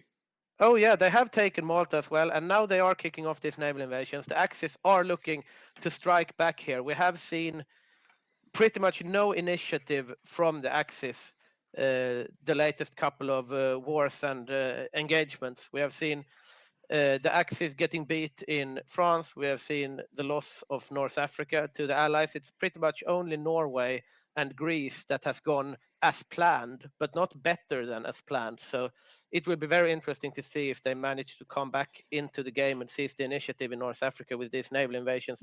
And here is over landing here now. So Rose's... 12 divisions from Italy has landed in Benghazi, and there's only one British division there. And we see here that Polish. Wait, what? The South Africans are scrambling here. You see pinging from Great Britain here. Come, we need to defend this. Something is happening. And we have they are garrisoning Tripoli because they are probably expecting a naval invasion there, which is the correct assessment because it is indeed a naval invasion planned for Tripoli. So smart of them to garrison it there. Yeah, I feel like they do need the support from this is interesting though. See this trap here? As soon as the Italians saw that the tanks have reached the front line, they instantly kicked off this naval invasion from Greece to this tile. So they lured the South Africans into a trap here. Interesting. So when the Romanians land here, they might be able to cut off these tanks. And that was a super smart move to not kick off the naval invasions at the same time. So they started with this first naval invasion. The Brits panic and they run all the tanks over to kick them out of Benghazi. And now we have Romanian Marines, or Spanish Marines rather, moving in to invade El Agelia. And this might be very, very bad for the Allies. And now they also are going for Tripoli. And we have a German naval invasion of Benghazi to reinforce the Italian lines. The South African front is once again open here. Yeah. Ireland is doing some crazy stuff up in Norway, but it's just with like 1 or 2 divisions, so I don't think that'll accomplish much. Yeah, we'll see. Trondheim has fallen to the Irish. I think the impactful front is going to be down here, so I'm going to keep my... North Africa is the where the real fighting is happening right now. They're not sending anything for Alexandria right now, which surprises me because I would have assumed that Badger or Romania's Marines would make their way there, but we have a question in the chat. Why is there no Allied raiding? And yes, there is, but there is only in the Eastern Mediterranean Sea. In the Central Mediterranean Sea, there is not a lot of raiding going on, and that is an oversight on the Allied part because they need to capitalize on this. They have won most of the naval engagement. The Italians have not been able to rule the oceans up until now, to be honest, but they are still not convoy raiding the invasions that are coming down here. And they should have been able to see this because Malta fell earlier. So far, the Axis have had a hard time meeting the South African heavy tanks, but I think just now we saw a landing of Hungarian tanks there to the left. So they are starting to mop up there. Indeed. And we do see the Canadian tanks making their way back to North Africa. So it's not just going to be the South African tanks here in a while, but they are a little whiles away. Here we see a big fleet engagement also. Finally, we have an engagement between 2 big fleets. and it's looking allied. It is indeed looking allied. But nothing disastrous for the Italians. But they are still unable to challenge the Brits at sea. Yeah. And as for the allied forces that used to be in North Africa, we see that both India and Australia are not moving to reinforce North Africa. Their window to help this arena is kind of over, and they're setting up to protect the Pacific. So it'll be a tougher fight for Canada, South Africa, and Britain here in North Africa. And now. I mean, this is once the fleet's engaged here, it's a convincing Allied victory at sea. And the thing is that they could have capitalized on this if they had done this engagement earlier, because now it's too late, right? If you look at the Axis supply now in North Africa. As soon as they lose the fleet battles, the convoys stop coming, and they immediately get supply problems. Yeah, that is true though. Italy lost a lot of convoys. Yeah, it's not looking too good on the supply. They still have a convoy surplus though, so they should be able to. Yeah. The thing is that I mean, at this point, it's a bit too late. If the Allied fleet was out a bit earlier, they could have stopped this. But the North Africa is looking to be captured back by the Axis here, or at least the lines will stabilize. We have Seve asking here: will North Africa reset to default, or did Axis go too boldly and get choked by a naval blockade? And I would say a reset to default. I don't think the Allies will fall behind El Alamein. They will probably just prop up their tanks here at the fallback line. We see here that at the moment we have 10 divisions assigned to this fallback line here by the United Kingdom. And once this line falls, if it does, they are probably just going to fall back here. And I don't think the Axis will be able to push through that. No, we see the French have already one tank division there and some infantry. So I think it's unlikely that they're gonna be able to push through El Alamein. Yeah, I think so as well. Yeah, especially since the South African tanks are going to be pushed back there, and then you're going to have 3 tank divisions. And the Canadian tanks should be getting closer to arriving. Yeah, where are they? Well, they were coming up through like Ethiopia. Not sure how far they've gotten. Speaking of Canada, we got a bit of an inside view on what's on Canada's mind. If you have a look here on the screen. So that's what he's drinking, local beer from Falkenberg, where he's from. Pine Ridge Brewery. Yeah. That does sound good. Oh yeah, the Canadian tanks are they're inland now. They're very soon at Alexandria. So El Alamein is in all likelihood going to hold. But this is a much-needed victory for the Axis, really, to take back this part of North Africa. And I don't think the Allies were really expecting them to be this aggressive. It's really like the point of the fact that they were weak in Europe, but they were probably weak because they had so many Marines and stuff like that. Well, Marines are really good at naval invasions. So even though they were weak in Europe, they should not. The Allies should have expected them to be strong elsewhere. Yeah, I mean the Marine play has caught the Allies off guard, and it's a sorely needed Axis win indeed. But I mean, look at sea here. Like every engagement is pretty much lost by the Italians. Yeah. Here we have, I mean, it's destroyers, but that's 31 destroyers, 11 light cruisers, and I mean, those things kind of add up. Looking at the Italian fleet now, it's 5 battleships, 2 heavy cruisers, 11 light cruisers, 7 destroyers, and 23 submarines. This is pretty much nothing left of the Italian fleet. Yeah. And looking over at the lost ships, this has been an expensive bite back in North Africa. Yeah. If you look at the losses here over the last month. Yeah. If they get completely cut off here as well, their troops are not going to be supplied. So even though the Allies might not have as many troops, they're still going to just push back and take back North Africa. Yeah. So they need to turn the tide of the naval combat, and I'm not sure they can. Yeah, that's the challenge here, because they have a lot of Marines that are very good at naval invasions, but you need the Navy as well. Yeah. They have managed to win like the micro of the Navy game, though. Like the fleets of the United Kingdom is obviously better than the Italians. We see that in all the battles that the Italians lose. But utilizing the Navy, even though they have this big deficit in Navy, even though the Brits rule the sea, they have managed to naval invade North Africa and reset the lines. So that's an impressive use of the resources at hand, Yeah. at least. We have a question in the chat from Rob if it's normal to have this many unused research slots, focuses, old equipment, etc. I would say it's yeah, it's quite normal. You see him here catching up with the tech. The old equipment still in production, that could be strategic because if you change for the newer models, you lose efficiency. So sometimes you want to keep churning out the older equipment faster rather than going on to the more modern equipment. Yeah. The older equipment is also cheaper. So even though you don't, even if you wouldn't lose efficiency, you might still want to do it just to have more of it because it's better to have troops that are supplied with something than supplied with, have some that are supplied with good weapons and then some that have no weapons. Quantity has a quality all of its own.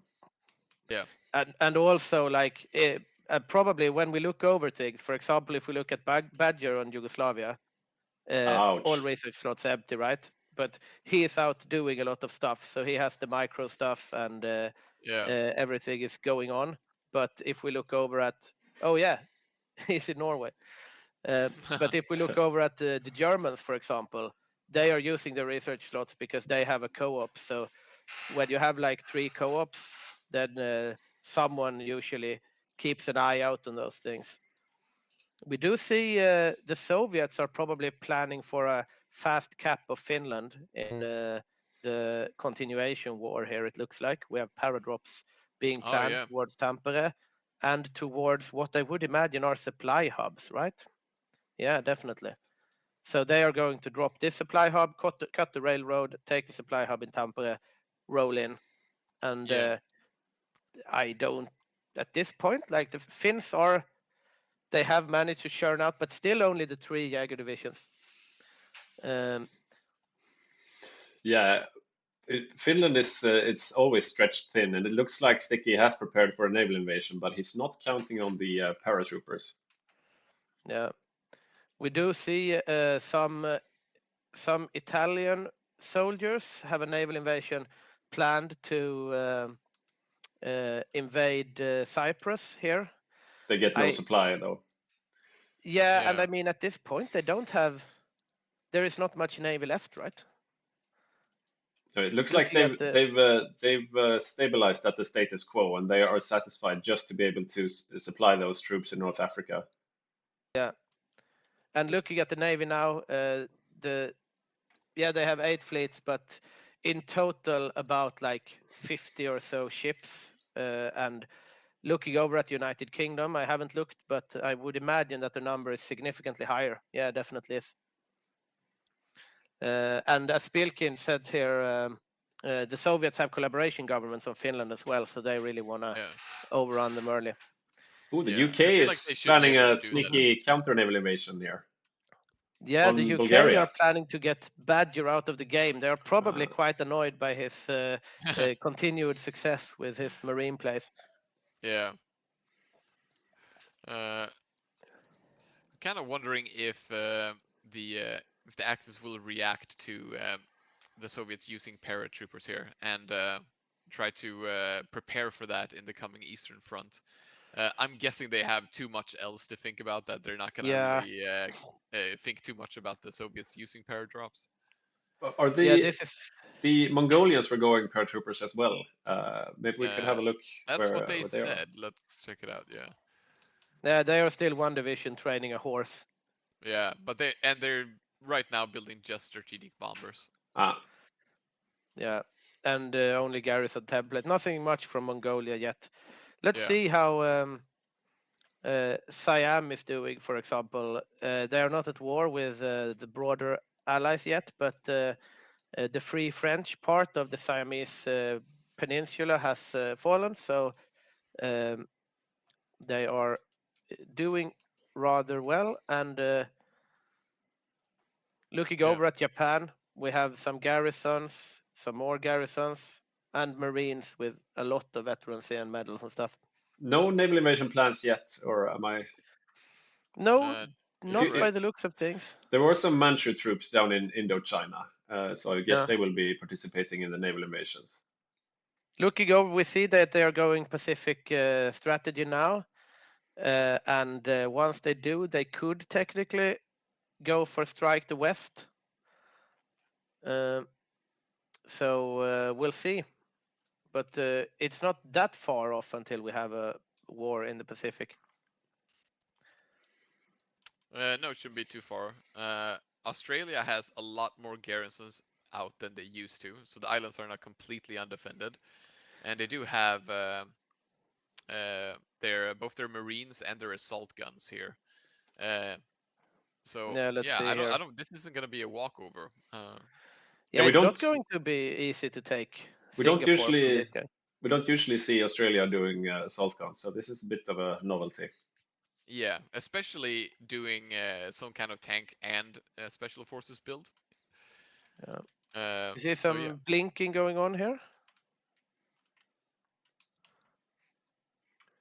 Yeah, they've identified that Rhodes is a bit weak since they are a bit low on supply, but now the Italians at least seem to have gotten their supply situation under control there. Yeah, it seems to be working. They're not getting raided at this point. It's kind of a status quo situation. Did Italy refit its ships before the war? I'm not sure, but at this point they don't have that many ships, I would say. But they are building more.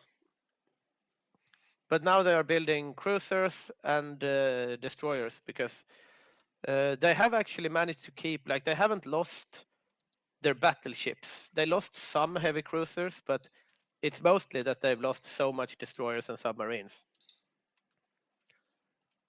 I'm gonna step out for a little bit. We'll be right back. Yeah, you do that. Looking at the Britain's trains, we can see that they really haven't continued to lose them. So Badger hasn't been able to do a logistic strikes to the point of it actually affecting the allies. So unfortunately, that particular strategy hasn't really worked out yet. I'm Yeah, not sure if it's not. he can actually keep going. He doesn't have that many airplanes. This is interesting, though. We see that they have planned to retake Norway. The plan of retaking Norway quickly is starting to spin into action here, with some naval invasions being planned for Trondheim. And I wonder, yeah, it's probably these infantry divisions. Yeah, the Allies did in their chat earlier, though, like, say that they wanted Ireland to be a nuisance in Norway. They didn't actually expect Ireland to hold any part of Norway. It's just forcing the Axis continuously to return to Norway with troops and spend a lot of time microing there instead of where, they probably would rather be. Some Irish troops going home here as well to the Isles, as Norway falls to the Axis. Yeah. We see that Siam has declared the Ratakonosin Empire, gives them some manpower and some buffs and some cores. Also a nice color. Yeah. We see their submarines are still just practicing, right? Yeah. Yeah, they are exercising and looking over at Japan. I wonder if they're going to strike the West at some point. No, they're doing an alliance with Siam, but they are working their way down. After they have taken the alliance with Siam, they can strike the West in 14 days, and that means that the Pacific War is going to start. And looking at how the Axis have been doing in Europe at this point, I would say, yeah, they did manage to reset North Africa. And not encircle troops and stuff. So not a total victory, but still an Allied victory or an Axis victory, and they managed to get it back.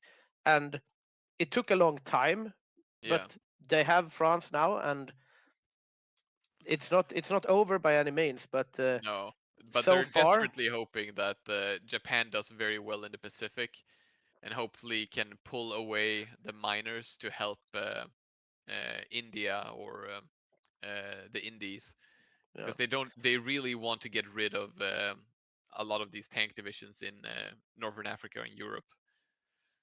Yeah, indeed, and I mean the German army here is slowly building up. It's what I'm worried most about for the Axis is Italy. To be honest, it's kind of historical in that sense because looking over at the Italians here, we have everything they have is they have 18 infantry divisions here. They have like 12 infantry divisions here. It's just some infantry divisions divided across, and some special forces. And these are obviously good, but in a broader sense, they have 36 infantry divisions and 11 special forces in their entire army. And the fleet is also like 50 ships. So they managed to win in North Africa. They managed to help out with France, but it's really cost them pretty much everything they have. Yeah. And this is at some point, this is going to fall. We'll see here if South Africa is fast enough to react to the Italians moving in here. Looking at the Italian perspective, they are going to see if they can catch South Africa lacking, so to speak, because if they move here and then move here, and South Africa is watching Netflix on his second monitor, then he's going to have no tanks. Yeah. So yeah, and there we see the pin coming out, and South Africa has wisened up to the attack, and yeah. Well, it's a nice move from Italy. It's like those kind of things you want to be doing all the time, and eventually your opponent will make a mistake and not be fast enough. yeah, you just do it until you catch them off guard eventually. Then again, now they have no organization on this entire line, and you have two very angry South African tanks, so it can backfire as well. Yeah, they didn't even manage to take the empty tiles, so they do not have the supplies. Yeah, they're walking super slow. Like it's 31 degrees here, and they have no supply. So yeah, they have no supplies, no organization. They can't push here really at all. Then again, like the South Africans can't push either, because the South Africans could probably push up to here or even to Tobruk without any issues, but then they would die. So status quo. And now we actually see the Brits starting to lose some ships. Okay. One heavy cruiser even of the British has been sunk. So the Italians are slowly clawing their way back into the naval game. Yeah. But they have a ways to go before they're back, so to speak. The Brits have like 5 times more screens than the Italians have in total. But yeah, and I think we can safely say that the Axis are not close to capturing Gibraltar at this point. So they're no, that seems very far away. And I mean, they went so much into it. I remember when we interviewed Badger, we were like, oh, you are putting so much effort into capturing Gibraltar, and oh, I'm going to go Navy when we take Gibraltar. And yep. Yeah, at this point, I don't know if they're going to take Gibraltar. No, I think we've passed that point. They might take it at some point in the future if the rest of the game goes well for them. But we're very much past the point where they can execute all the plans that they wanted. I don't think we're gonna see. Actually, like. And how many dockyards did Badger end up with in the end? 10 in the end. So slightly more than 8, but not by a lot. But that's interesting that like the Axis are really making all of these plans, and the Allies are pretty much just reacting. But when the plans fail, then it's the Axis that have to react, right? Because the Allies know what they're going to do. The Allied battle plan is pretty clear. Just defend what you can from the Germans, and then push back, do some sort of D-Day. Meanwhile, the Axis can do all these strange things and catch people off guard, but yeah, but strange things are often strange for a reason. It's because they're not as good as the other option, and that's why people consider it strange. Yeah, So indeed, it's indeed. not always good to do new things. We'll see here. Soviet has increased their number of paratrooper strikes, so there's going to be a lot of them dropping into Finland. This is going to be dangerous. I mean, if they get the air superiority over Finland, this is over Yeah. for Finland. Then again, like some intel, if we look over, we haven't looked at espionage much, but Oh yeah, that's true. if we look at espionage here, they do have. I mean, from the German perspective, I wonder what they know. Like from their intel, not enough, I would say. No. They won't be able to deduce. Yeah, they don't know enough. But if they were to spy more, if they got a bigger spy network and they could see here, like the third co-op on Germany sitting here looking, and they're like, oh, they have this many transport planes in Leningrad, then Yeah. you can just send up fighters and they won't get air superiority, and the whole plan fails. So the espionage can play a big role if you use it correctly and if you find whatever plans your enemy is up to. But Yeah. You have to be able to make some amount of deductions. Like you're not gonna see the paratrooper plans, but like you said, if you see the transport planes, you can understand why those are needed. yeah, indeed. Looking at the naval invasion plans here, the Axis have not given up on naval invading Cyprus. Oh really? Now they have planned invasions from Tobruk, from Samos, and from Athens. And Okay. I wonder when they will kick those off, because I mean they will in all likelihood succeed at this point. Like the British fleet is not. Yeah. They have naval supremacy, but they can get defeated in detail, so to speak. Have a look down there in North Africa. Again, we see the brave tanks of Oscar Ericsson of South Africa by themselves on the front line, just taunting the Axis. Come and get me. Yeah. Well, he saw them try and realized that they can't even push the empty tiles. So. Yeah, when you were away, the Italians tried a sneaky encirclement move, but it failed. I think it's time we do another raffle. So if you want a chance to win a Hearts of Iron DLC of your choice, not counting Götterdämmerung and or Trials of Allegiance, go to our Patreon page and sign up as a free Patreon, and you get to be in the draw that we will do in just a bit.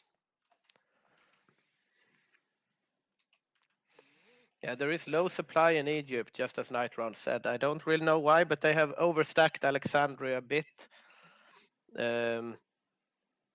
I would say if they upgrade this railroad. It can't be the trains, can it? Wonder. No. Nah, he has more trains now than he did before. So he's gaining in amount of trains right now. Badger was saying in a chat to me before that they managed to kill 100 trains, but then the RAF were too much of a trouble. Oh, here we see the invasion of Cyprus. But they are defending. Ooh. They are defending, but they have on multiple points. It failed though because they lost the naval supremacy, I would say. Yeah, they went home again. Yeah, another. No, but they are now. They are going full on in the front here. German tanks have landed in Tobruk and are starting to advance across the line here. Yes, here we see. And they are moving quickly. And if they pin this South African heavy tank is in dire straits. Could they overrun? No. Finally, maybe they can German get this armor. one if That's they pin close. Close to an overrun here. It's very close to an overrun. No. But no. They managed to get back. But they are trying in North Africa. The Axis are on the hunt, but supply situation is grim for them. They have, but this is going to be connected up at some point. We have. We are in August 1941, and this is about the time you usually see Barbarossa. But so this is something the Allies are not expecting, that the Germans would send down tanks this late in the game. Yeah. And we have 6 days left until this railway comes into effect, and then they will have supply. Now it's green up at El Alamein. All right. They might try for something here, but Possibly. They do, like, the Allies do have both Canadian, South African, and French tanks there now. The French have actually another. naval invasions are going again. I wonder if they have the naval supremacy this time. They do. The British fleet is not out in the Eastern Mediterranean. So these naval invasions are going to kick off. Just as Nightround said, I don't think the Allied will be able to. They won't be pushed out of here, I can't imagine. But once these naval invasions kick off. And now they're green. No, red. Green. Yeah, but they will. They are reinforcing here, but they are landing on 2 places. In 5 days, they will reach. This is going to come down to a hair, but yeah, it looks like the Italians are indeed succeeding here. Yeah. Have reinforcements coming in? No. Yep. There we go. There we go. Cyprus has fallen to the Axis, and they are still able to perform at sea. It's very interesting to see that the British Navy is so much better on paper, but when it comes down to the individual engagement and the use of the Navy for specific war objectives, we still see that the Italian Navy is performing very well, or rather the Italian player, because you play with what you're dealt with, right? But now the Israeli coast is at danger of being naval invaded here from Cyprus. Yeah, so they're making moves. They're not moving forward particularly fast at this point, but it's definitely not over yet. This game. We do If we see look at Ireland the air, being annoying in Norway again, by the way. The air over northern Egypt is contested with a slight edge to the Axis, which is interesting considering the number of planes in there. Because the Allies seems to have somewhat better planes, or well, they have 10 static anti-air, so that explains it. Over the Eastern Mediterranean Sea, there is also Axis dominance in the air. Here it's much more lopsided, 92%. And it's yellow in northern Egypt from the Axis point of view. And yeah, you see naval engagements going on again. I wonder where the British fleet is. Yeah, because they're losing now. Damn. Docked in Yorkshire, holding position in the Red Sea, engaged in combat in the Mediterranean Sea. Yeah, they are here now, but that's the reserve fleet. They usually have one fleet in the Med and one back at home. Yeah, we have here the flagships are engaged in combat. So we are seeing some big naval engagements going on here. And it will be interesting to see who wins out. We are now on the perspective of the British player. So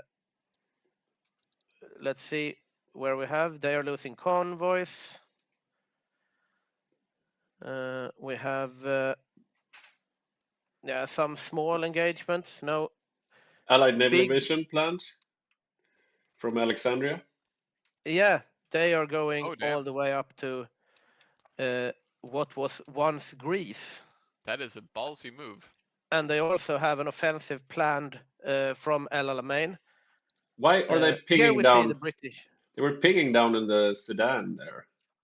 Yeah, I don't know why. That's probably because they want a fallback line there or something. There is If we lose, go here. Here we have a somewhat big United Kingdom fleet as well going up into the Eastern Med because they still control the Suez Canal here. You have to remember that. So they are able to get ships. They can maneuver a lot here and defeat and small victory, defeat. The naval results are racking up faster than I can click them, but yeah, it's no major wins, no major losses. So we should be seeing forces arrayed on the Soviet border now. This, though, a big victory. Yeah. For the Brits. Yeah, the Brits are still winning at sea. But they're winning at sea, but they're losing every naval invasion. But now they are planning to get Cyprus back here. Yeah. Is it the British that are planning the naval invasions? Would imagine so. Nothing on the looking over Soviet at- border here from Germany. Oh yeah. Yeah, there's absolutely nothing. This is going to be a late Barbarossa. Yeah. And the Soviets are ever so happy. Yeah, I would imagine so. And the Axis, the fighting is happening in North Africa. This is where it's going down. 2 naval invasions planned. Yeah, the Axis want to naval invade Egypt and Lebanon, and the Allies, meanwhile, are wanting to naval invade Cyprus and Thessaloniki. And now the Allied naval invasions are first out to sea. Looking from the Italian perspective here, let's see if they have anything to defend with here. They do. They are indeed prepared. But they're for badly naval invasion. badly supplied. Badly supplied, But they are holding. Strong. And this is not going to land. Naval base bomb, though. Let's take this moment to do a quick draw of the magic wheel. So the sound might get a bit messed up when we do this. Here we go.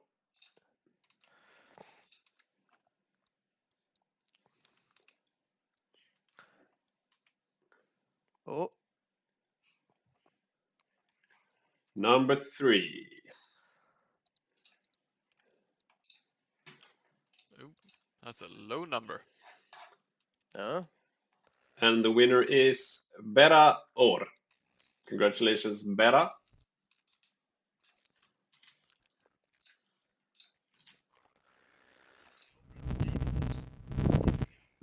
Looking over at the Navy now, I'm checking out a game. It feels like, but looking over at the Italians, they are bled dry. There is like nothing left here. 6 destroyers, 8 submarines, 30 light cruisers, 2 heavy cruisers, and 5 battleships. I don't. The thing is, even if they succeed with all of their naval invasions, if they are out at the right time, if they manage to be at the right time at the right place and succeed in their naval invasions, like what do you do next? Yeah, and Japan has started to plan some naval invasions, and they've begun moving their troops out to the islands that they already control. So yeah, we're gonna start seeing something in the Pacific relatively soon, hopefully. Yeah, we see also that they have balanced the inter-service rivalry. So they were very army dominant before.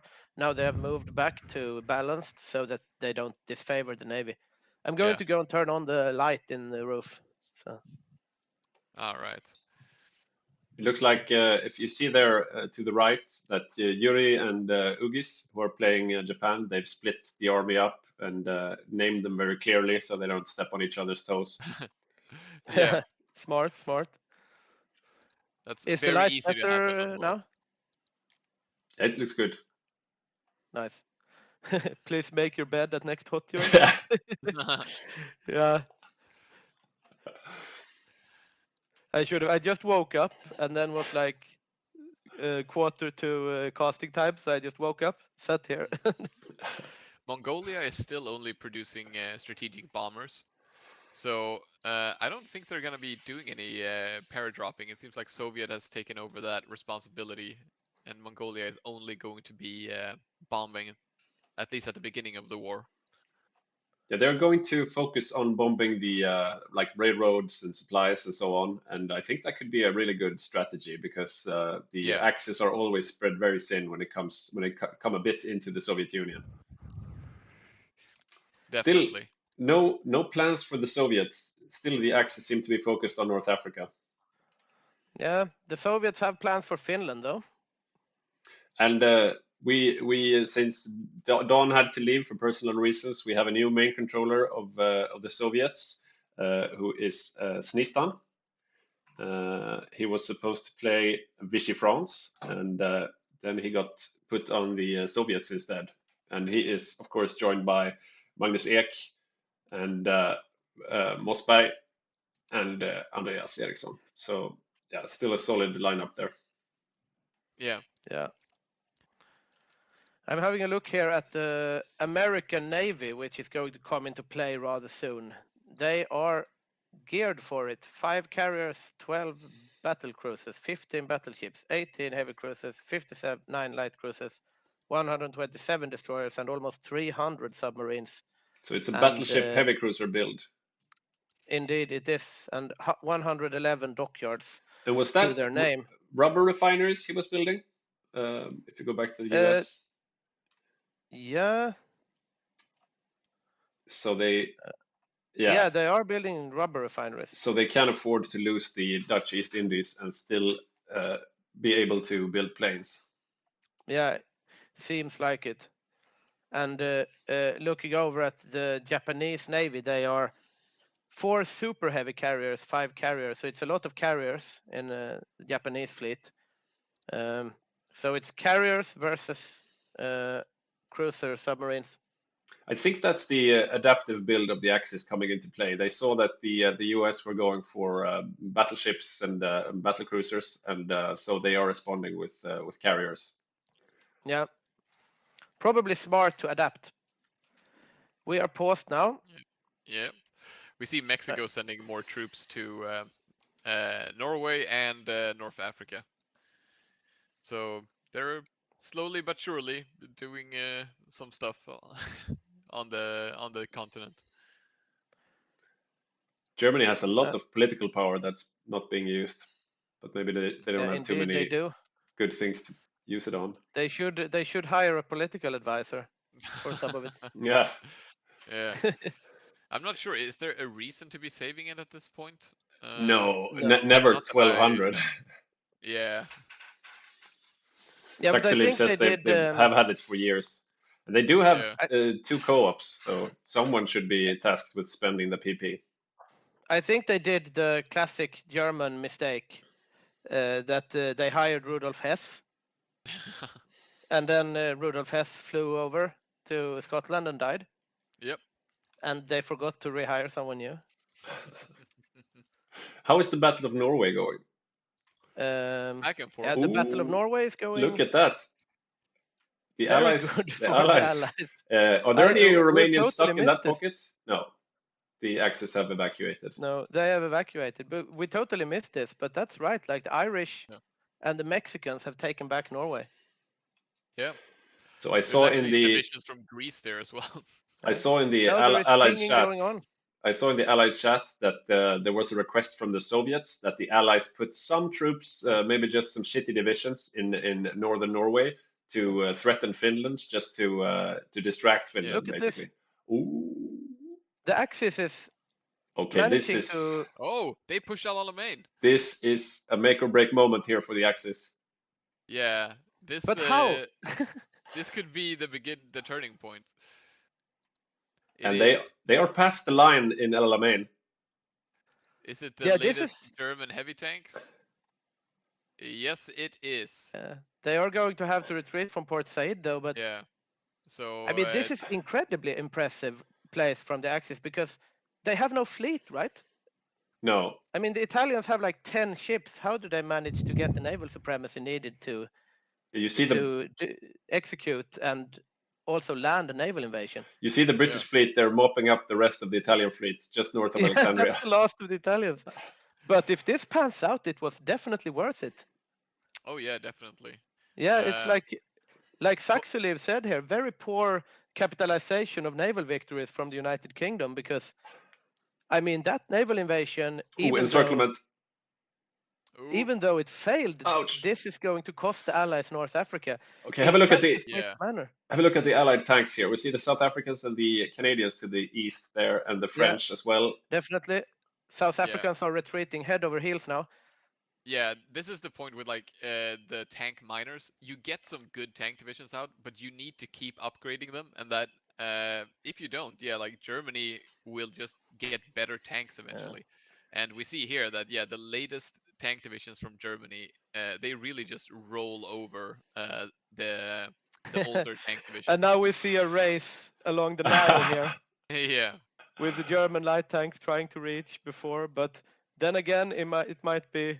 The Germans are taking the railway. Yeah. But the Canadians saw which way the wind were blowing, and they fucked off all the way to the east.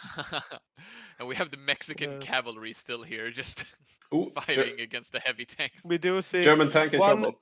One German tank getting encircled, but getting broken out. It's one of the light tanks. Yeah. And he's got his friends coming. Will they be in time though? I wonder if he will get there. Yeah, he got there in time. They will. Now we might see an overrun. Yeah. If they click this here, might overrun this tank here. Yeah, the French guy is out of supply. He's pushed the extra supply button. Yeah, we have and they managed to get from out Bulgaria just in coming time in as well. This was a very surprising tournament event. I mean, look at the Italian Navy. It's like 25 ships, something like that, in total. And they managed to land in Port Said. Yep. That really cost them big this time. Yeah. So it's not the size, it's what you do with it. Yeah, exactly. So there are no allied forces south of Egypt, right? It seems like most of the allies were pushed to the east. No, so I don't think so. the road is basically open. If they want to go safari, the road is open. Yeah, they are gone. There is nothing here. Yeah. How did they push El Alamein? That's a great question. The thing probably the German heavy tanks. Yep, Hungarian tanks, I would say, made the difference. Yeah. But also, like, they had to retreat because since the Italians actually landed in Port Said and actually held it, they needed to retreat the lines back so they didn't lose everything. And now they lost some, but not everything. But so the South Africans, they didn't even have time to blow up the Suez Canal. They lost it so fast. The South Africans have managed to retreat to Jordan. And where are the Canadians? They've gone all the way to Iraq. Back at Kuwait. Let's go from the Allied perspective here. Some losses, but they're leaving. They're completely abandoning North Africa. Yeah, an Axis win of this manner in North Africa was not something I had in my guessing card. And this is incredibly important just for the fact that when they do Barbarossa now, they will not have to split up their tank divisions between holding Northern Africa and pushing the Soviets. So this it'll probably still be a weaker attack towards the Soviet because it's coming so late. And because they had so much trouble in the beginning, but it's this is not as good of a position as the Soviets could have had coming up, and we should probably see Barbarossa when they're as soon as they really push out North Africa here. And also, since they took it so incredibly fast, they didn't have time to blow up the Suez Canal. So the Suez Canal is entirely in Axis hands now. So the Italians are just continuing down, invading Saudi Arabia. Yeah. Rose's revenge. Yeah, indeed. This was an amazing turn of events. It's like I would not have imagined that swift. I wouldn't have imagined the fall of North Africa at all, but that swiftly, it really just crumbled. And they barely managed to get any troops out as well, which is really significant. I mean, losing the land is one thing, but losing all of those troops, that'll take some time to replace. Yeah, they did looking save over at the tank divisions though. Maybe not the French tanks actually. Did the French I mean, tanks now we get have the overrun? United Kingdom sitting at 712,000 casualties, losing 310,000 to Italy. Yeah. The Italy with around 50 regular infantry divisions and 20, not even 20 anymore, 8, 11, 15 ships and 50 something regular infantry divisions. They could actually attack the Soviets from the Caucasus. Yeah, that's true. When they start Barbarossa, why go Barbarossa from here when you can go Barbarossa from here, right? Or well, it's going to suck to go to Moscow from here, but it's going to suck to go to Moscow from here as well. Though. Are the Soviets putting up a defense down there? They should be. They are not yet. They are they are going to naval invade Romania, Oh yeah. and Romania is defending everything except those two. I Oh, that'd wonder. be hilarious. I wonder if the Soviets are actually considering declaring war themselves. I'm not sure if they can, but I think so. If Yeah, I wonder enough time passes. what the hell. Not Fall of Hong sure. Kong. Okay, so the war in the east has started. All right. Yeah, Japan has declared war. Hong Kong fell in a short manner. Attacks are being planned towards Singapore. The Yeah, and Guam. Siamese Raj lines have stabilized along the whatever the fuck river. We had a question in Burmese. the chat much earlier. What's the proper way to defend British Raj? And I would say there are two strategies that we usually see. One is the one you see right now. He's defending along that mountain line and the river there, and you defend Burma basically, or you move back and you defend towards the Dhaka line, closer to India proper. Indeed, we see naval invasions and island hopping being planned here by the Japanese. Some small naval engagements. We have some Japanese convoys getting sunk, like one. Small win here, destroyers versus submarines. One convoy lost, one convoy. So nothing that exciting yet, but the Pacific War has indeed broken out. What type of army Yeah. does the US have right now? Do they have anything to deploy? Let's The see here. US has, let's see here, A lot of troops, garrisons. lot of regular infantry. Yeah. Basically, it's just your everyday American guys. So no real offensive capability yeah. there yet. They have No. fuel though, something that Japan does not have. Oh yeah, Japan is out of fuel. True. That's bad. And that is not good for naval invasions. Or for naval battles for that matter. Is Yeah. is Bangkok garrisoned? That's another thing you need to keep an eye out for. Rule one Yeah. of playing Siam. Yeah. Yep. We do see Japan actually winning at sea though. They're thinking 2 submarines, 1 submarine, 12 submarines. Lost 1 submarine though. So Japan is making work here without any fuel though, to be honest. But yeah, I mean that's kind of a fuck up, right? Yeah. To not have fuel at this point. I mean, you are Japan, right? You know that you're going to declare war on the Americans. You should make sure that this gauge is green before you do. But let's see if they solve that. I'm just going over quickly to North Africa here because we see it falling. I mean, everything is just falling. Iraq has fallen. The Gulf of Oman is in like Axis hands. Hello guys, can someone tell me what mod does he use for the resources on top? Yeah, that's in game, I think. That's standard. Yeah, that's standard. vanilla. Japan did just fix their well, they fixed their fuel for a while and now they're running out again. They're going for Gibraltar. Yeah, I'm looking over here for Gibraltar, but I mean at this point 116 British. I mean they have to be wise up to this again. They cannot let the Italians take Gibraltar with like 15 ships. And they've already if they they've do been take fooled like 3 times at this point. If they do take Gibraltar, they will unleash the Badger raiders. Yeah. Ooh. They sunk a British battle cruiser. With navs. This Italian navy is punching well above its weight. Oh, well, that was the naval bombers, I think. Or are we looking at Yeah. combat? No, that was naval bombers. I think it's the naval bombers that is doing the work for Italy at this point. Yeah. But I mean,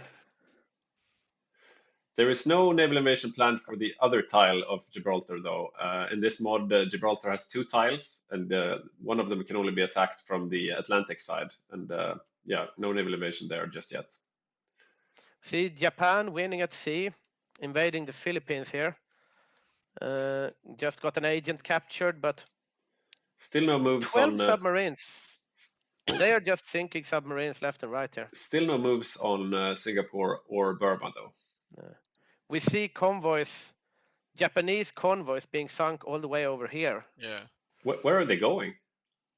I don't know. not sure. Are they doing some shenanigans? No. Yeah. Very The weird. Japanese Amtraks are making their way through though, so Where are they? This is really the best troops for conquering these islands. Oh, yeah, yeah. these are dangerous for real. Nothing that the Americans have at this point can stand up to this. Look at the tiles falling. Yeah, And yeah, the Americans really only they have infantry and they have like a couple of divisions that also have artillery. So while the Navy is incredibly strong for the US, the army is just non-existent. They have to import. It's the Manchukuo and the fuel convoys are getting sunk. That's the thing. Like they need to. That must be just by their home islands, though. Yeah, I'm not sure. Like they can get from Manchukuo, they get pretty much nothing. Yeah, they are very, very low on fuel. They really need oil. They are importing from Germany, though, so those convoys have a long way to go. Yeah, I mean they are barely in the right there. direction, though. Like they're under a year, and now they went up again. But yeah. Yeah, I mean they are keeping their nose above the surface, but not by much. If you are going to naval invade with Amtraks that are fully decked out with rocket artillery. Looking at the resource map mode here, I mean Siam has some. If I was Siam at this point, I would make sure to get the most out of that fuel. Like build infrastructure in your fuel provinces, build refineries, and make sure that you get that fuel out of the ground because you're the only one with oil around here. How is the Safari looking? Let's see. Safari is looking Italian. Yep. The tanks have regrouped. And they are going. We see the South African tanks and the Canadian tanks down in Ethiopia. They are going for Gibraltar with their 12 ships. Giving a bit of a short bombardment bonus there, but it seems like the Gibraltar defenses are holding. But what if the Brits just keep their eye out here and say, okay, that's the Italians' 12 ships. They go out, they think the Italians have 0 ships. Yeah. Yeah, it's interesting. The Italians have made some incredible plays considering the amount of ships they have. Ethiopia is going to fall back in Italian hands, I would imagine here. It's getting significantly tougher to push, obviously, here in the mountains of Ethiopia, but at some point they will run this down. Both sides are quite low on troops, considering Rosen lost most of his infantry there in the beginning in North Africa, and then the UK lost most of theirs, so really scrappy fight. Yeah.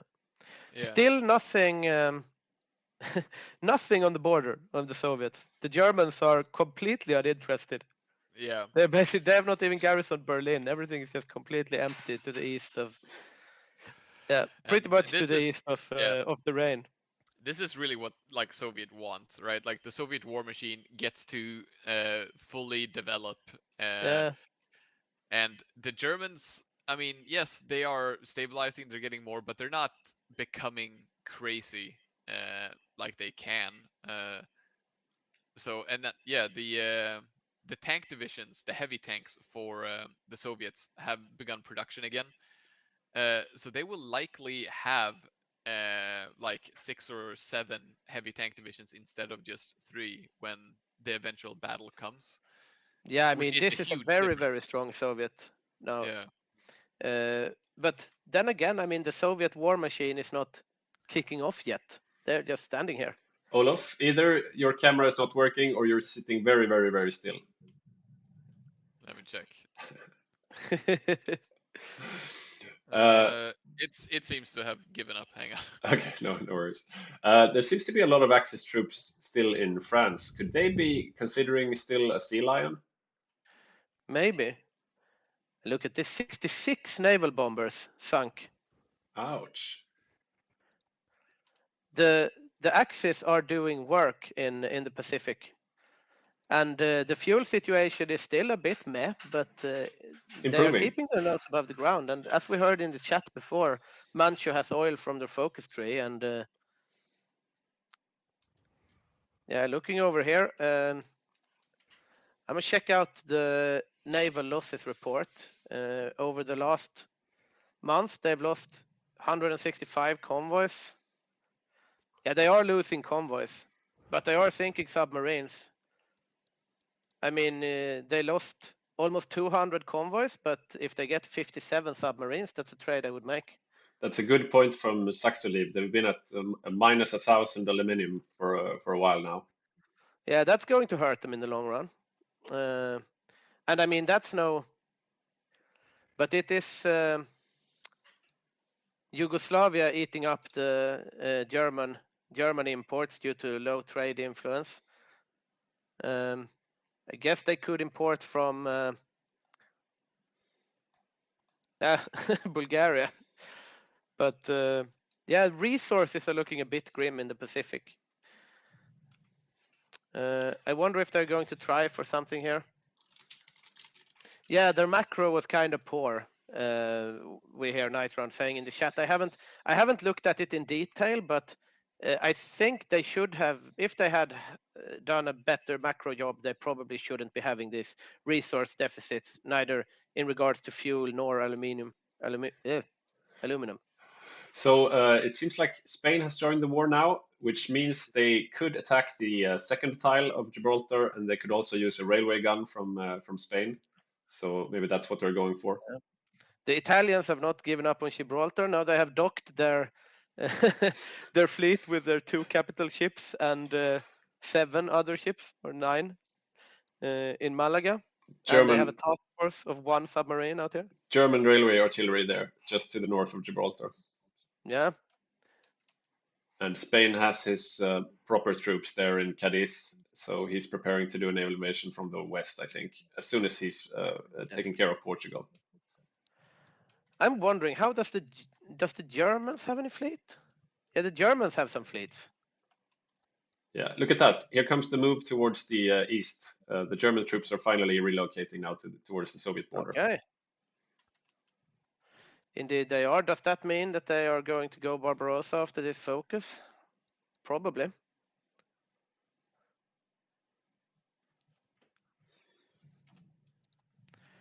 So we are going to see a Barbarossa move rather soon. They would probably have liked to get Gibraltar before, but the Axis comeback in North Africa have really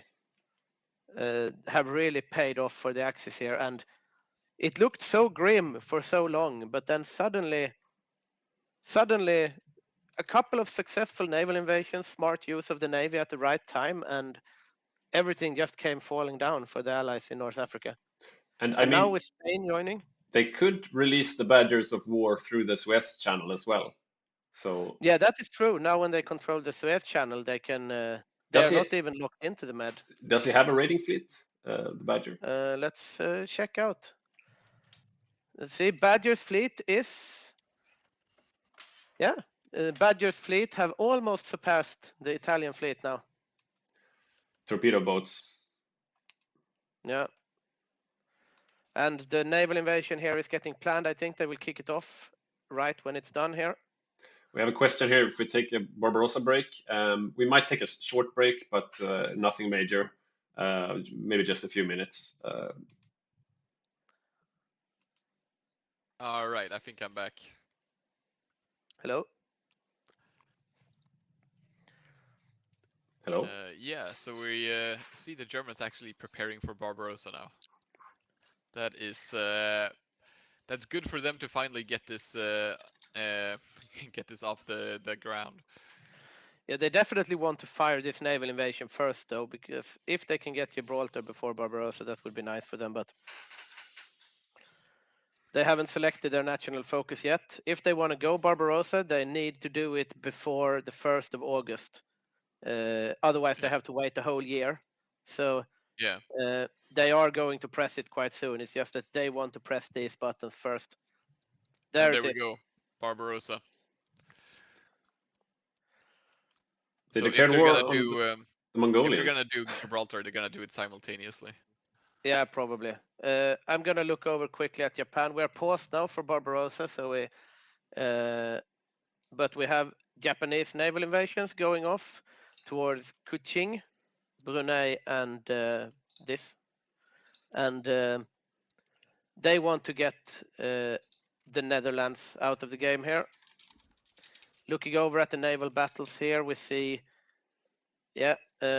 American submarines getting sunk. That has been the name of the game lately. It's Japanese convoys traded with American submarines mainly in the Pacific Ocean.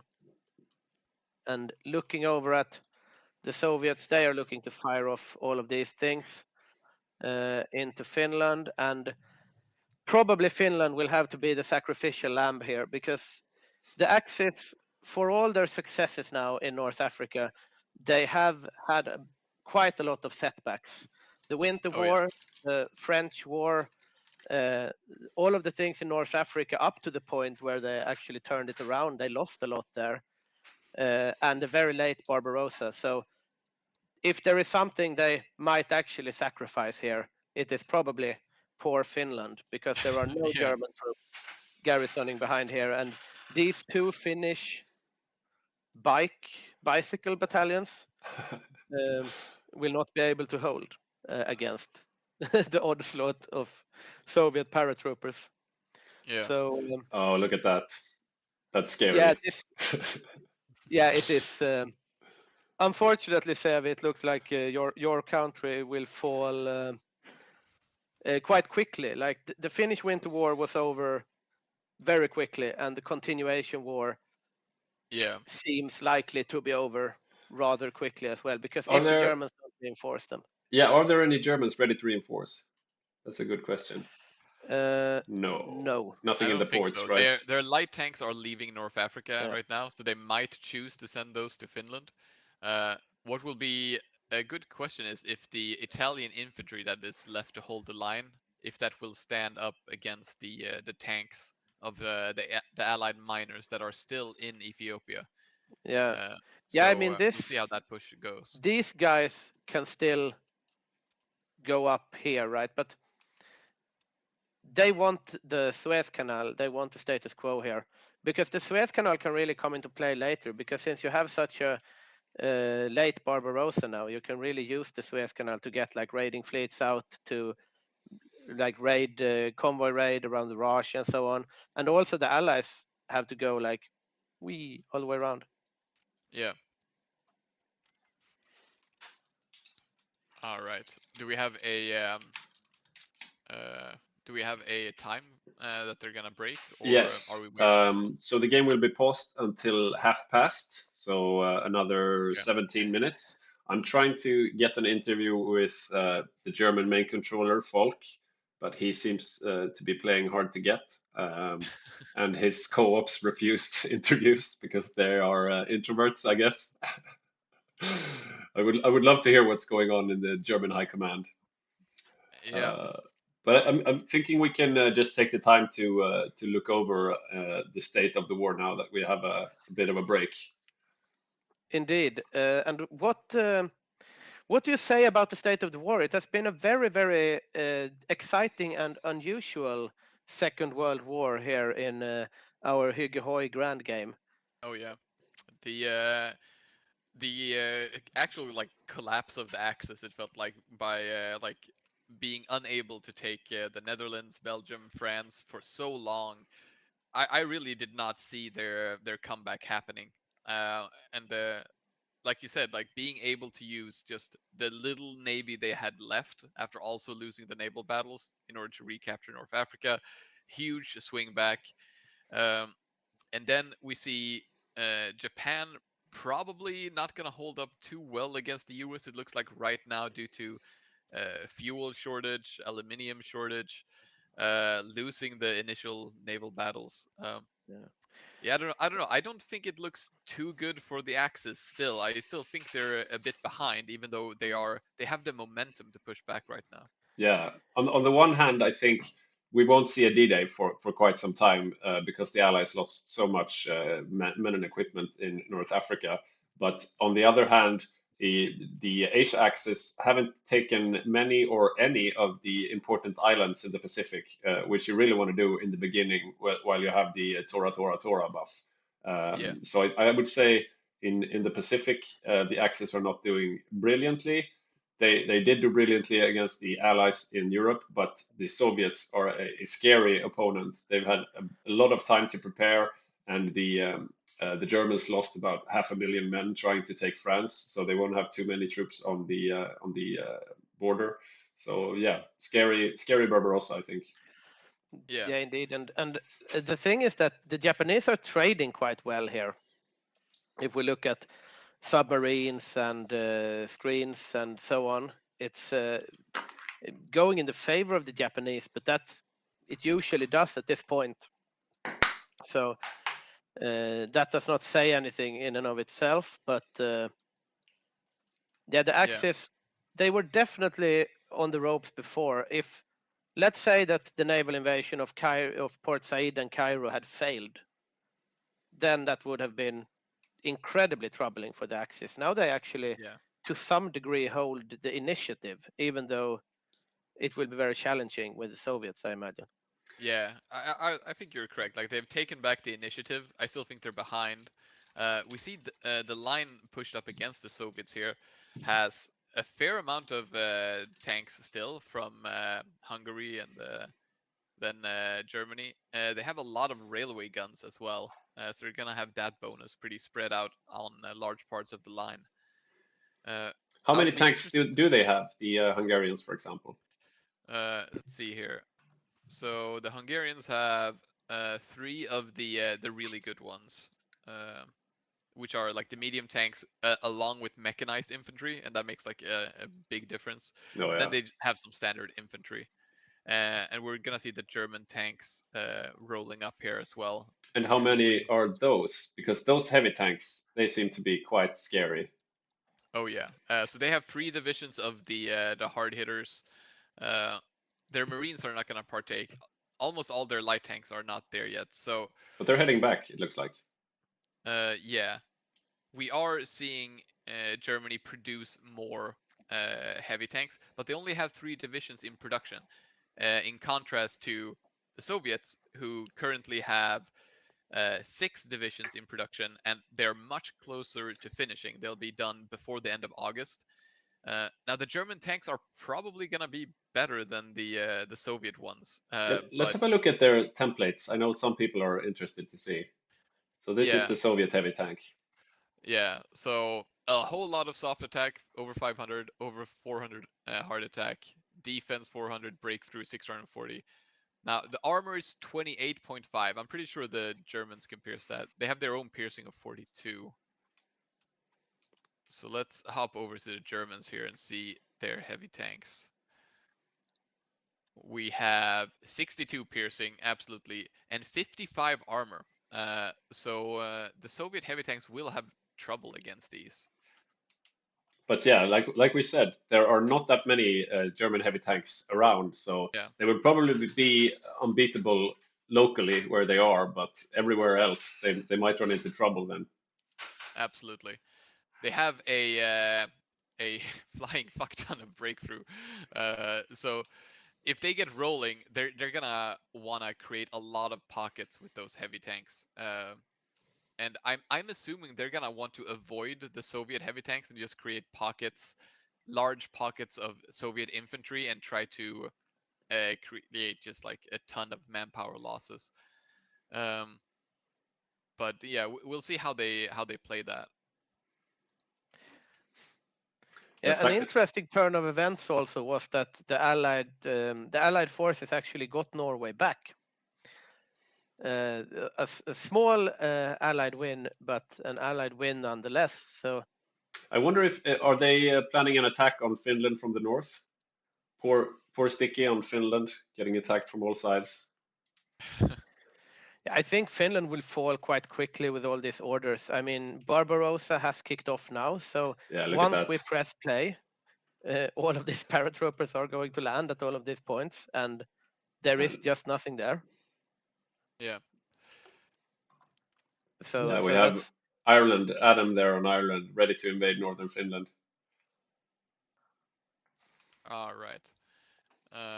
Yeah, so Finland is going to be crushed, I'd say. That's probably gonna be, that is going to be very good for the Soviets, as they're probably going to put just a few divisions up north in Finland, and then have all of the rest of their divisions to hold the line against the Germans. Yeah, this probably could not have gone better for the Soviets. The Allied defense in North Africa could obviously have gone better, but the Soviets being invaded in like June of 1942 is really good for them. If Finland falls quickly and they get to close that front line, they're gonna have like one of the best games they could possibly have.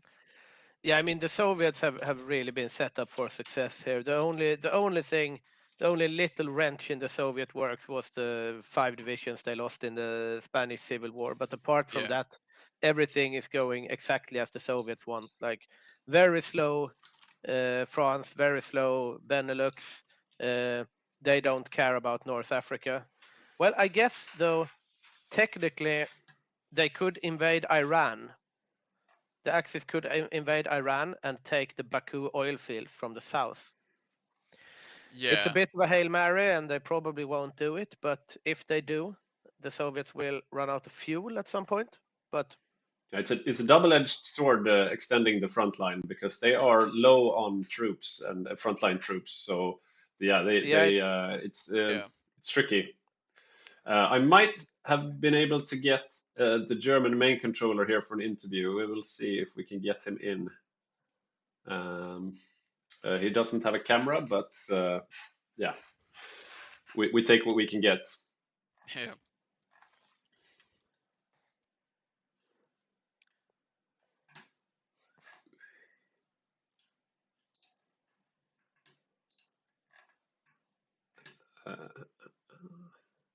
Yeah, that's a good question from Saxelib. What's the situation like in the Black Sea? Like, who will get naval supremacy once the war starts? Has Romania built any ships, for example? I would imagine. Well, the Soviets are counting on having supremacy, at least in the beginning, since they have naval invasions planned. But we'll see. I think if Romania spent the resources, they should be able to get supremacy there.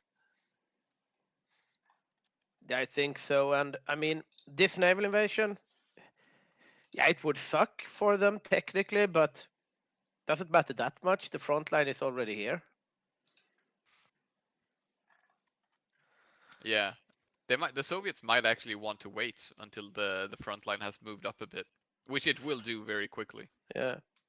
Yeah, I mean, if the Germans control Crimea or something, then that naval invasion can make a lot of difference. But if you just land next to Bessarabian land that you already control, yeah, kind of meh.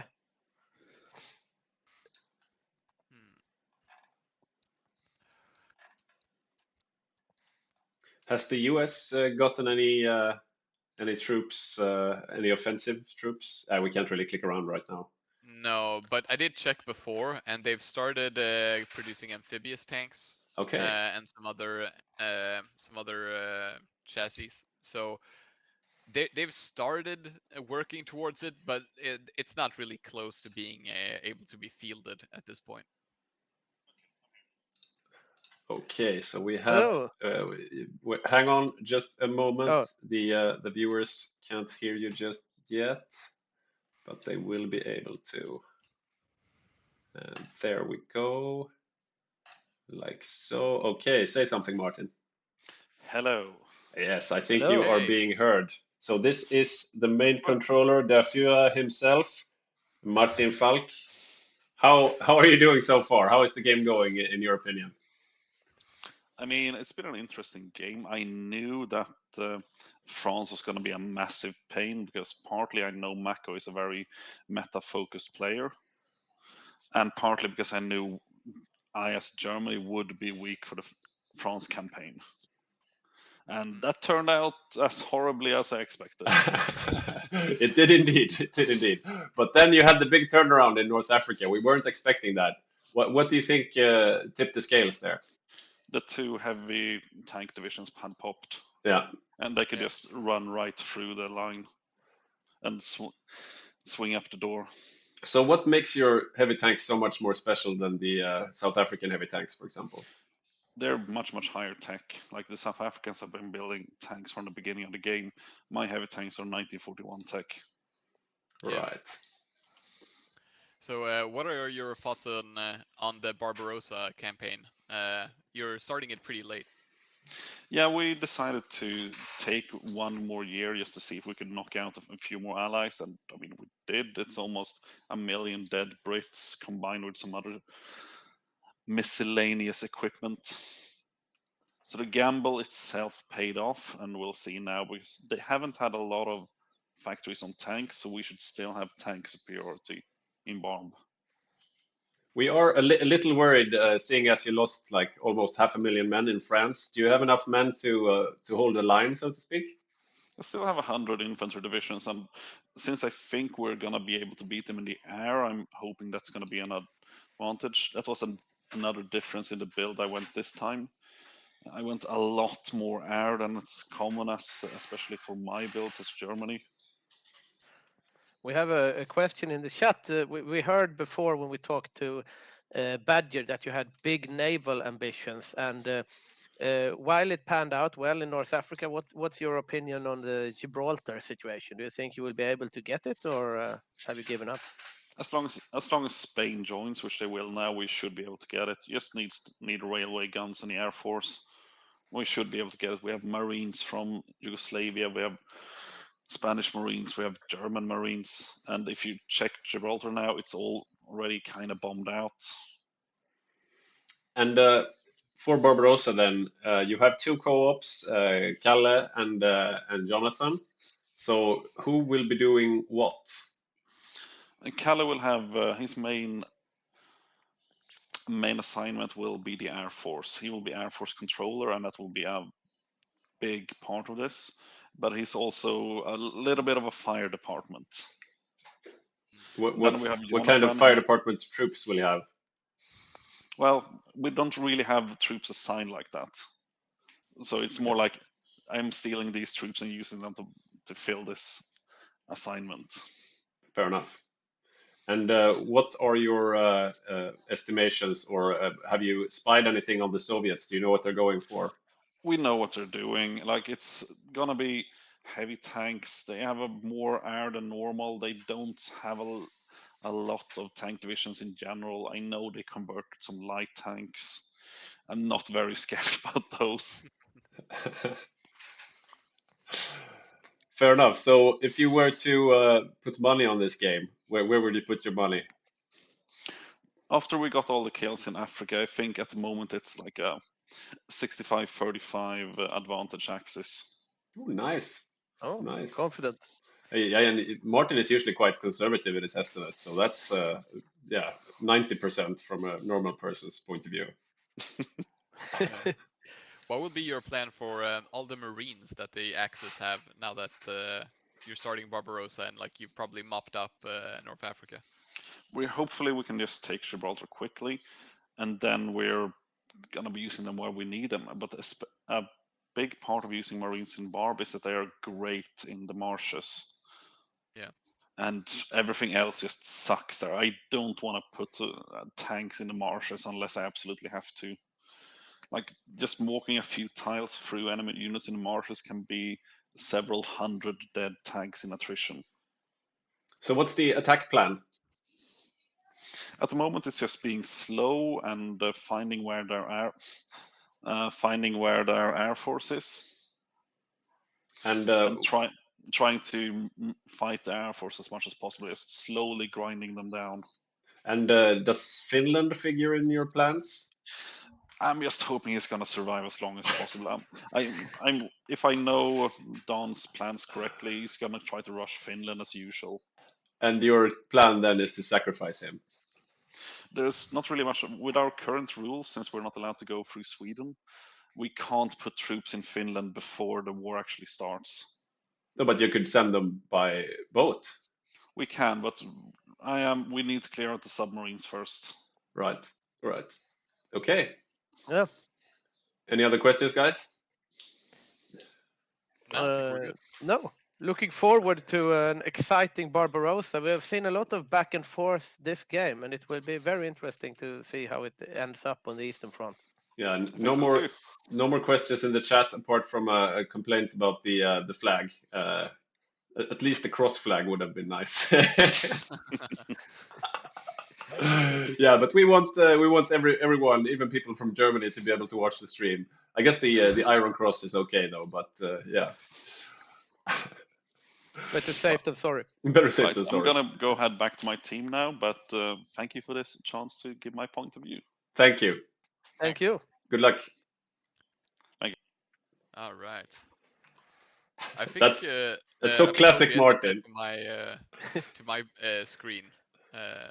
Peter. What? Do we switch to Victor's? Yeah, you don't want to be in the so that- spotlight. No, yeah, I want to run to the bathroom actually. So Ah, what cool. I want to do. Cool.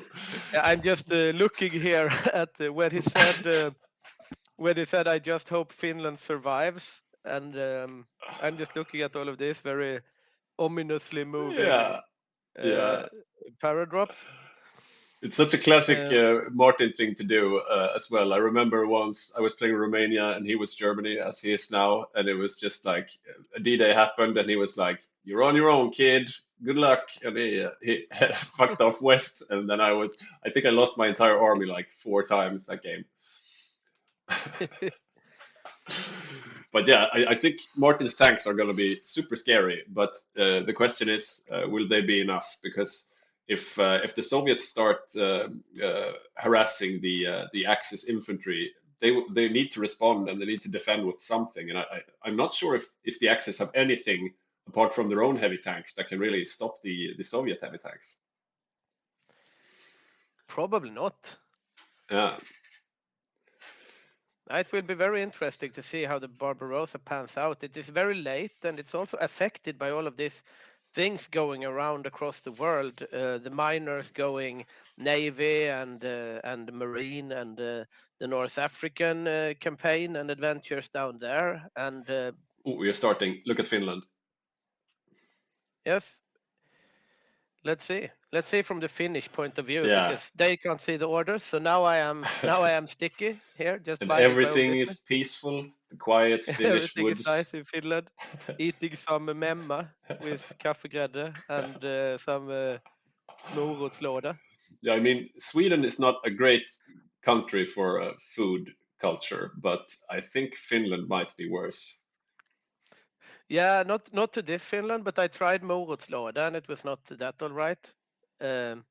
But I don't memma. I've heard about that, like Yeah. the malt. Yeah, it's not really. I haven't tried it, but it looks somewhat appetizing. Yeah, because it looks like chocolate, but if you're expecting exactly. chocolate, you will be sorely disappointed because it's basically rye, malted rye with some syrup on it, and that's a Finnish delicacy.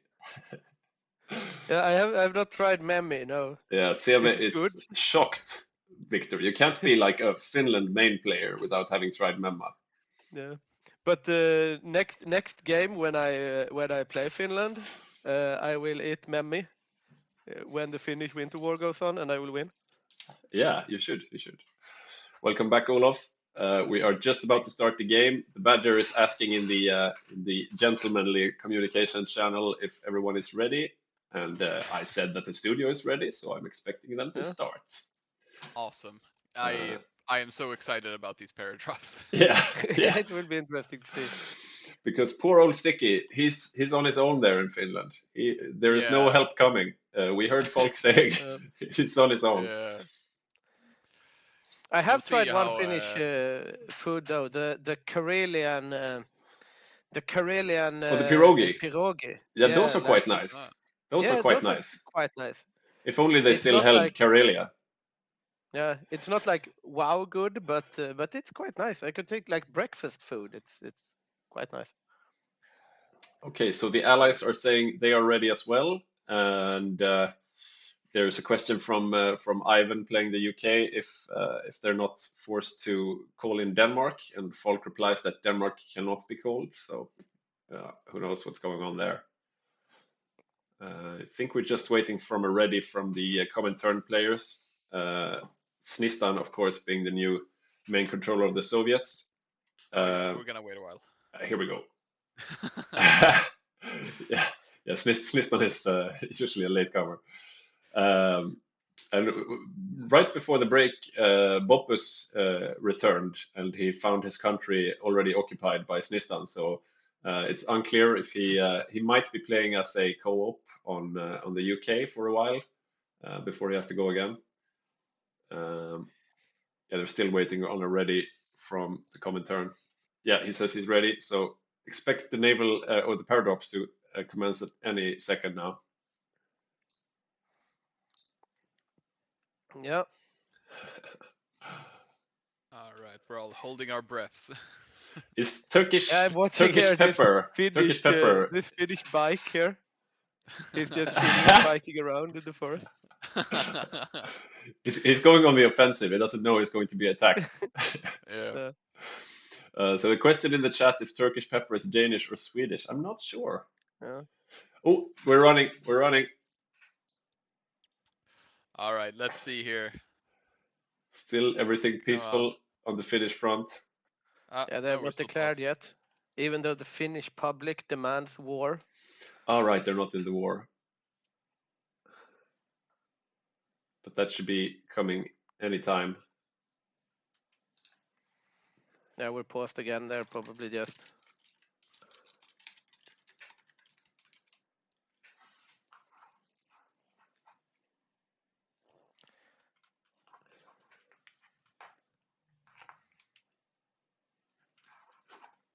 Now the bikes have moved out.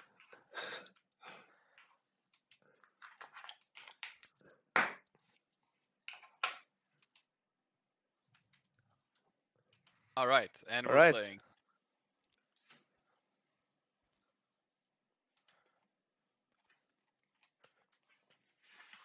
Oh, look at that. And we have the Irish yeah. up north. They need to join the war. Yeah, Finland Otherwise, I needs have to to be look at called. Gibraltar. That's one of our rules, that you have to call all your allies into the war. You can't keep someone out of the war for strategic reasons. And right now, that would be a good thing for the Axis, keeping Finland out of the war, but they're not allowed, unfortunately. Finland still not joined the war. There. Oh, there we No. go. No? Okay. No, it was another signal. I need to look at the front if Finland is not joining. I think yeah, it's going to be a while before the Axis troops reach the actual Soviet front line. Yeah, that's true. And then they will probably want to wait while they build up railways and that kind of thing. The naval supremacy will be in favor of Romania, though, probably, by the looks of things. Right now, it's in the hands of the Soviets, but it looks like the Romanians haven't really sent out their fleet yet. Yeah. They have And if they don't, a then large they amount won't of have. submarines to take control here. So yeah. I'm gonna quickly assume over that at the Japan. Romanians are gonna take that. Japan is planning naval invasions up north, at the island.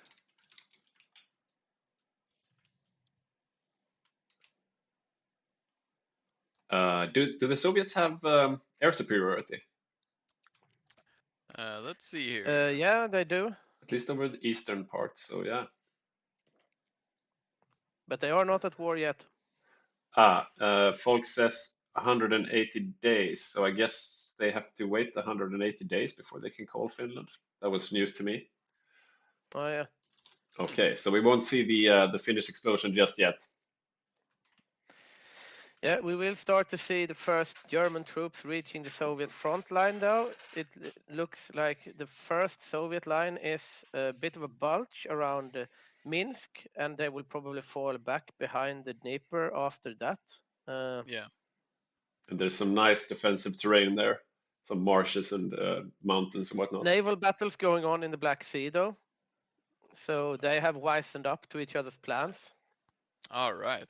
Yeah. Romanian convoys being sunk mostly at this point. Has Romania sent out their navy yet?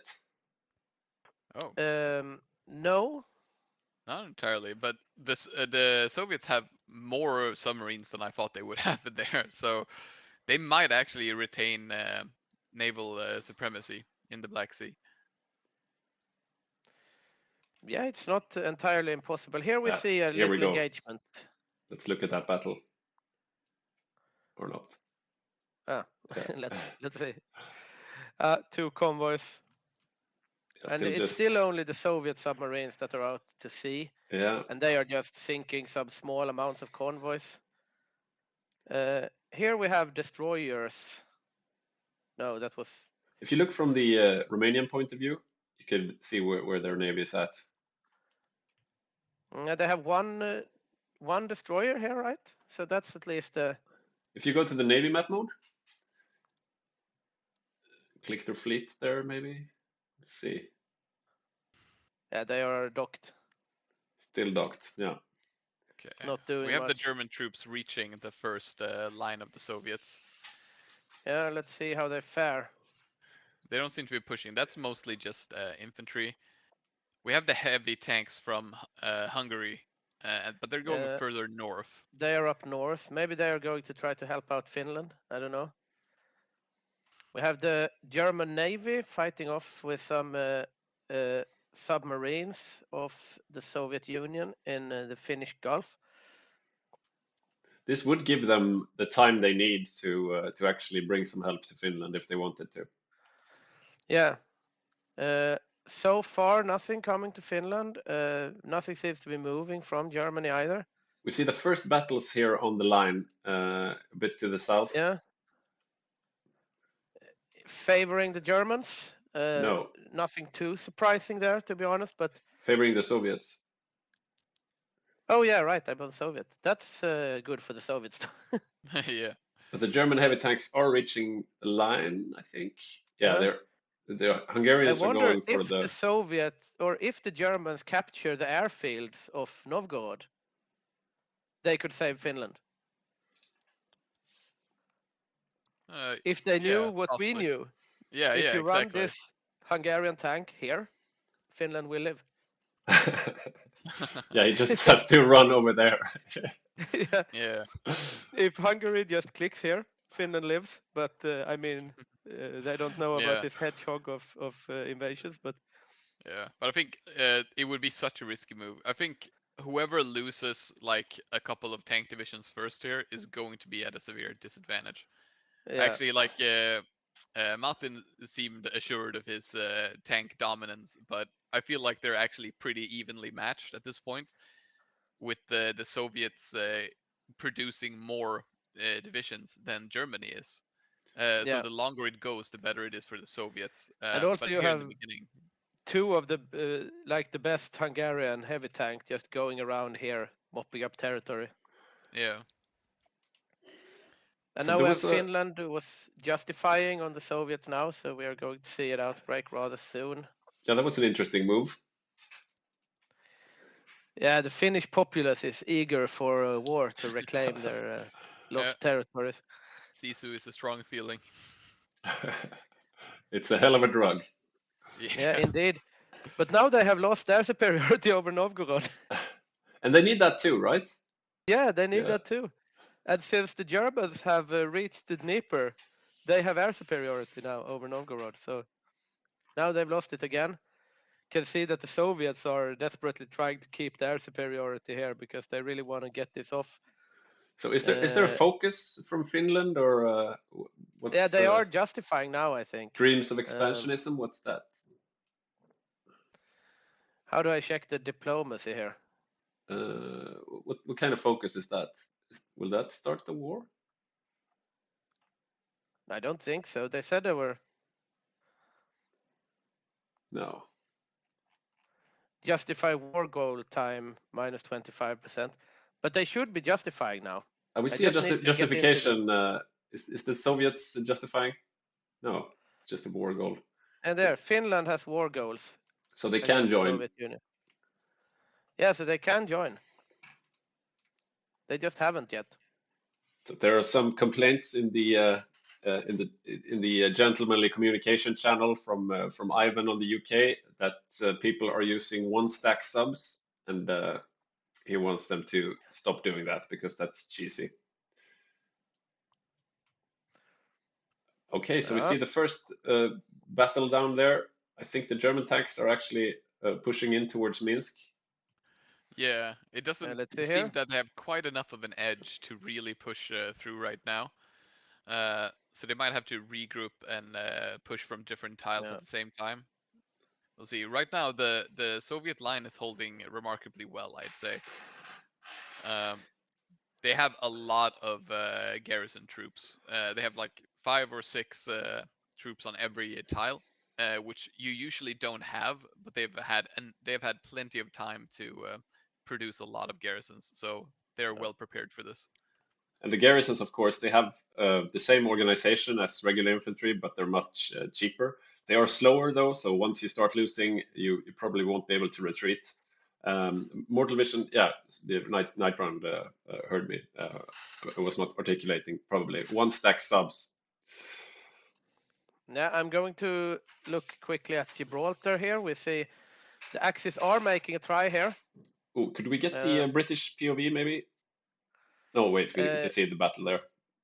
They are defending. Yeah, the battle is red at the moment, but it is by a hair. Or probably not. They're going to cycle in and out. Poland has declared war on Denmark. That means the allies can use their springboard of Norway to start harassing the European mainland. Yeah. See, they are just cycling and cycling here. Yeah. We see 4 heavy tank divisions from the Soviets ready now, with 2 more very close on the way. So the tank advantage is starting to turn towards the Soviets. So Yeah, Falk earlier, he just had 2 of his heavy tanks out. I think as soon as he gets those 3 out that he was producing, 5 heavy tanks is that's a game changer compared to the 2. Yeah. Yes, this is 4 now, I think. Yeah. This is turning in the Axis favor here. 62. Still, 11 against 11. They're only attacking 1 of the tiles, so they can keep reinforcing. But yeah, they are green at the moment. Green. Yeah. The Hungarian tanks are not doing as well. So the Hungarian tanks are not gonna have nearly the same punching power through this line as the German tanks, which is as suspected, but it's going to change a lot on how much danger the Soviets are going to be in if the Hungarian tanks can't break the entrenched garrison units. As we said here, bubbles lie. Check the battle, and indeed, I'm checking the battle, and it's looking like it's moving in the favor of the Axis here. They are currently winning. They are just cycling in reinforcement, though, the Brits, but sooner or later they will be out of organization. But sooner or later, the naval invasion will stop as well. At this point, Gibraltar is there we go. falling. Gibraltar is falling. Minsk just fell as well. The Soviet heavy tanks could not save it from the German heavy tanks. Okay. Gibraltar has fallen, and then we have the Germans are pushing up slowly but steadily. No major encirclements going on, no engagements out of the ordinary. Denmark has fallen to the Polish, though. So that's what Francis were planning.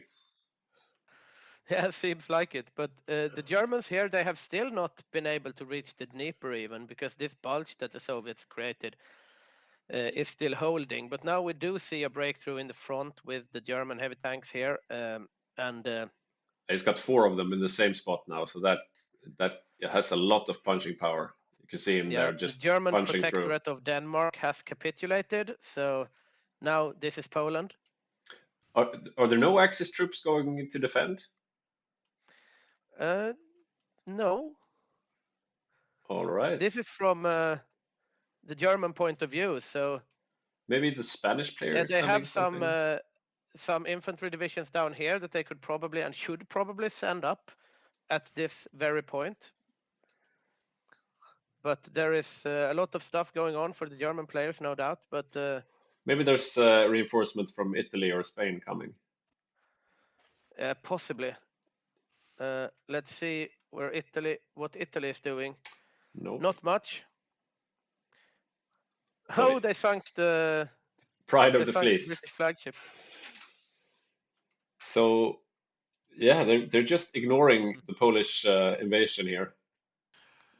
Yeah, they're going to need to stop the Polish here. The Polish have taken Hamburg and they're taking Lübeck. Yeah. And if Britain hadn't lost like 500,000 troops, this could be really, really dangerous. Yeah. Yeah. If there was anything more behind this, it would be not just a nuisance, it'd be a real threat. But again, like if they don't do anything against this, then Yeah. I guess that doesn't matter. Indeed, the we have second ride of the Polish hussars. Indeed, they are trying to encircle these Hungarian tanks are in a bit of a danger. They are trying to encircle large groups of infantry. We might see Soviet heavy tanks falling here. Yeah. Oh damn! We have an encirclement. Two Soviet heavy tanks. That is a huge blow.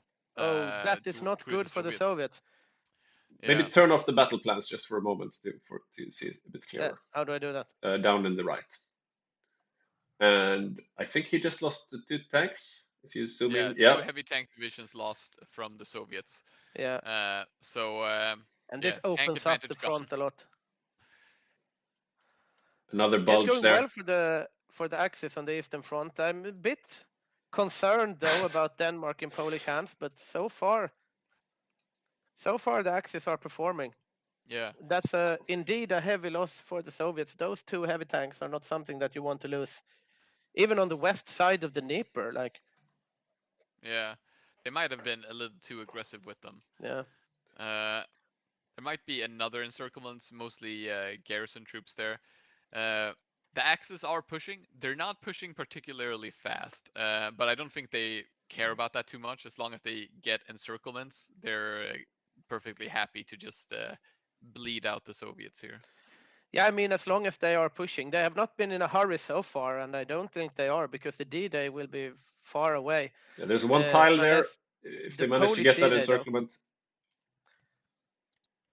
Let's see close. Here. Yeah, they're gonna lose those garrisons. Are they? Yeah, these garrisons are looking like they will be lost. Yeah. This is daring engagements though from the Hungarian tanks. Yeah.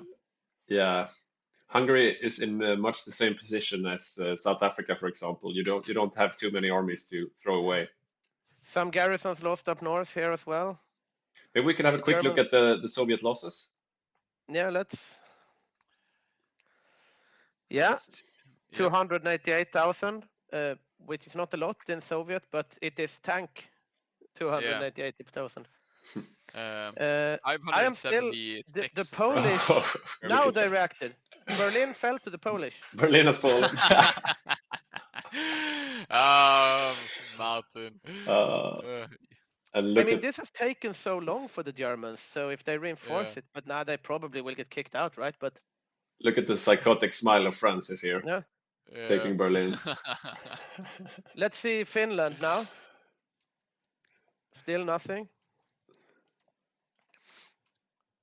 Finally, the Poles were stopped. A bit late, one might think.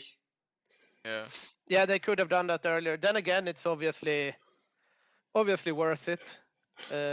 Considering everything. Now the Polish sabotage their industry in Brandenburg again. So this is the second time that the Polish have burnt down German factories in Brandenburg. How is the rumble in the Black Sea? Save most of the garrisons. The rumble in the Black Sea is going in. Yeah. Hard to say. Not really hard to say. Some convoys, just small phony engagements there. Oh, this though. What's that? Big ouch, big counter ouch for the Germans. 3 heavy tanks encircled in Smolensk. They managed to break them out. So that would have sucked for the Germans if they had lost that. That could have been the end of their offensive. So they need to be super careful about this. Yeah, that was a daring move towards Smolensk. They managed to succeed though. So I mean, the daring moves that succeed are play of the game, but the daring moves that fail are just fails. Yeah, and we see here the line of the Soviets is now broken. Like Yeah. it's not actually connected, these two lines. So if they continue pushing up here and they get infantry pushed in here, the lines will collapse. Looking at the defense in depth, also there is nothing to Moscow. Yeah. And this is It the is pretty the much- weakness of the garrison build. That now we see. Here we Now go. we see paradrops. Now we see Finland. The bikes are driving out. It doesn't look like he's landing in Western Finland, though. It was not as fast as I thought. I thought he would like capitulate pretty much instantly, but yeah, this is Yeah. looking grim for Finland. I'm going to go back to the Eastern Front, though. This is where the action is. And We this do shows see more heavy tank divisions for Soviet in Finland, so they have more than we This- let on, actually. This is a daring maneuver. Yeah. I Definitely mean, daring. Falk is really. I mean, he's really playing on a knife's edge here. But Yeah. I mean, no supply deep behind enemy lines. It will be okay in this case as well, but I mean, he could just as well lose them there. Yeah. Huge risks taken Yeah. there, but still paying off so far. You need to take risks in war. We'll see how well that goes. Yeah. Steadily moving forward, the Germans.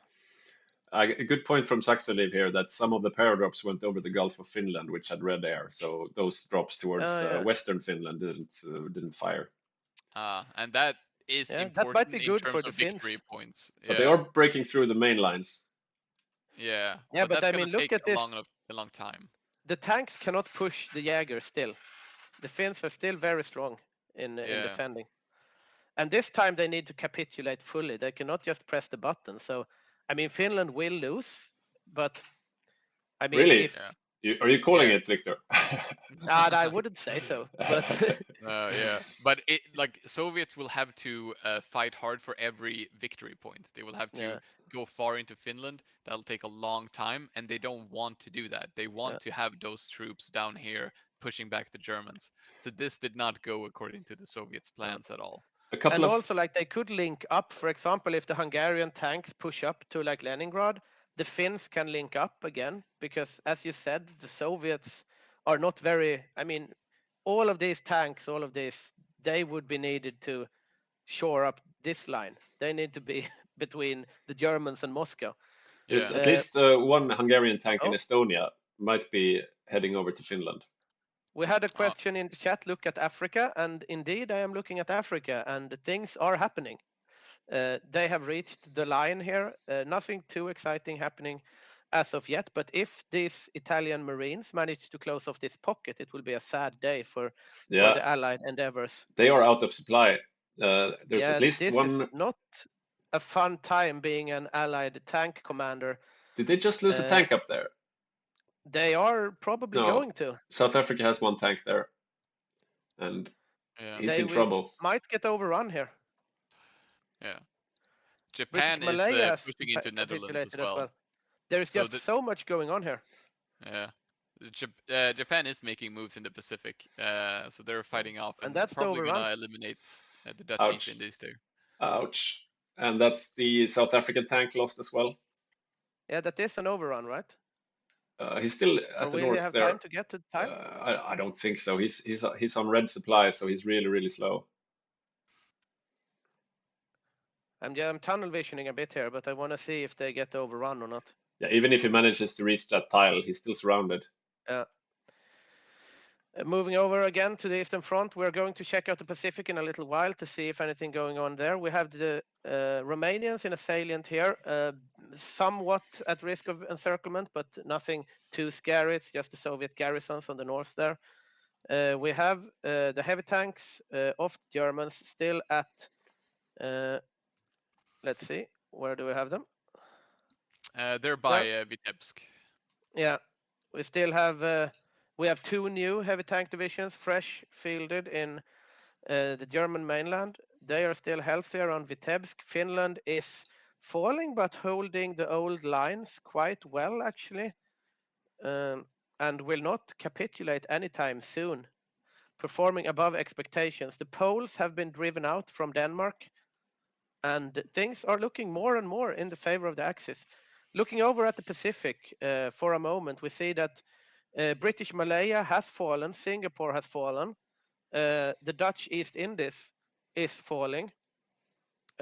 We do still have a lot of the islands that the Japanese would like to control at this point still under control of the United States. So I guess that is something that speaks for the Allies. But otherwise, big swing back by the Axis here. Some convoys being lost, some submarines being sunk, but nothing out of the ordinary. And has the US managed to get any of those amphibious tanks out yet? Let me check. I'm just looking here. We see the Soviets doing some small pushes. Germany is still advancing slowly, but surely. The Irish, we have a question in the chat. The Irish are not doing much at all, but they are probably going to take this little part, Lapland. Apparently, I got some clarity into that. Apparently, Finland went the lone wolf route, which means that they're not at war with the Allies or something like that. Yeah. So Adam is just he's just waiting to see what happens. Yeah. The US has not gotten any amphibious tanks out. They're producing them, but so far right now they're only producing Marines. Look at this. Finally, some Germans in Finland so now. Hard. They got some Germans up there. Look at the defense here. 1,700 defense on these Jägers. That is insane. Yeah, fronts moving. Let's check out the United States.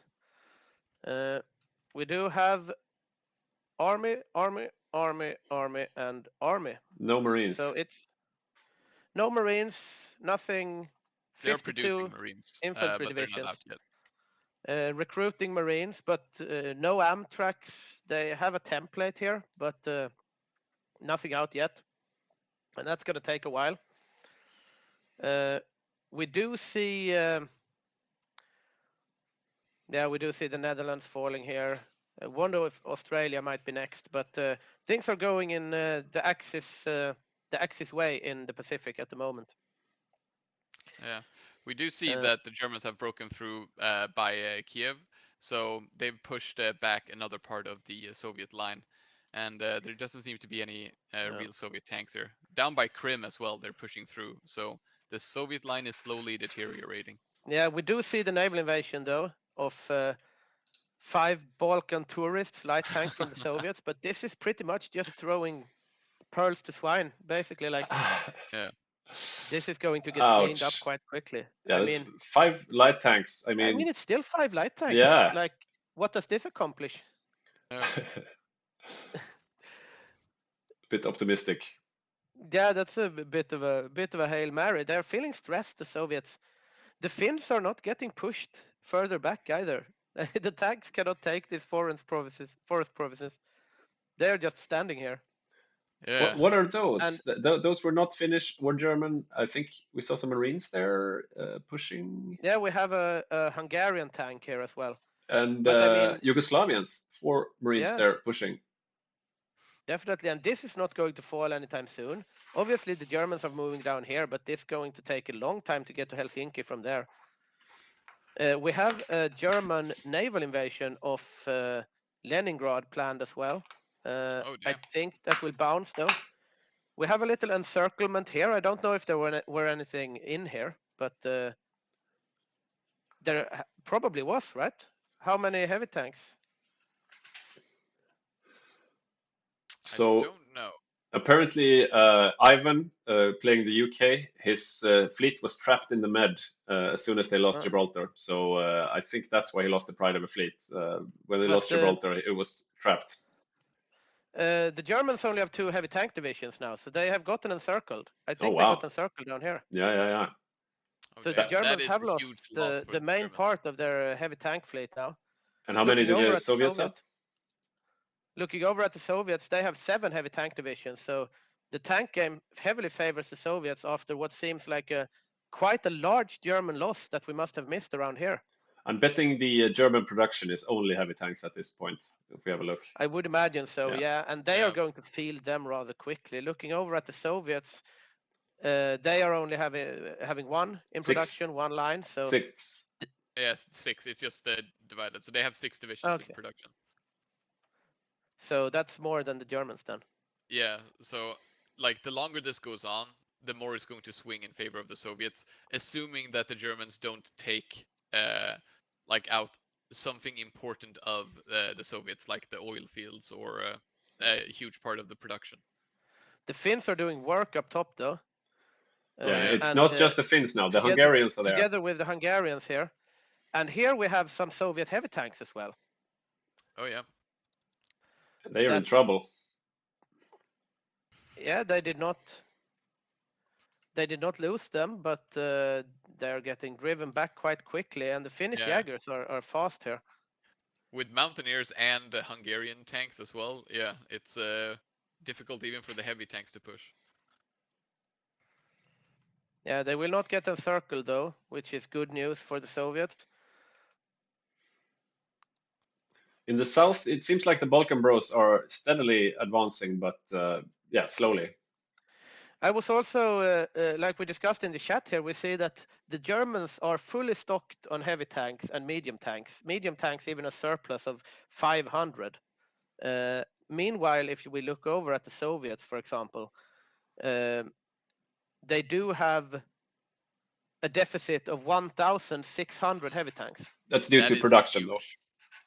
I think it's, probably, yeah. But they won't be out any. Probably cancel some of their production in order to make sure that the current divisions are actually supplied with tanks. I would cancel these two, but yeah, it's details. Yeah, Germany is still making slow but steady gains here. They are not looking to get encircled again. As we said before, they did very daring engagements before, and it seems like they paid the price for it at some point. I remember we talked about that, like, oh, now we have the heavy tanks going in deep behind enemy lines here. Crimea has fallen to Romania, though, and the Soviet line seems to be unraveling a bit in the south. Looking over at Africa for a short while, it has stabilized. Status quo is intact. No tries for Iran or a southern front towards Baku. We missed a bit of a question earlier in the chat from Army Dog 96. If he saw engineers instead of pioneers on the US Amtraks, and the question is if pioneers are bad. I usually go for assault pioneers myself, but I know some people like to use the standard engineers instead. If we have a look at their Amtrak template again. They have pioneer battalions. Yeah, they have pioneer. Yeah, so not the assault pioneers. No. Yeah. Interesting. But they didn't have any production, so that must mean that they're out. Ooh, two Japanese. Two heavies from Japanese sunk.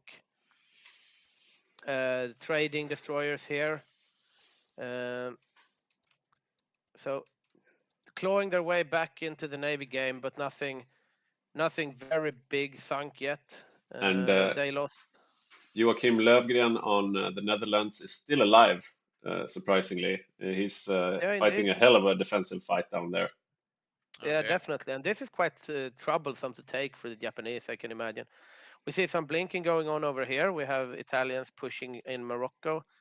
Looking over at Germany, again, we do see some small encirclements like this.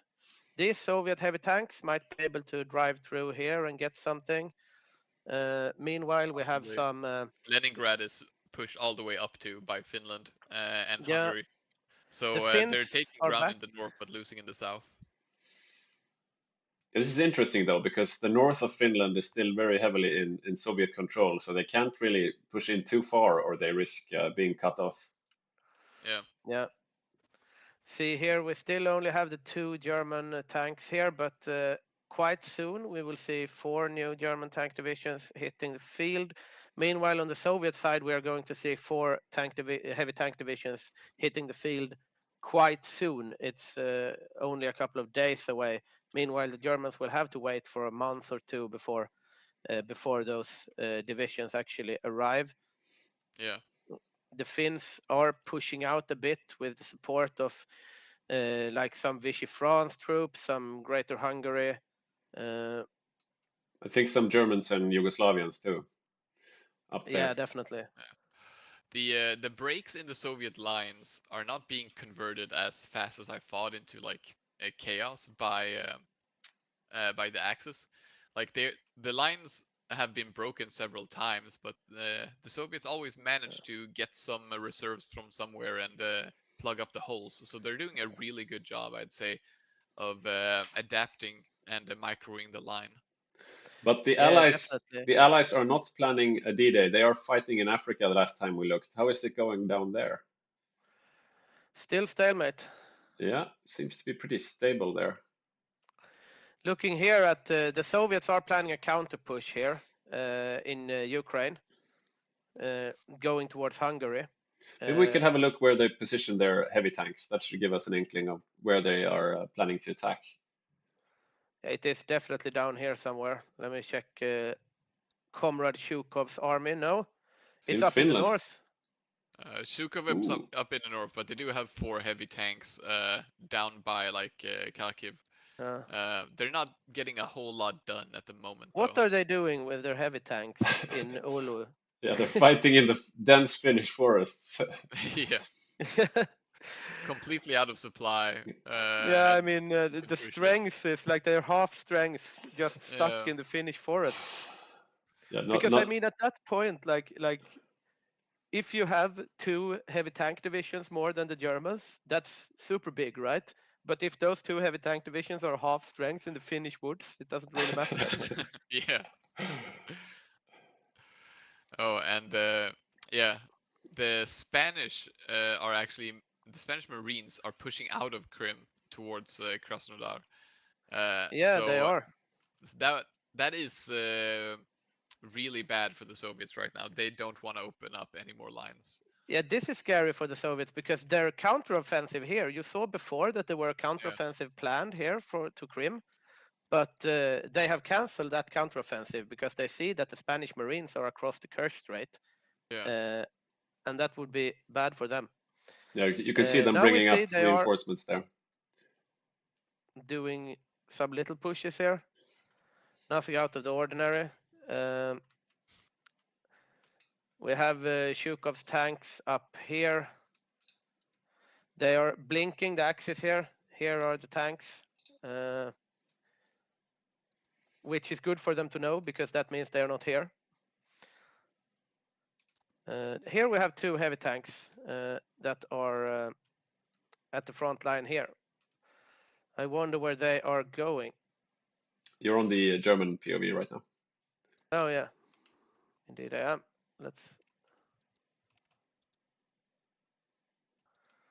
Where did they go? Where's the tanks? Sneaky tanks. I see one towards the top of the screen there. Yeah, here there is one. There.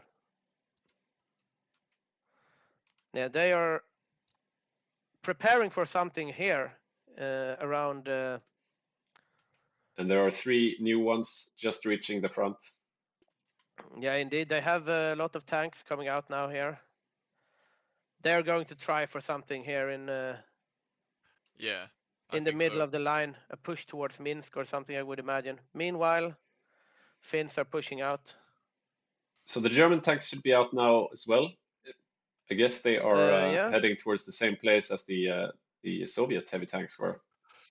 Oh, the Soviet heavy tanks in northern Finland just got encircled, and they're dead. Ouch! So the Soviets just lost 3 heavy tank divisions in Finland. They were just bashing their heads against the Finnish wall, and eventually they were so under strength that they could just be oh my god! motted. Yeah, the Finnish Jaegers actually killed off the Soviet heavy tanks. Marines. So that is a huge blow, and yeah, they're not gonna win Finland. It looks like. Finland holds. Nice job from Sticky there. Yeah, Finland indeed holds. Looking over at Shukov's division is completely decimated here. We have here is the tank divisions that are left. They are around the front here. And those two trying also to at break out this little encirclement here. they're also at half strength. Those two. Yeah. Ooh, that's a Yeah, that's the Finnish have really pushed back here. bit of an encirclement there, but looks like, yeah. It's only garrisons, yeah. Some garrison troops falling, but I mean, losing Shukov's whole army in the north of Finland. Yeah, that is catastrophic. Not good. Not good at all for the Soviets. Looking over now, they have 8 heavy tank divisions in total in the army. Meanwhile, the Germans are still only at 2 though, but they have 4 more coming out now, and the Soviets have already fielded theirs. Yeah, and like you said earlier, the Soviets are in a tank deficit while the Germans are not. So it's a huge swing in the effectiveness of each tank. Oh, Yeah, it looks like Joachim on the Japanese- Netherlands. They are closing in on the Netherlands indeed. They are Wake Island still under American control. I'm going to look over the losses. The losses here we have. They have lost 1 super heavy carrier though, the Japanese. That's a big one. And they have sunk none. They have sunk some submarines. Yeah, so the Japanese have lost 1 super heavy carrier. Oh, which look is at India, obviously southern India. Oh, right, you are. We see the Siamese have invaded the south of India and opened up a new front here. And this seems to go quite heavily in favor of the Axis here. They do This can still have possibly break up. yeah, they do still have some defense there, but yeah, they are holding for now. Yeah, they are indeed holding for now, but very well played by the Siamese player here, managing to open up a new front in the south of India. Perhaps it was Japanese, I didn't see, but this line is breaking. Like there is nothing defending this tile, and they can pretty much walk up through India here. Looking over again at, we see some encirclements going on here. What's in this little pocket? That's only garrisons. Surely but steadily, they are chewing through the Soviet infantry, but that's to be expected, I guess. Yeah, I would imagine so, but still only 2 heavy tank divisions fielded here. Meanwhile, the Soviets, they have divided up their army into so many different groups, so it's very hard to find everyone, but we're getting some compliments on our Swinglish, and yeah, we'll take all the compliments we can get. Yeah, thank you. Oh yeah, and the US is still not really producing much in look at that. sense of No, army. things are happening. All, we have all 8 heavy tanks in one place.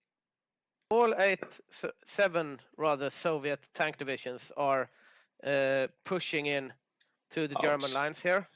Oh, this could be decisive. Yeah. If yeah, they, it could be decisive if either this doesn't way. work. Oh. If the Soviets lose this, that's very hard for them. Yeah. But if they manage to make a big break in the line here, I wonder how the air is going.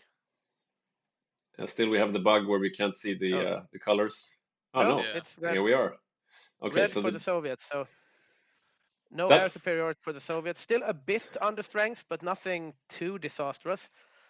the we do red see air some- here, the red air for the Comintern is bad news for the Mongolian strategy of building strat bombers. Very Yeah, much definitely.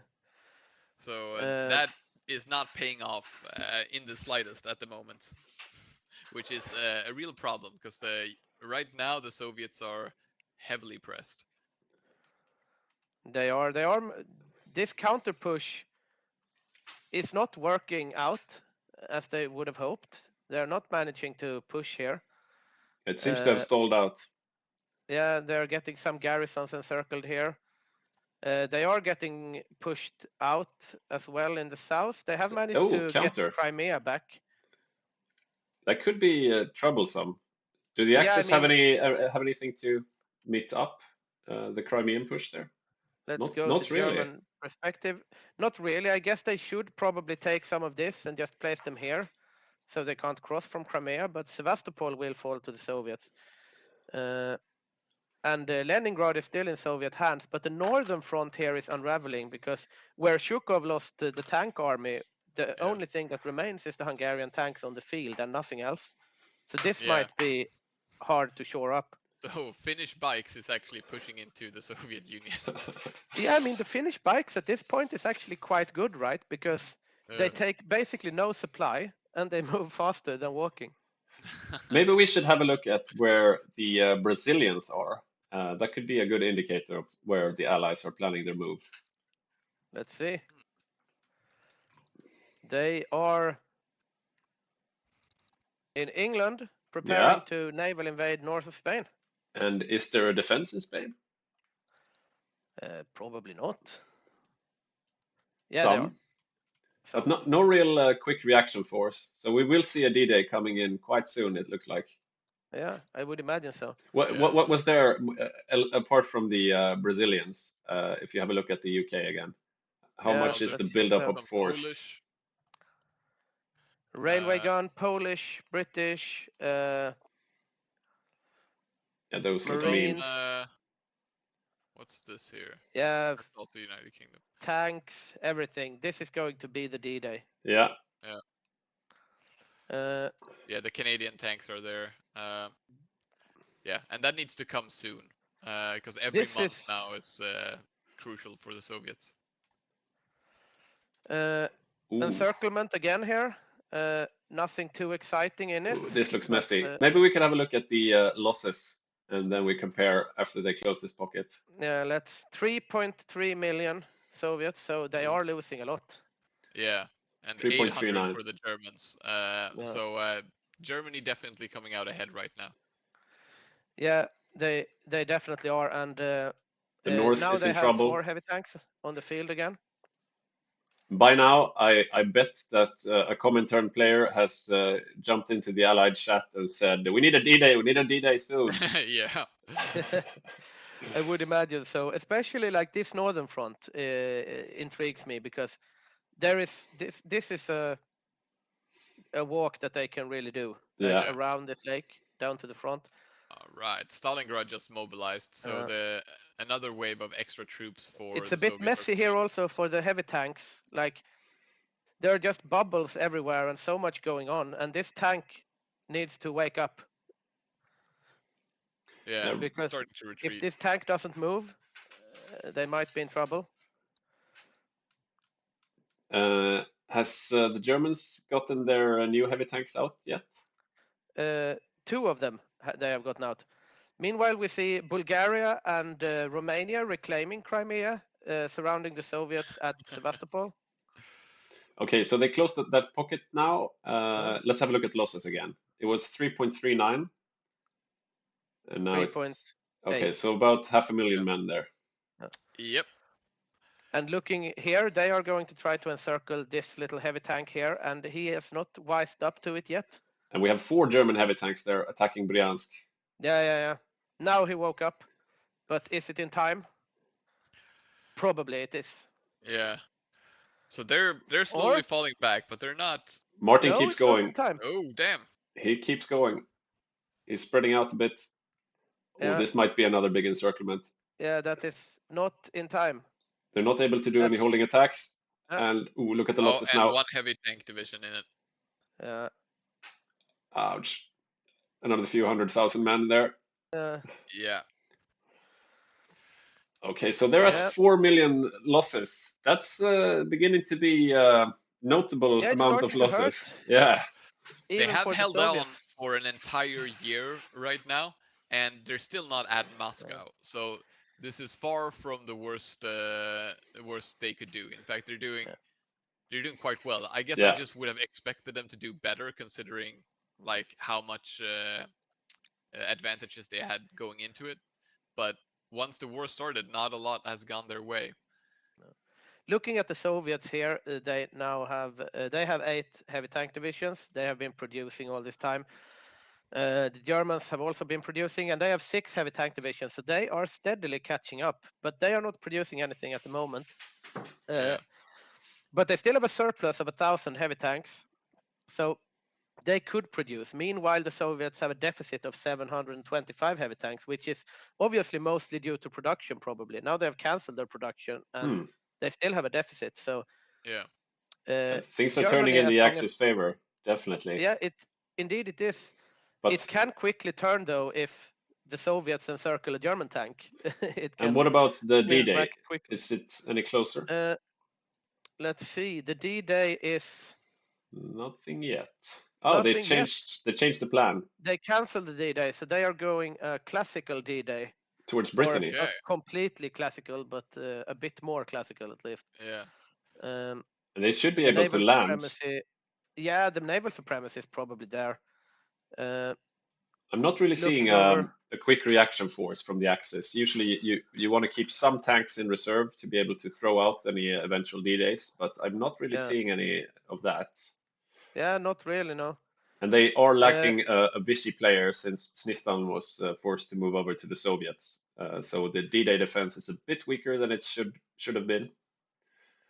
Yeah, looking over at the United States, we have a question about what the United States is doing, and Mostly they naval are stuff. building Marines, Where are those and Marines? that's about it. If we have a look some at the, Amtraks are coming out. Yeah, they're finally they've started building those AMP tanks, which is a big deal because they have not been producing for most of the time, so they barely have an army. Was that the U.S. Marines you saw? Yeah, four of them right there in the south. Marines are here south. on Wake Island. There, no there, naval no. invasions planned. Yeah, they had one just to the right. Oh, there. There. No, Yeah, not really. Not really important islands there though. Yeah, nothing that's going to change the game, but they are working on it, and they just successfully invaded the Marshall Islands. We have to look at India. Yeah, it seems to be India's holding on at the moment. Like sort of stable. India is holding on, but we see a landing of 8 Japanese Amtraks in Calcutta. This is going to really suck for the Indian player. Oh yeah, this could be a killing blow. If they land here, which they look like they're doing, the entire front line in Burma is compromised, and they may need to start a mass retreat. Yeah, this is not good for these Indian guys, and the Siamese should push now.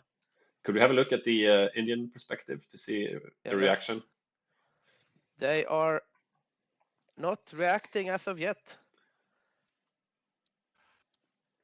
A bit, and that's a bit going to be panicky the here. death We of the see South African tanks probably in the south. What was that about the South African tanks, Olof? Yeah, they're probably gonna get encircled here. Like tanks in India? Here, yeah. In the south, I guess.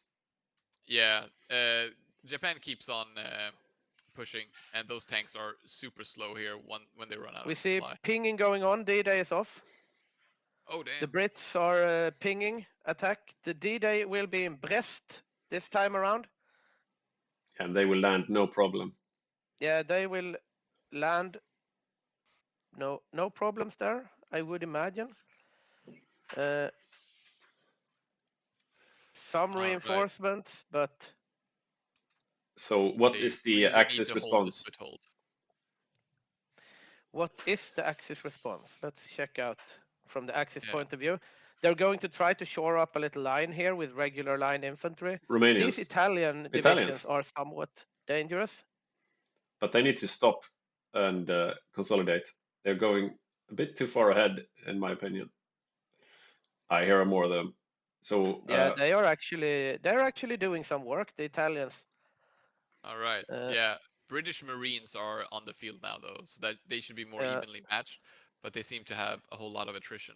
The Polish Marines are very dangerous here as well. You can see red bubbles all along. And if they get encircled here, that's a bit sad. Oh, yeah. And the Italians are being pushed back. So, yeah, they're probably going to get a real foothold here. Yeah, now we have tanks landing as well. Let's see if they are diverting anything from the Eastern Front. Here we see some anti-tank troops coming along.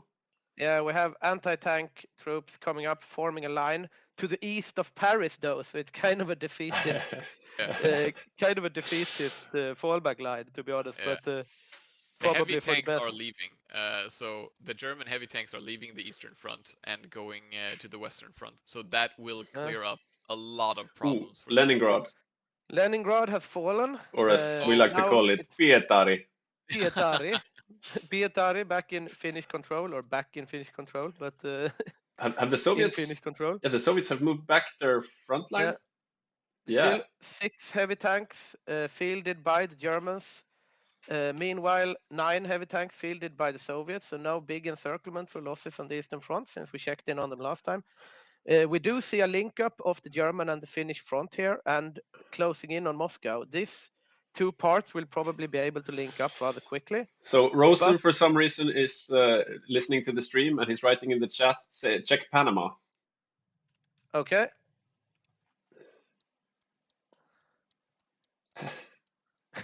Kingdom of Italy. Yeah, Panama under control of the Kingdom of Italy. Somehow he managed to take his 12 boats and spread them out evenly to get that naval invasion off. Yeah, it seems like it. I mean, Italy, once again, Italy with this navy, this game, like... Yeah, they've gotten a lot done. It is a genuinely impressive feat to have like 20 ships and naval invade Panama. But yeah, it remains to see what will come of it. But indeed, like the Italian Navy, I wouldn't say he's not macro MVP because the Navy was so significantly weaker than his opponents. But considering what he was able to do with it, incredibly impressive. Definitely. So it looks like the Soviets are consolidating their line west of Moscow, so they let go of everything to the west. And at the same time, let's see what's going on with the D-Day.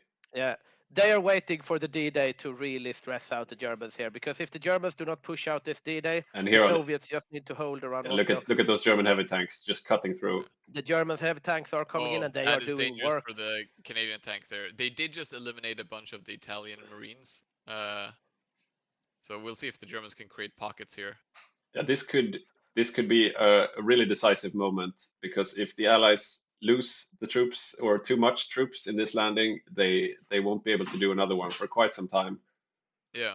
But so far it's a bit about back and forth. Yeah, definitely. This is going to be the make or break moment of the game, I would say, because if they manage to keep this foothold and the Soviets just keep Moscow. Yeah. I think we should. And the Allies are in good spot. I think we should zoom over to India quickly. Yeah. Okay. India, real quick. Yeah, definitely not looking good. They still haven't retreated from Burma. They haven't retreated the Burma line. This is going to cost them a lot if they don't do it.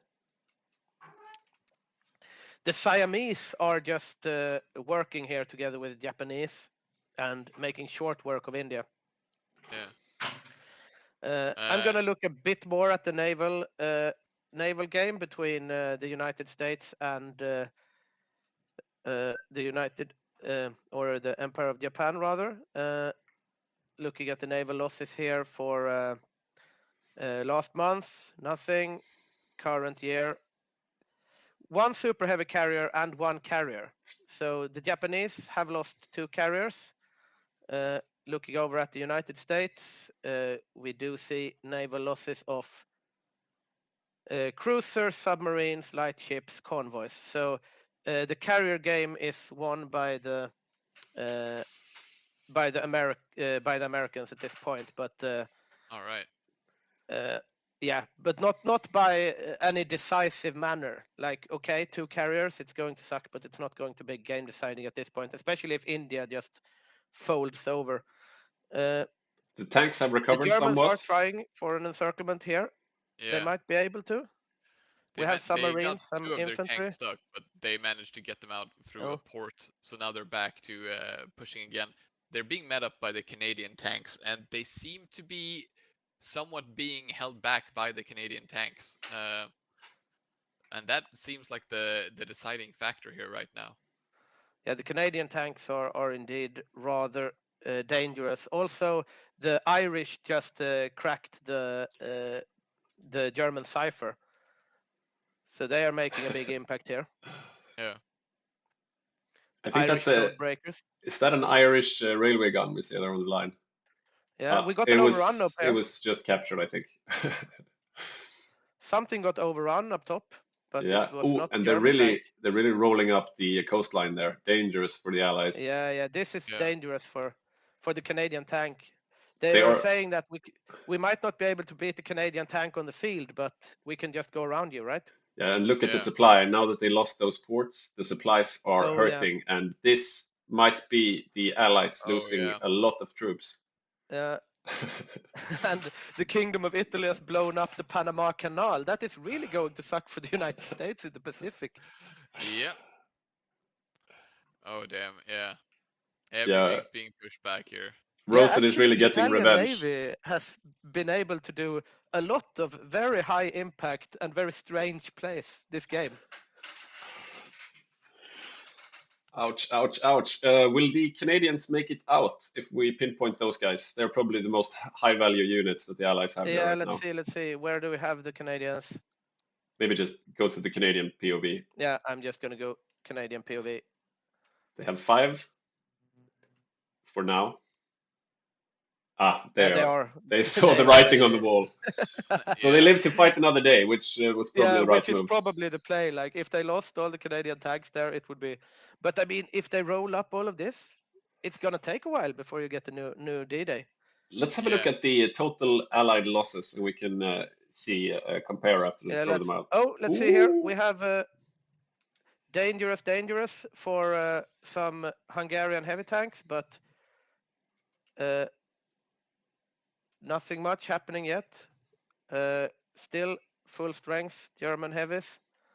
They seem to be doing fine, even though the Germans are elsewhere. The Axis miners are doing a good job with the Soviets. Yeah, the Another- Axis miners are indeed holding their own. Moscow is, it's not that far off to Moscow now. Also, we see like Bulgarian rocket artillery already taking the Baku oil fields. I'm interested in seeing the Soviet fuel situation. Good at the moment, but might deteriorate quickly. Yeah. And they've started losing military factories, so their war machine is getting smaller now instead of larger. Yeah. And Looking at the let's have a look at India army again. now. Yeah, let's go India. Ooh. They are falling. They're definitely falling. Not incredibly fast, but it is. But now the route for supplies for the Burma army is cut off, so they won't be getting any supplies from the capital. Yeah. Even though the Japanese might be losing at sea and losing to the United States, I mean, if they take India, they are still quite safe. Yeah. Like and we have Italy declaring the rebirth of the Roman Empire. They have all the provinces they need, so the Roman Empire is back with Emperor Mussolini here. Yeah, look at that beautiful headdress there. God damn. But yeah, like you can win all the naval battles you want, but like what the Navy does is like enable you to win at land. But if you lose land anyway, then like it doesn't matter. You're gonna lose the game. So Japanese, we really need to get the US into the game army wise. Well, that naval But it's invasion we harder saw there, that was a Japanese naval invasion. Have the Americans managed to get their amphibious tanks out yet? Let's check it out. The United States have no.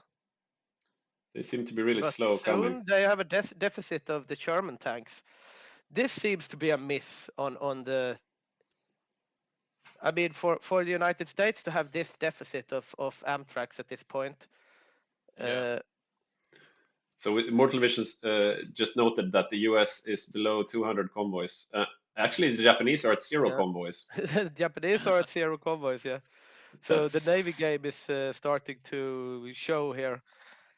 I mean, you can technically, even though you lose India, if you manage to win at the seas, you can still isolate the home islands and kill Japan that way. So I guess there's still a chance that the US saves the day. We also see here that Japan has actually lost 3 super heavy carriers now. So it is starting to add up, I would say. Yeah. The Americans are winning at sea, but as you said before, Stern, like if you win at sea but lose at land, you still lose, right? Yeah. Important to note though is that Japan has 0 unused convoys. Like they Yeah. have 1,000 used convoys. So they have no reserve at all, but they have plenty of convoys in use. The Germans So, also at 0 convoys. Yeah, a lot of 0 convoys here for the Axis. Yeah. But I mean, that's probably you kind of get that when you do this Indian invasions. But that's Yeah. probably what's delaying them in India, right? Because the supply is so shit when they do not have the convoys. It's hard to reach Delhi when you can't supply the mainland. So is there a second D-Day planned? I suppose there is, but Yeah, I would imagine so, right? But right back to Cebu this Cebu. time, but yeah, it's going to be harder and harder the further they go, right? Yeah. So the German heavy tanks Germany are back has in the east. 50% trucks and trains, though. Or well, it's logistics fulfillment, so it's the convoys. It's convoys, yeah. But the German heavy tanks are back in the east, so we should be seeing some moves from them. Yeah. They are attacking towards Moscow, straight down. Yeah, and that's... Yeah, they're this just is now barreling real towards bad Moscow. news for the Soviets. I need to get some more snooze They want for to get this. Moscow before the next D-Day. Yeah, I really feel like you're spot on there. They need to get Moscow before, before another attack comes. It doesn't feel like the next D-Day is super close, but still, no need to let the Soviets build up anymore.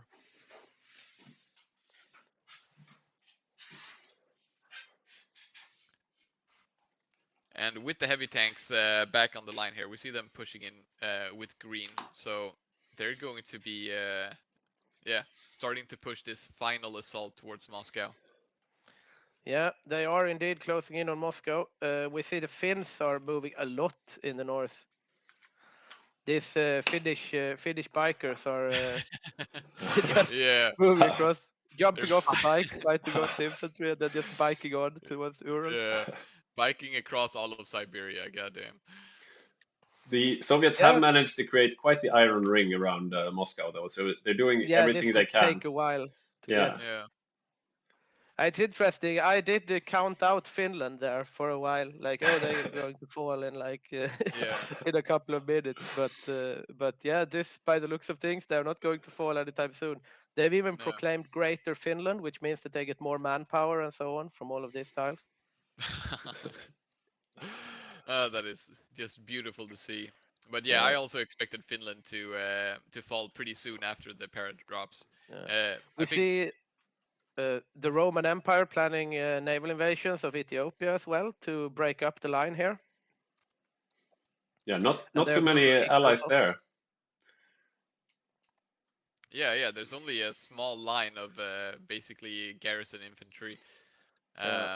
So I'm not sure if I like that. I'm not sure if that's the correct use of resources for the Axis right now. There's nothing really they gain by pushing further down into Africa. Yeah.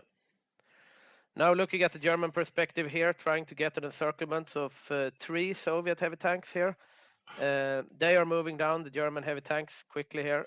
They want to do something with this, but I don't think they will be able to do it in time.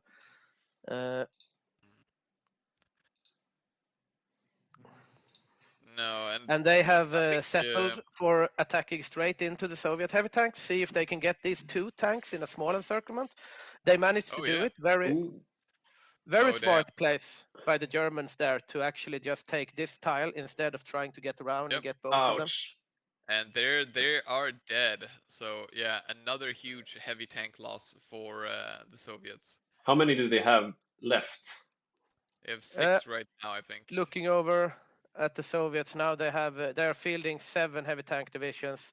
The Germans are fielding 6 heavy tank divisions, so it's pretty much even Steven now, which was not before. They didn't get any more encirclements though. Down here we see there should be another D-Day incoming anytime, I think. I would imagine so. Yeah. Yes, indeed. just as we spoke, we do see the next D-Day try from the Allies here. And this is really, I mean, the Axis, they need to fend off this and maybe one more D-Day. If a D-Day sticks, they're in trouble. But if they fend off a D-Day, if they get some encirclements, I would imagine that they move the heavy tanks over again and try to kick this off. But every time the D-Day comes, there's going to be more Allied tanks. Yeah, it seems to be at least 6 Allied tanks there in the invasion. Let's go to German point of view here. Yeah. And so far, they're not moving the tanks back to meet up the D-Day. Yeah, it looks like they did double D-Day now, so they did both Brest and Cherbourg. But this is about where they were the last time. Yeah. And the Germany reaction is a bit quicker this time. Yeah, that's the thing as There well. we Like go. every time they do a D-Day at the same spot, the Germans are going to react quicker. But then again, the Allies are going to have more guys. That's an overrun. They need to be careful not to send in too much too quickly, though. You can see almost all of them are out of supply, that makes them vulnerable for a counterattack. The Canadian tanks are strong, but without supplies, they won't be able to do much. Yeah, and the heavy tanks have almost reached them now.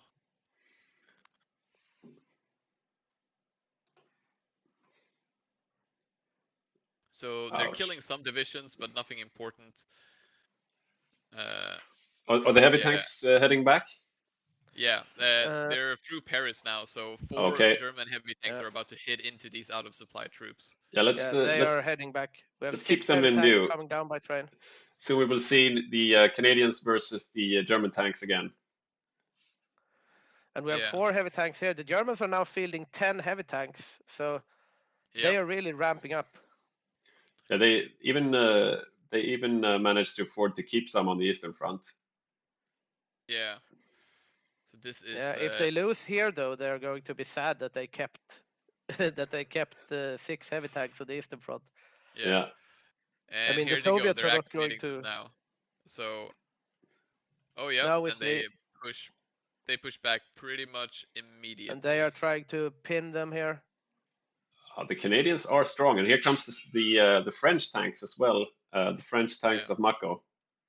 Yeah, they are also strong. Yeah. But the Germans seem to be holding here. Yeah, I don't think they're gonna be able to push a lot further. But if they can keep this area and keep the heavy tanks here, that'll be a huge difference for the Soviets.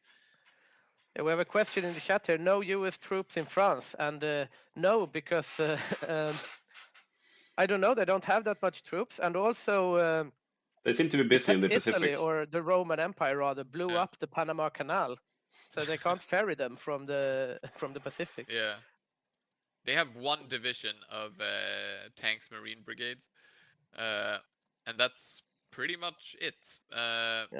They are almost completely into Navy. So yeah, they basically don't have an army to support with. Look at the coastline. Look at the coastline again. So there are at least 6 German heavy tanks, and 3 of them are going for the coast, like they did last time, and they are immediately rolling up the D-Day here. And the thing is that, like, on the American side, like, the Navy game has paid off. They have sunk 3 super heavy carriers of the Japanese, but then they lose India, and they don't manage to get the D-Day off. Yeah. The Canadians are running for the hills, but will they be able to get out? Yeah, if they actually encircle the Canadian tanks, then it will be a long time until there can be another threatening D-Day. But looks like they might be getting out. The French are trying to help them retreat. Yeah, and they are trying to get the counter-encirclement here. Yeah, that would. They would really like to get some of these German tanks out of the game as well, but by the looks of things now, the Germans have wisened up to it. Yeah. A somewhat orderly retreat from the Allies. They're losing some troops, but it could be a lot worse. But let's see what happens. The smaller the area gets, the less supply they have, and but they seem to be okay on supply right now. And every orderly retreat from the Allies as well means that they have a shorter time to prepare the next D-Day. if they do an orderly retreat, lose like 3 or 4 divisions, then the Germans won't have time to catch Moscow before the next push. Yeah, I think the Canadians have already gotten out, and the French are trying to get theirs out as well. Yeah. But there must be Let's sad see here. faces in Moscow right now. They were hoping for Yeah. a bit more of a Yeah. reprieve. They were hoping for more help than this, guaranteed. Yeah. They've And done an speaking excellent of- job holding out, but yeah. Speaking of Moscow, we still have German heavy tanks at the Eastern Front, because this time they didn't even have to send all of them home. I think they actually did. I don't see any German heavy tanks on the line right now. And let's see. Oh yeah, they sent they all of are them. indeed all here. But speaking of holding out, I'm really surprised we haven't seen the capitulation of the Raj yet. No, Oh yeah.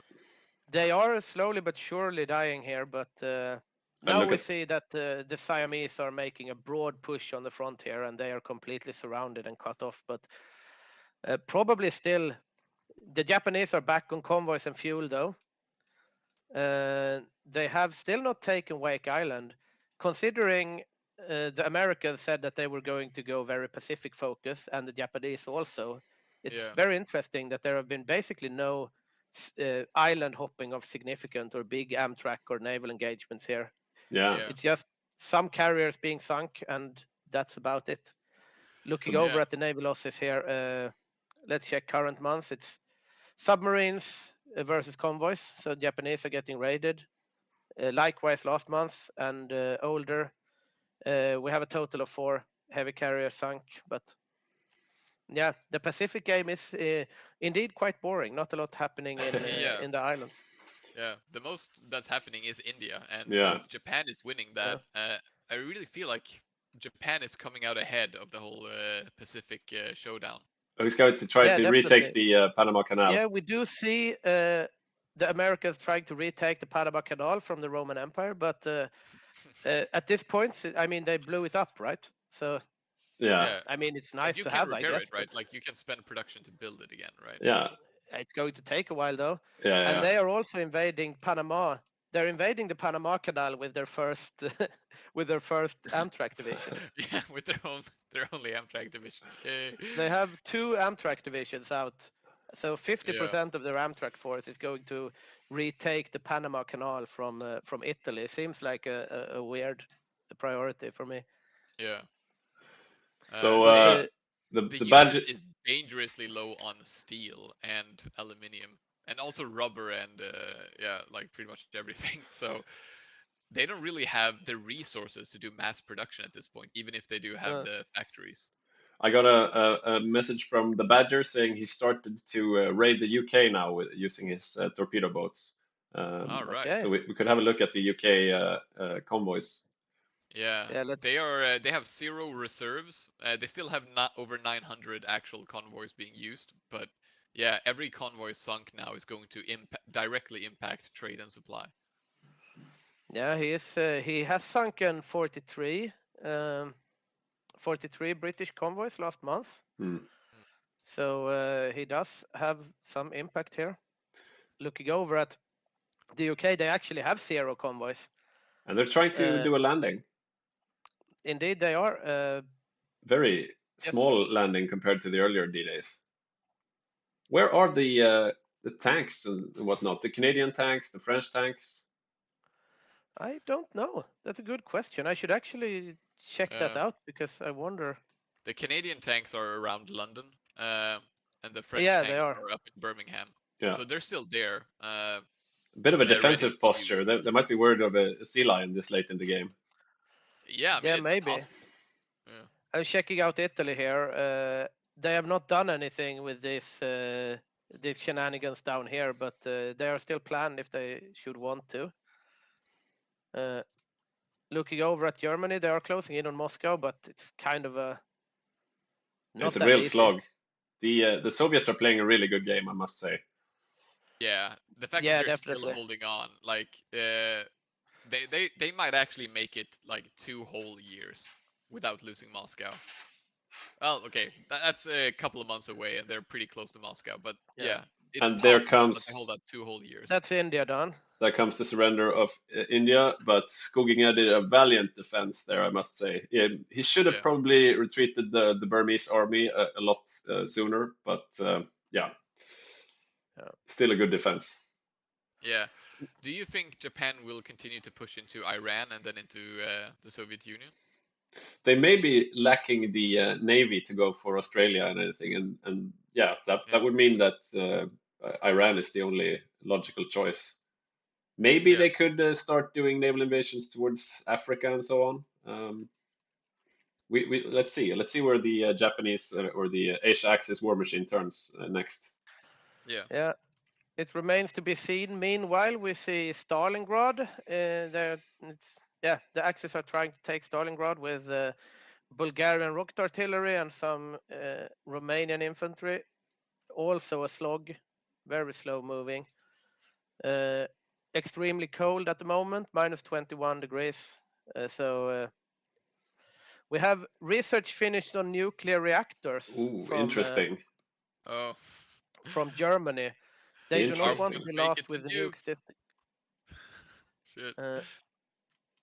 We do see actually the United States behind on the nuclear research. That is not too common. Yeah. So the Allies can't really hope for saving grace with the nukes either. No. At this point, Germany will have the nuke before the Allies. Did the US manage to take back Panama? I would imagine so. Yep, they did. Yeah, that was They good did. at least. I wonder if they. I'm checking their decisions here. Do they have? There this should is be a lot of something. strange They have things. they have the construction lined up to repair the Panama Canal naval base. Okay, then maybe that's not it. I think it's a decision here. They repair the Panama Canal. Yeah, they're doing it. Okay. 155 days to repair the Panama Canal. So well, what does the US have in production? Because the US should really be kicking off right now with their 834 factories, but it looks like it's just still building. infantry. Yeah, still the regular infantry divisions. Yeah. I don't know why really. What are they? Well, he what are- seems to have fixed most of his resources trouble, but before he didn't basically have any resources to produce anything. So I think he couldn't produce enough tanks to do anything with them anyway. He's building some Amtraks here, but a macro misplay from the United States.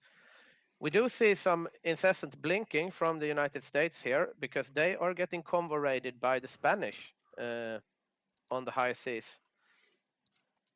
It feels like a big game for raiding.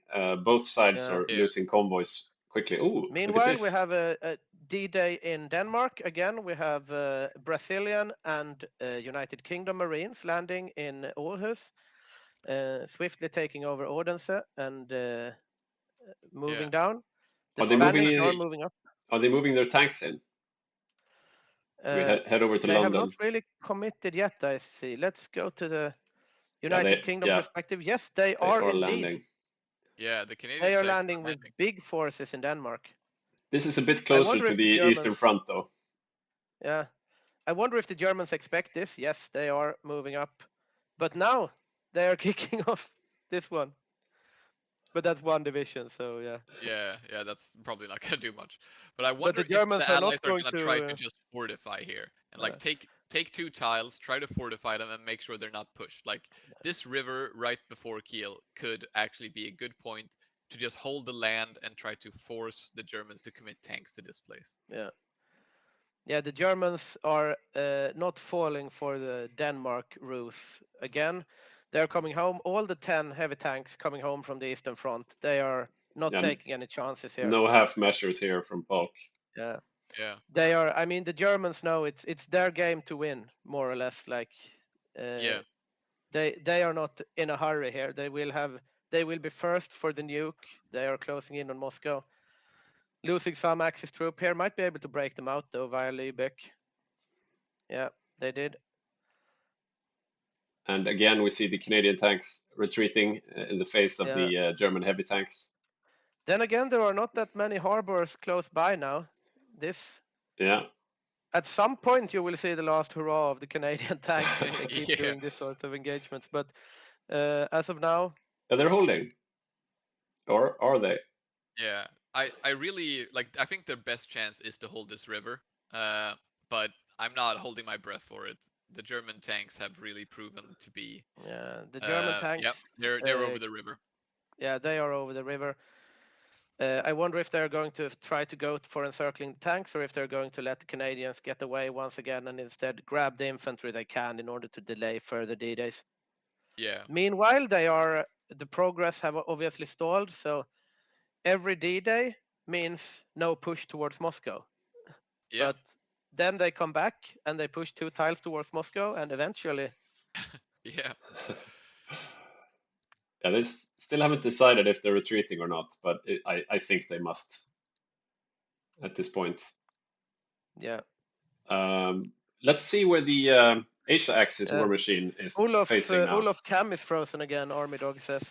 Yeah, God or damn it. he's sitting really still again. I wonder where the Asia Axis war machine is going. Yeah, let's have a look. check out the Asia axis. I'm just interested to see if, because the German tanks can get encircled as well, right? Yeah, they're a bit on their own there. Yeah. It should be But fine they though. got it out. Let's check out the Asia axis where they are off to. Nothing too much planned here. Nothing towards Iran. Nothing really towards the Soviets. They are preparing a small snake into the territory over here, like Vladivostok and so on. But otherwise, Are they heading towards Australia then? I mean, where are Yeah. all their land troops? nothing much going on at all. A little naval invasion prepared over here, but they are These are content just there, garrison troops. holding the Isles. Let's check out Yuri's troops here. They are moving around at least, but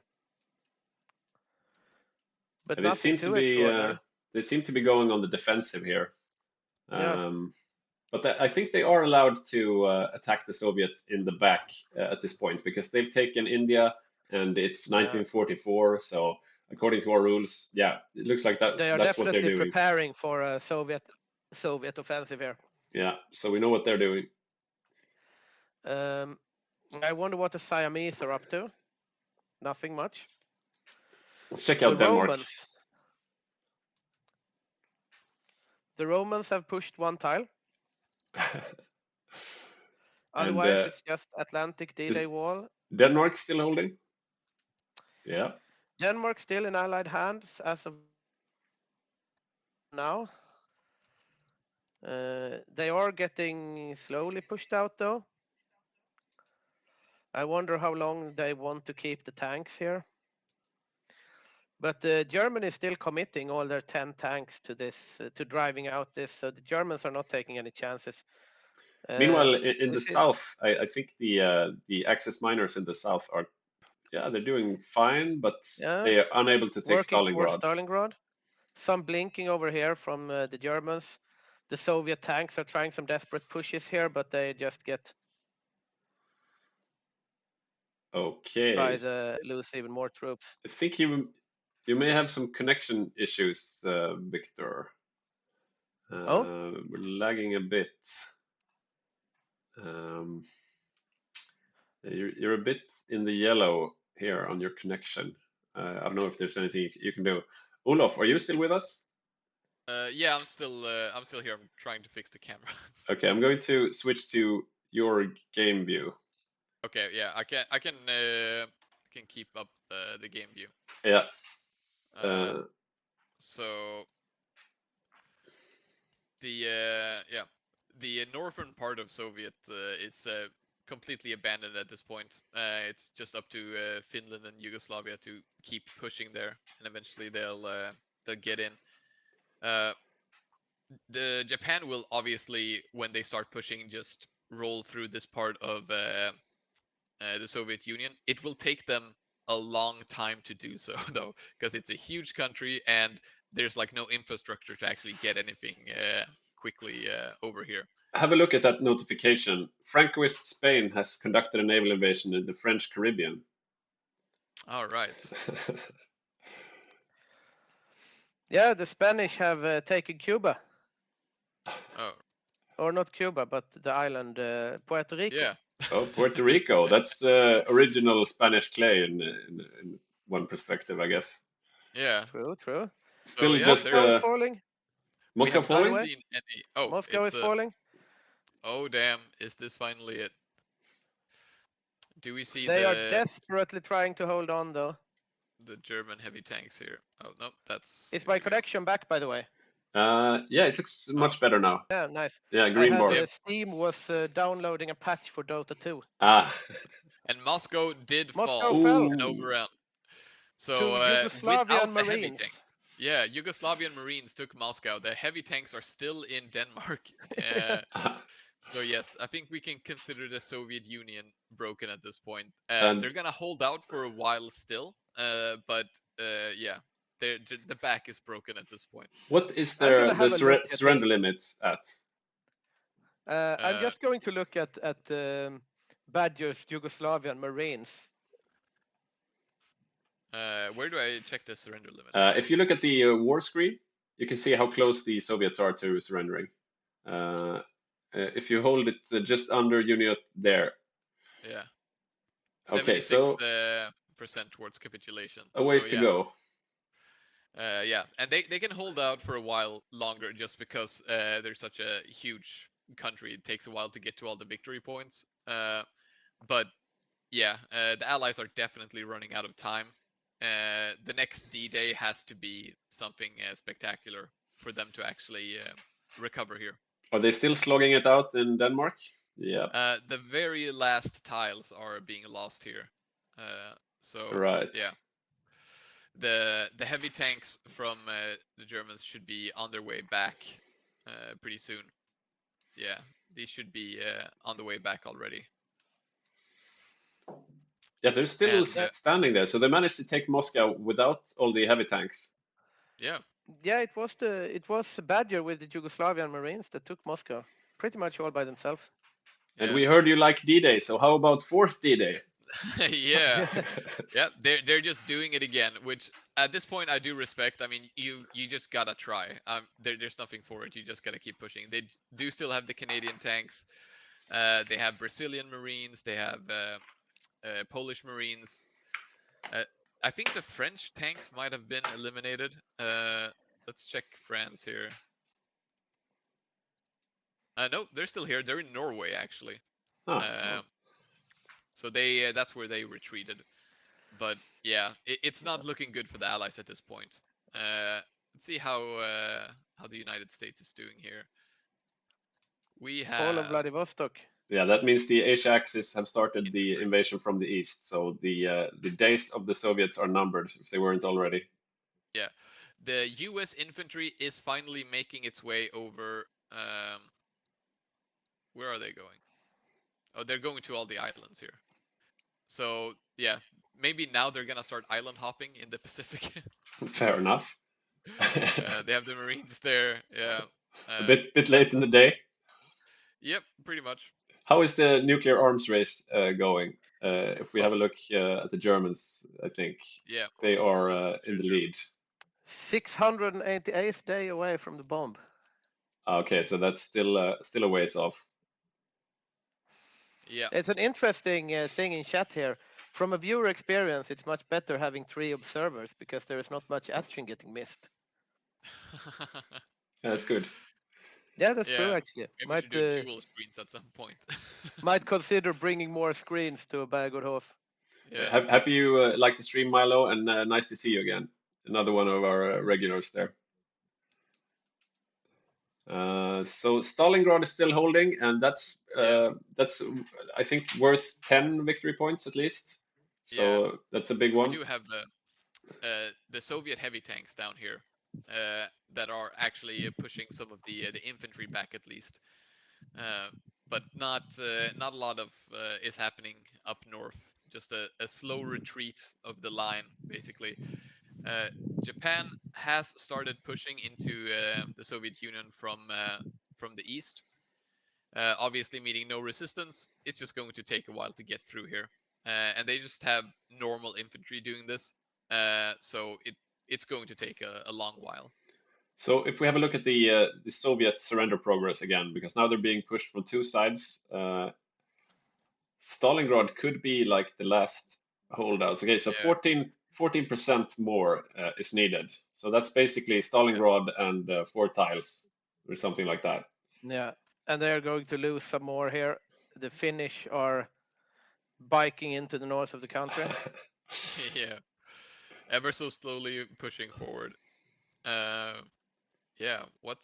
How's the Marines for Yugoslavia doing? Yeah, they're still here, fighting it out.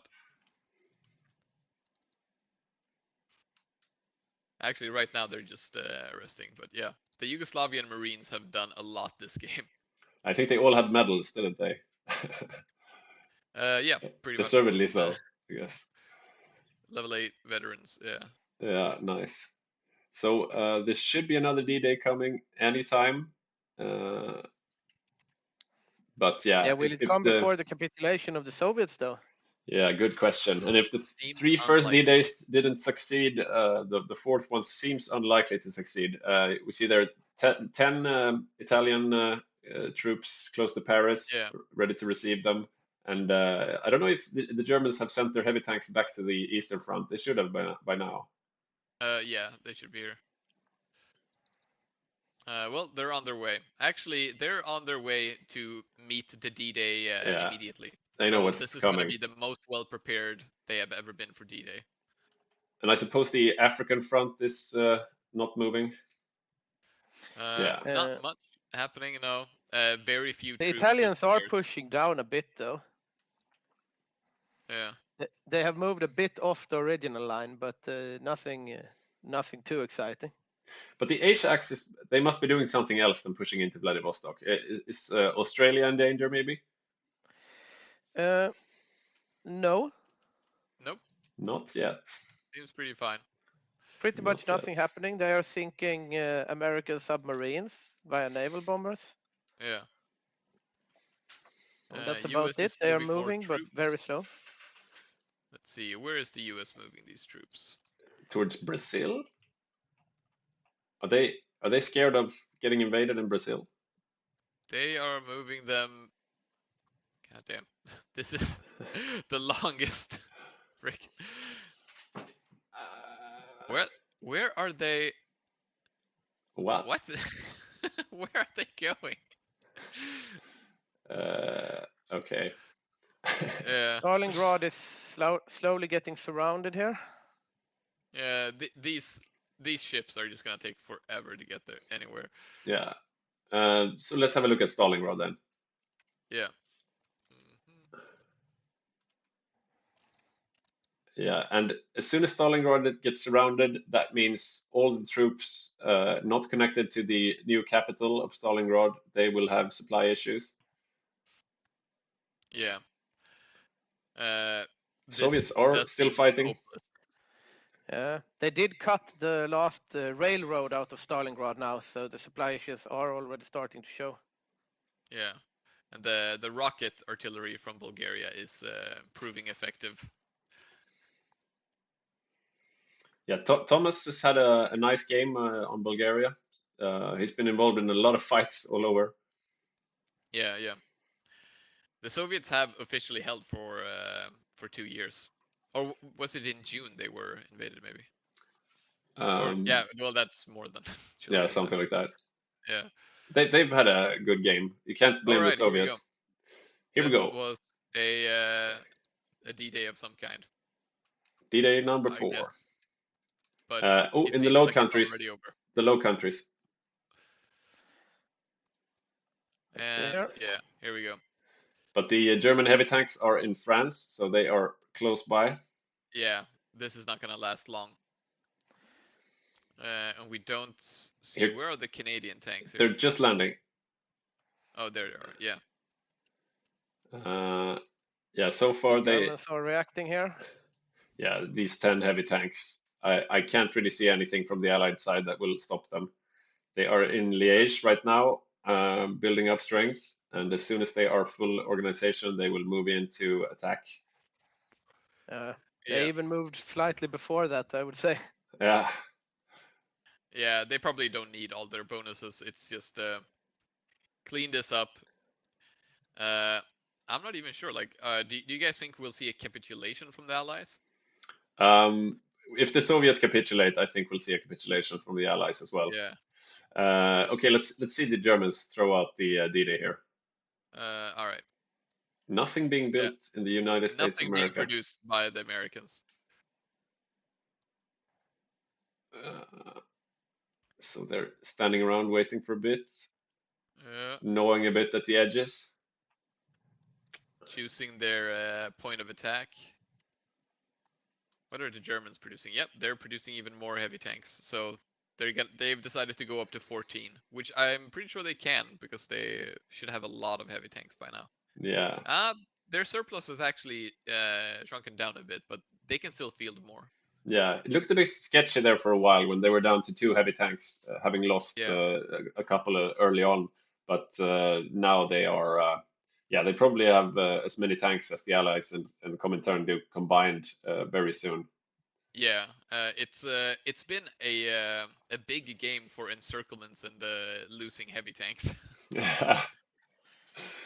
Yeah, it has been a lot of interesting plays as well, like the North Africa and all the Axis naval game. It seemed like a very sketchy strategy for a while, but then in the end, like historical German heavy tanks won out. Yeah. It makes for a bit of a slower game since they're using heavy tanks, since they are a bit slower. So it's a bit harder to get the encirclements before the enemies retreat. But yeah, there we see the Germans have regained control of the Low Countries. I think the Canadians managed to sneak out once again. Let's see here. Do we see the Canadians? The Panama Canal has been repaired. Close to London there, I think. Yep, they have all their tanks still. Yeah.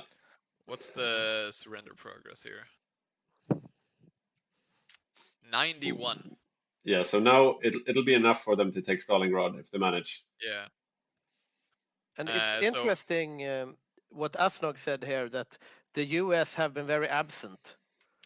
I would agree, actually. I do think the US went far too heavy into Navy, and they haven't been able to really do anything with their army because of it. I think it's a viable strategy if they would have combined it with, say, an invasion of the Japanese home islands, because that's definitely doable. I mean, the Asia Axis can control most of Asia, but if you control the seas and you have a few elite amphibious tanks, for example, you can really just capitulate Japan straight up. Yeah. But they haven't really done that. They've been, I don't know, distracted by the Panama Canal. And other things.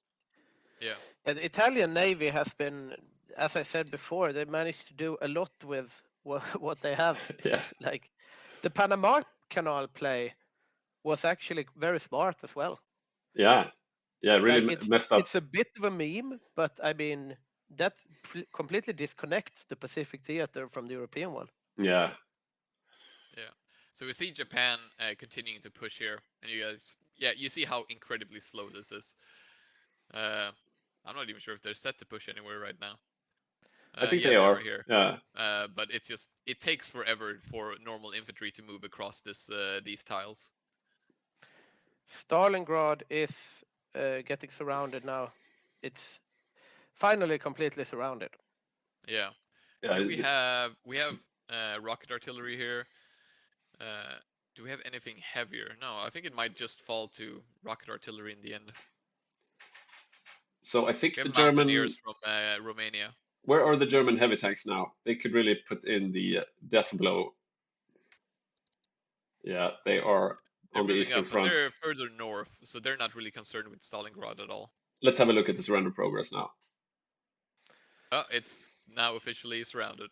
Yeah. 92%. So okay. Yeah. So 5%. This is the final bit here.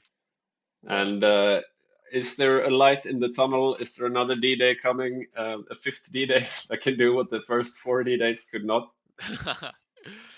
No. Soviets are running out of manpower as well. Oh, they are? 300k left. Yeah, that's not something you see every day. No. So we do see Australia is doing a D-Day in Denmark with 2 Marines. So no, never mind, they're leaving. I think August on Australia has had a pretty good game though. He's been Yeah, he's held everything he's Yeah. supposed to hold. yeah. He's been where he needed to be, and he's held what he needed to hold. That's... Yeah. So after each game, of course, we hand out awards to the players who have distinguished themselves. There's an MVP Axis, an MVP Allies. We have an award for the greatest play. If someone does something particularly innovative, we have the Oppenheimer Award. We don't have those out every game. You have to do something really to change the meta. But yeah, is there anyone, you guys in the chat, is there anyone you think is especially deserving of an award? Please write it down. And here we see on screen the last stand of the Soviet Union. Yep. Stalingrad is surrounded. There is no help coming.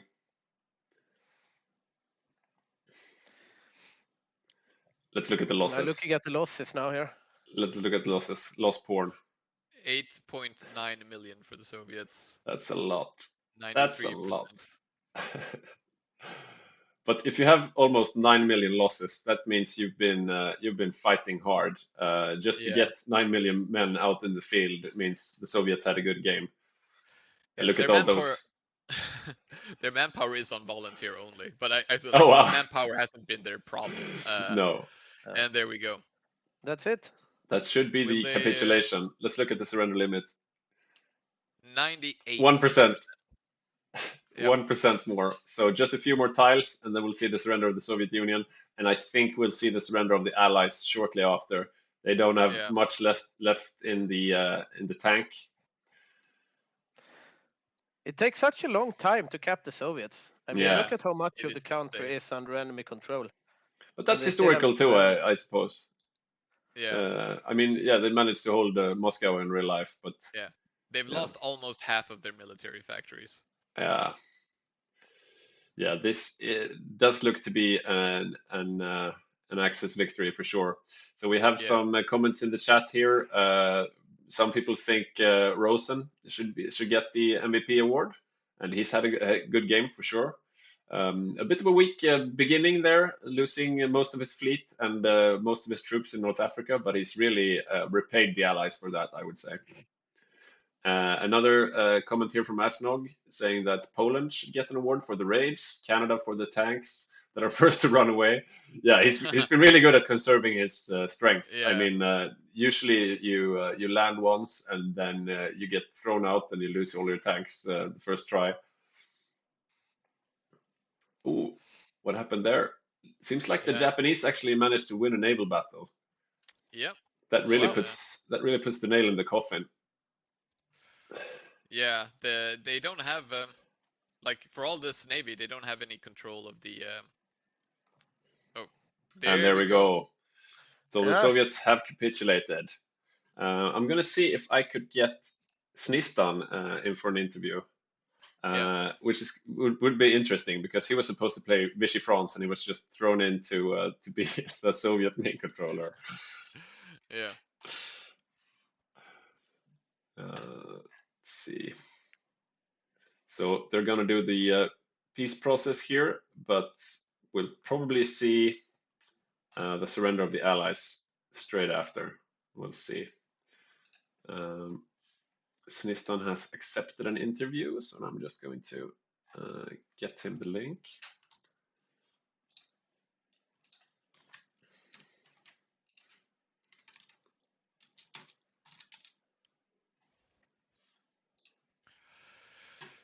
I think we should also end with a last old raffle where you can win a DLC of your choice, except for Götterdämmerung and Trials of Allegiance. So if you go to our Patreon page, patreon.com/Hygge Gaming, and become a free patron, you can be in the draw for a free DLC of your choice.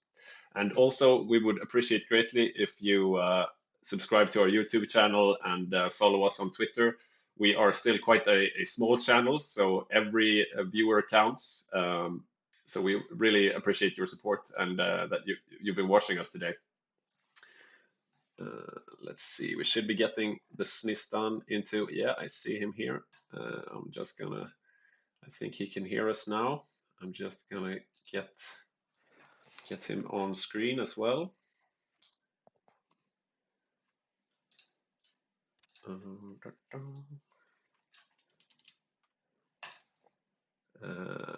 Let's see. Here we go. Snistan, you are live. Hello, guys. Hello. Hello. How are you feeling? Well, it was a good fight. Was planning to play Axis today, but I got the last minute switch to the Soviets, and we lost our main controller. So we only had a Bopus Excel document, like a holy scripture, to go from. But we managed to eke out a build. 2.5 years or something we held out. It was fine, I think. But of course, frustrating. I mean, we had a good defensive posture, but no real offensive capability. And the entire plan hinged on doing a day one attack of Finland, and then the Axis did some shenanigan to join later, and we got real fucked in the beginning. Yeah. So Olof isn't moving, so I'm gonna take over his picture. There we go. Yeah, how did you feel about the game? Like, because the Soviet took a few punches. You were of course not playing Soviet back then, but during the Spanish Civil War, and then the Allies did quite well in North Africa, and France took a long time. It was looking quite long that it went in the favor of the Allies. Yeah, so 1 year into Barb, I got the call from the Canadian player. It was like, oh, how's it going? And we're like, yeah, it's fine. And they just lost North Africa, but they explained to me that if you just hold out for 12 months more, we're going to be fine. And we did by a big margin, but we weren't fine. I think you had about. Oh wait. So Olof is showing again. I'm gonna stop. I just managed to fix it. Yeah, you held out a long while with the Soviets, but it just seemed that the Allies were pushed too far back in North Africa and couldn't. I mean, we could, even if we held out another year, there was no relief coming, as I understand it. So, yeah. I mean, it's hard. I'm sure we could have done a better preparation in some parts, and we got really steamrolled. Like with our regular line infantry, we could do nothing against the Bulgarians or even the German light tanks, and especially not the German heavy tanks. So, I mean, it was a mismatch, but even then we managed to hold for quite a while. Yeah. So I'm happy with the Soviet performance. Yeah. How did you feel about the Second Winter War? You guys had a lot of stuff prepared with paradrops and everything. Didn't quite manage to break Finland though. No, that's because we couldn't attack them day one because they weren't in the Axis and they didn't join the war. So it was more of like a procedural thing. And I think that our main controller and then our sub main controller and all of us, we didn't read the rule set close enough because there is something there about Finland not joining the Axis faction, which means we couldn't attack them day one to Barb. So we had like 60 or 70 offensive divisions sitting in Finland when the war was only happening in the south. So I mean, it was very unfortunate. So it seems like then we moved away all the offensive divisions, and then Finland joined after we moved away all the divisions. So I mean, you could say what you want, but I'm gonna propose maybe we change that in the rule set in the future. Yeah, we were really prepared for that big paradrop on Finland. We were really waiting for it, and then we were super excited. Yeah. Yeah. When you were able to execute it, it seemed like not all the paradrops went off. I think you lost some to anti-air. Yeah, I think when the paradrop did happen, it was like you won our air controller, more of like a harassment thing because of the whole kill Finland first thing was abandoned right away when we noticed what they did with the war joining and the faction abuse. I'm not gonna say that. I'm just a sore loser, but So we see the game is running again, and the allies have still not yet surrendered. So maybe we will see a fight to the last man in the UK here. Yeah, we shall see. Interesting. But yeah, I think if as the Soviets you managed to lose almost 10 million men, that means you had 10 million men in the field, and you can't really expect the Soviets to do more than that. We wanted to hit 20 million, but we're fine. 10 million. We have a question in the chat: what mod was played? US in this mod is very weak. Well, no, I don't think it's weak. I think they went a bit too heavy into the Navy and didn't really capitalize on it. Yeah. No, they're getting smoked in the Atlantic now, but yeah. They are? By our convoys are being sunk together with escorts from US and Canada. Yeah. And I heard about the British fleet in the Mediterranean as well. So yeah, so many small things together becomes a big thing. Yeah. We have some comments in the chat saying you fought well to the last man. So yeah, it's no more than could be expected, I guess. Yeah, it was fine. It was a fine Soviet game, I would say. What do you think of the Axis strategy of going so heavily into Marines with several of the miners? Well, we got killed by everything they had, including like their regular infantry. So for me, it was like, yeah. But yeah, it's a lot of rivers. Russia and Ukraine has a lot of rivers. So I mean, it's Marines are not bad. Yeah. You were thrown in a bit at the last minute. You were supposed to play Vichy France. Yeah. So you did have some knowledge of the Axis game plan. So did you like start building a heavy anti-tank as soon as you switched to the Soviets, or? No, but since I played Vichy, I didn't really read the chat. Yeah. So, but our intel was pretty good anyway. So the Bopus plan from the beginning did include heavy anti-tank and our own heavy tanks. So it was fortunate. Yeah. But yeah, so the only intel I had on the Axis, like from outside the game, was that they were going to do raiding. But if Badger plays a miner, they are going to raid. So they probably knew that anyway. Yeah, and as soon as they took Gibraltar, they let loose the Badgers of War, and his torpedo boats were out there. Gotta counter that. Yeah. So the second Battle of Britain is now ongoing. Thank you for the interview, Snistan. Thank you very much.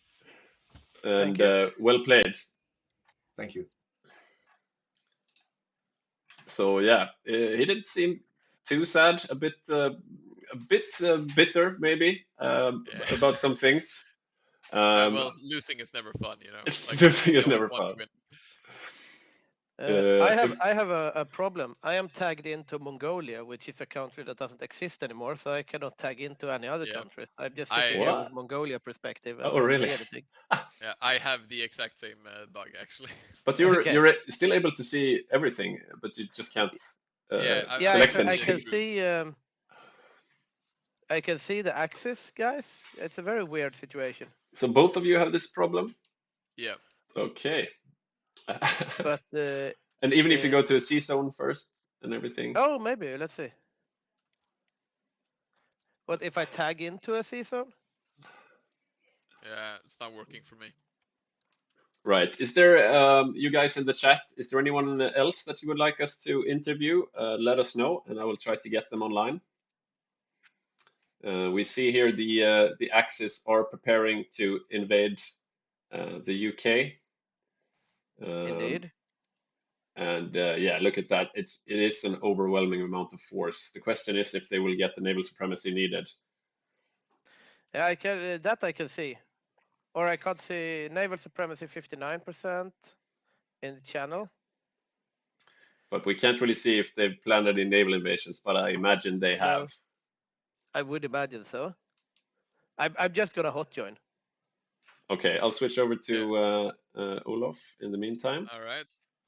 So, looking at the French channel at the moment, yellow air between them, so there's just a whole lot of planes here probably flying and dying to each other.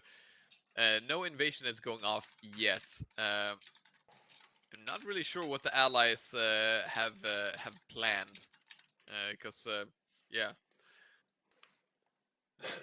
Oh, missed that one.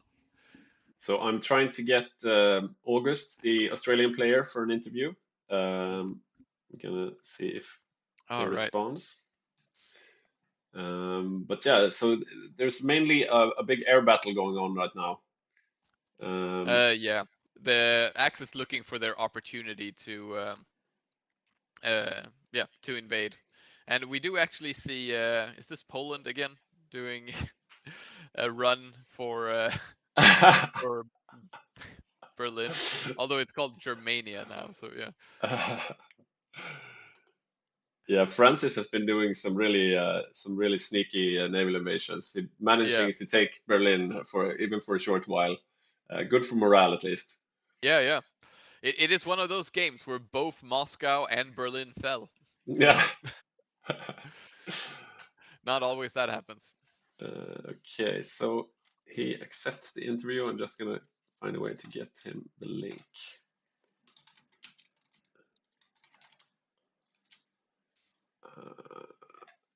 There.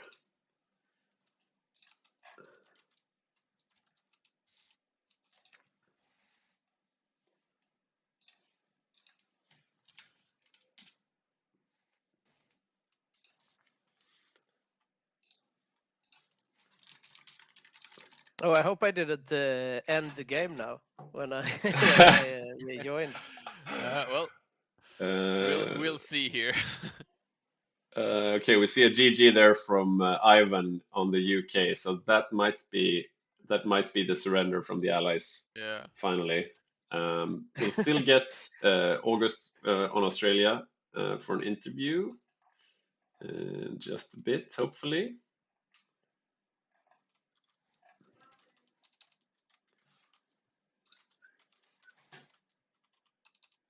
Let's see, are they sending anything in the chats?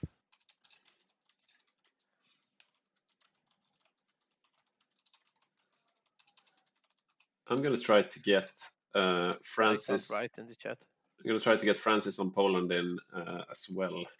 We might as well have a few players here at the same time. Why not?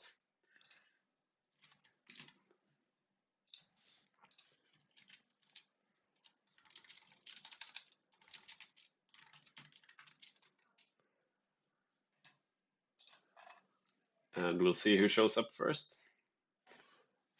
So yeah, we're probably seeing the end of the game now, ending in an Axis victory. This has been the Hygge HOI Grand Game last call holiday rush, and okay, so we have August here coming along. I'm just gonna get him to show up on the screen. Just a moment, August, and the chat will be able to hear you. No, wait, I think that's one. Let's see. Nope, not yet. Moment, please. And there you are. You are online, August. So by popular demand, the chat wanted an interview with you. How was your game? It was fine until I lost everything. Where did you lose everything? I think we may have missed that. Sorry? I think we may have missed when you lost everything. Where was that? Oh, it was in defending Singapore. They came in behind me with naval invasion. Okay, I see. Okay. Yeah, we missed. missed. Here towards the end, you have rebuilt some of the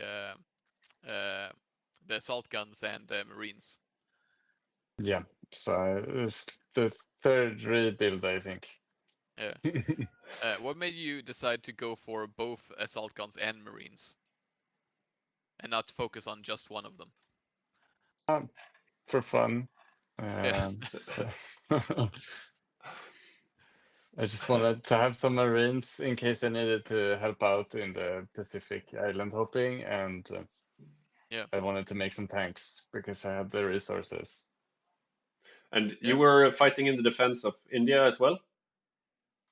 I tried, but I mean, you say lost in the Pacific, and it was really hard to transport troops and supplies. Yeah, it is an incredibly difficult arena to get anything done. It feels like. Very much so, yes. Yeah. Now I think we also have Francis on the line. Francis, can you hear us?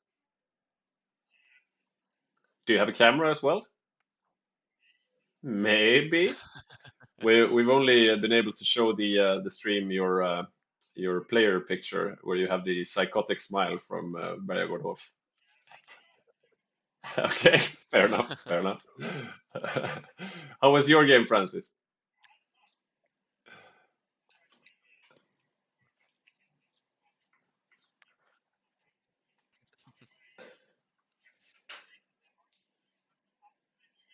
And you took Berlin.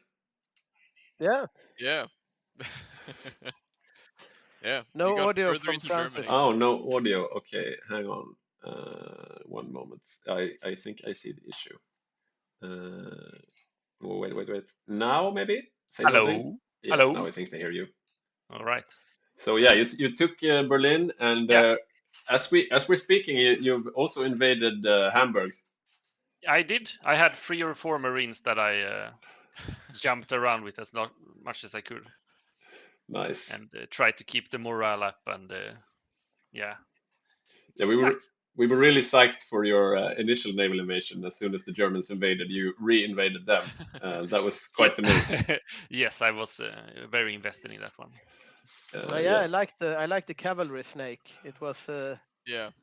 Yes, I was very excited for a possible. I don't know if you can kill Hitler in the mod, but I was hoping that he was gonna shoot himself when my cavalry arrived. Yeah. So it seems like August ducked out, but good game, August, all the same. And we are. Good game. Yeah, you're still there. Good.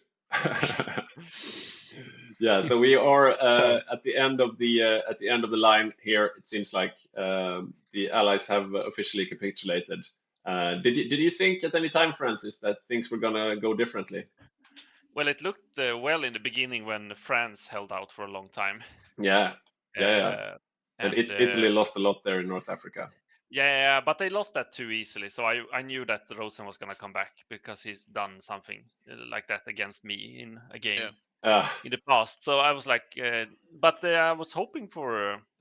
I thought we did more like damage with France holding out in the beginning. Yeah. So we were all very surprised by that, and thought that was going to be like the decider for the game. But no, they did a real comeback. Exactly. So yeah, that was nice, and I think we thought that we were gonna like kill them with 1,000 cuts, but I think they killed us with 1,000 cuts. And yeah. I think Yugoslavia was destroying all our ships around the Atlantic and doing weird things. Yeah. Yeah, there was a lot of raiding going on this game. So it seems like trading and supply in general was just awful for both sides, really. Oh yes. Yeah, we had a lot of majors that were down to 0 convoys for like extended periods of time. Yes, I think I sunk a lot of as well. Yes, I had like 5-10 submarines, and they were sinking things like crazy until they figured it out. So it was a lot of small sneaky things going on, I think. Yeah, definitely. Well, us in the studio at least, we had a great game, I think. Yeah, very nice. Yeah, like the back and forth of this game was truly exciting to get such an incredible start from Poland, then France, and then the swing in Africa to the Soviet Union holding and then finally breaking. Yeah, incredible. And then like 4 D-days on top of it. Yeah. Yeah, that was good. Good for you. Well, great game, anyways, Francis. If it's up Thank to you. the chat, I think you're in the running for an MVP Allies or a greatest player or something. I'm Because happy to hear. they really enjoyed your shenanigans. Awesome. Yeah. Yeah. So take care, Francis, and Cheers. thank you. Cheers. Thank you. Thank you. So yeah, I think that's that about wraps it up. So we're really grateful that you joined us for this stream today. And like I said, please go to our YouTube and subscribe and follow us on Twitch and maybe become a free member on Patreon if you haven't already. And yeah, we had a good time and thank you for all the thanks in the chat. Nice to see all the regulars back again. And I think the next game will be in about a month or so, as usual. Indeed. Yeah. Also, we have Saxo live saying here, look how they avoided last raffle. Oh, yeah, you're right. You're right. We're gonna do one last raffle before we go. First, I'm gonna check if we have any new Patreons. Yeah, at least one. Give me a moment. Okay. Let's see. There, and here comes the Wheel of Fortune. There we go. Let's go.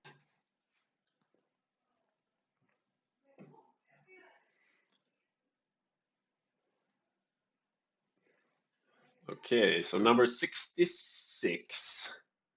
Number 66, and that is. Moment, please. 1, 2, 3, 4, 5, 6.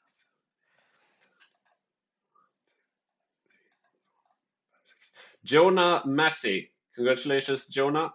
You get a DLC of your choice. I wasn't trying to cheat you guys, I promise. The last raffle is done. Yeah, now we see the players joining us in the chat as well. Johannes there, that's the Badger saying, "I hope I win."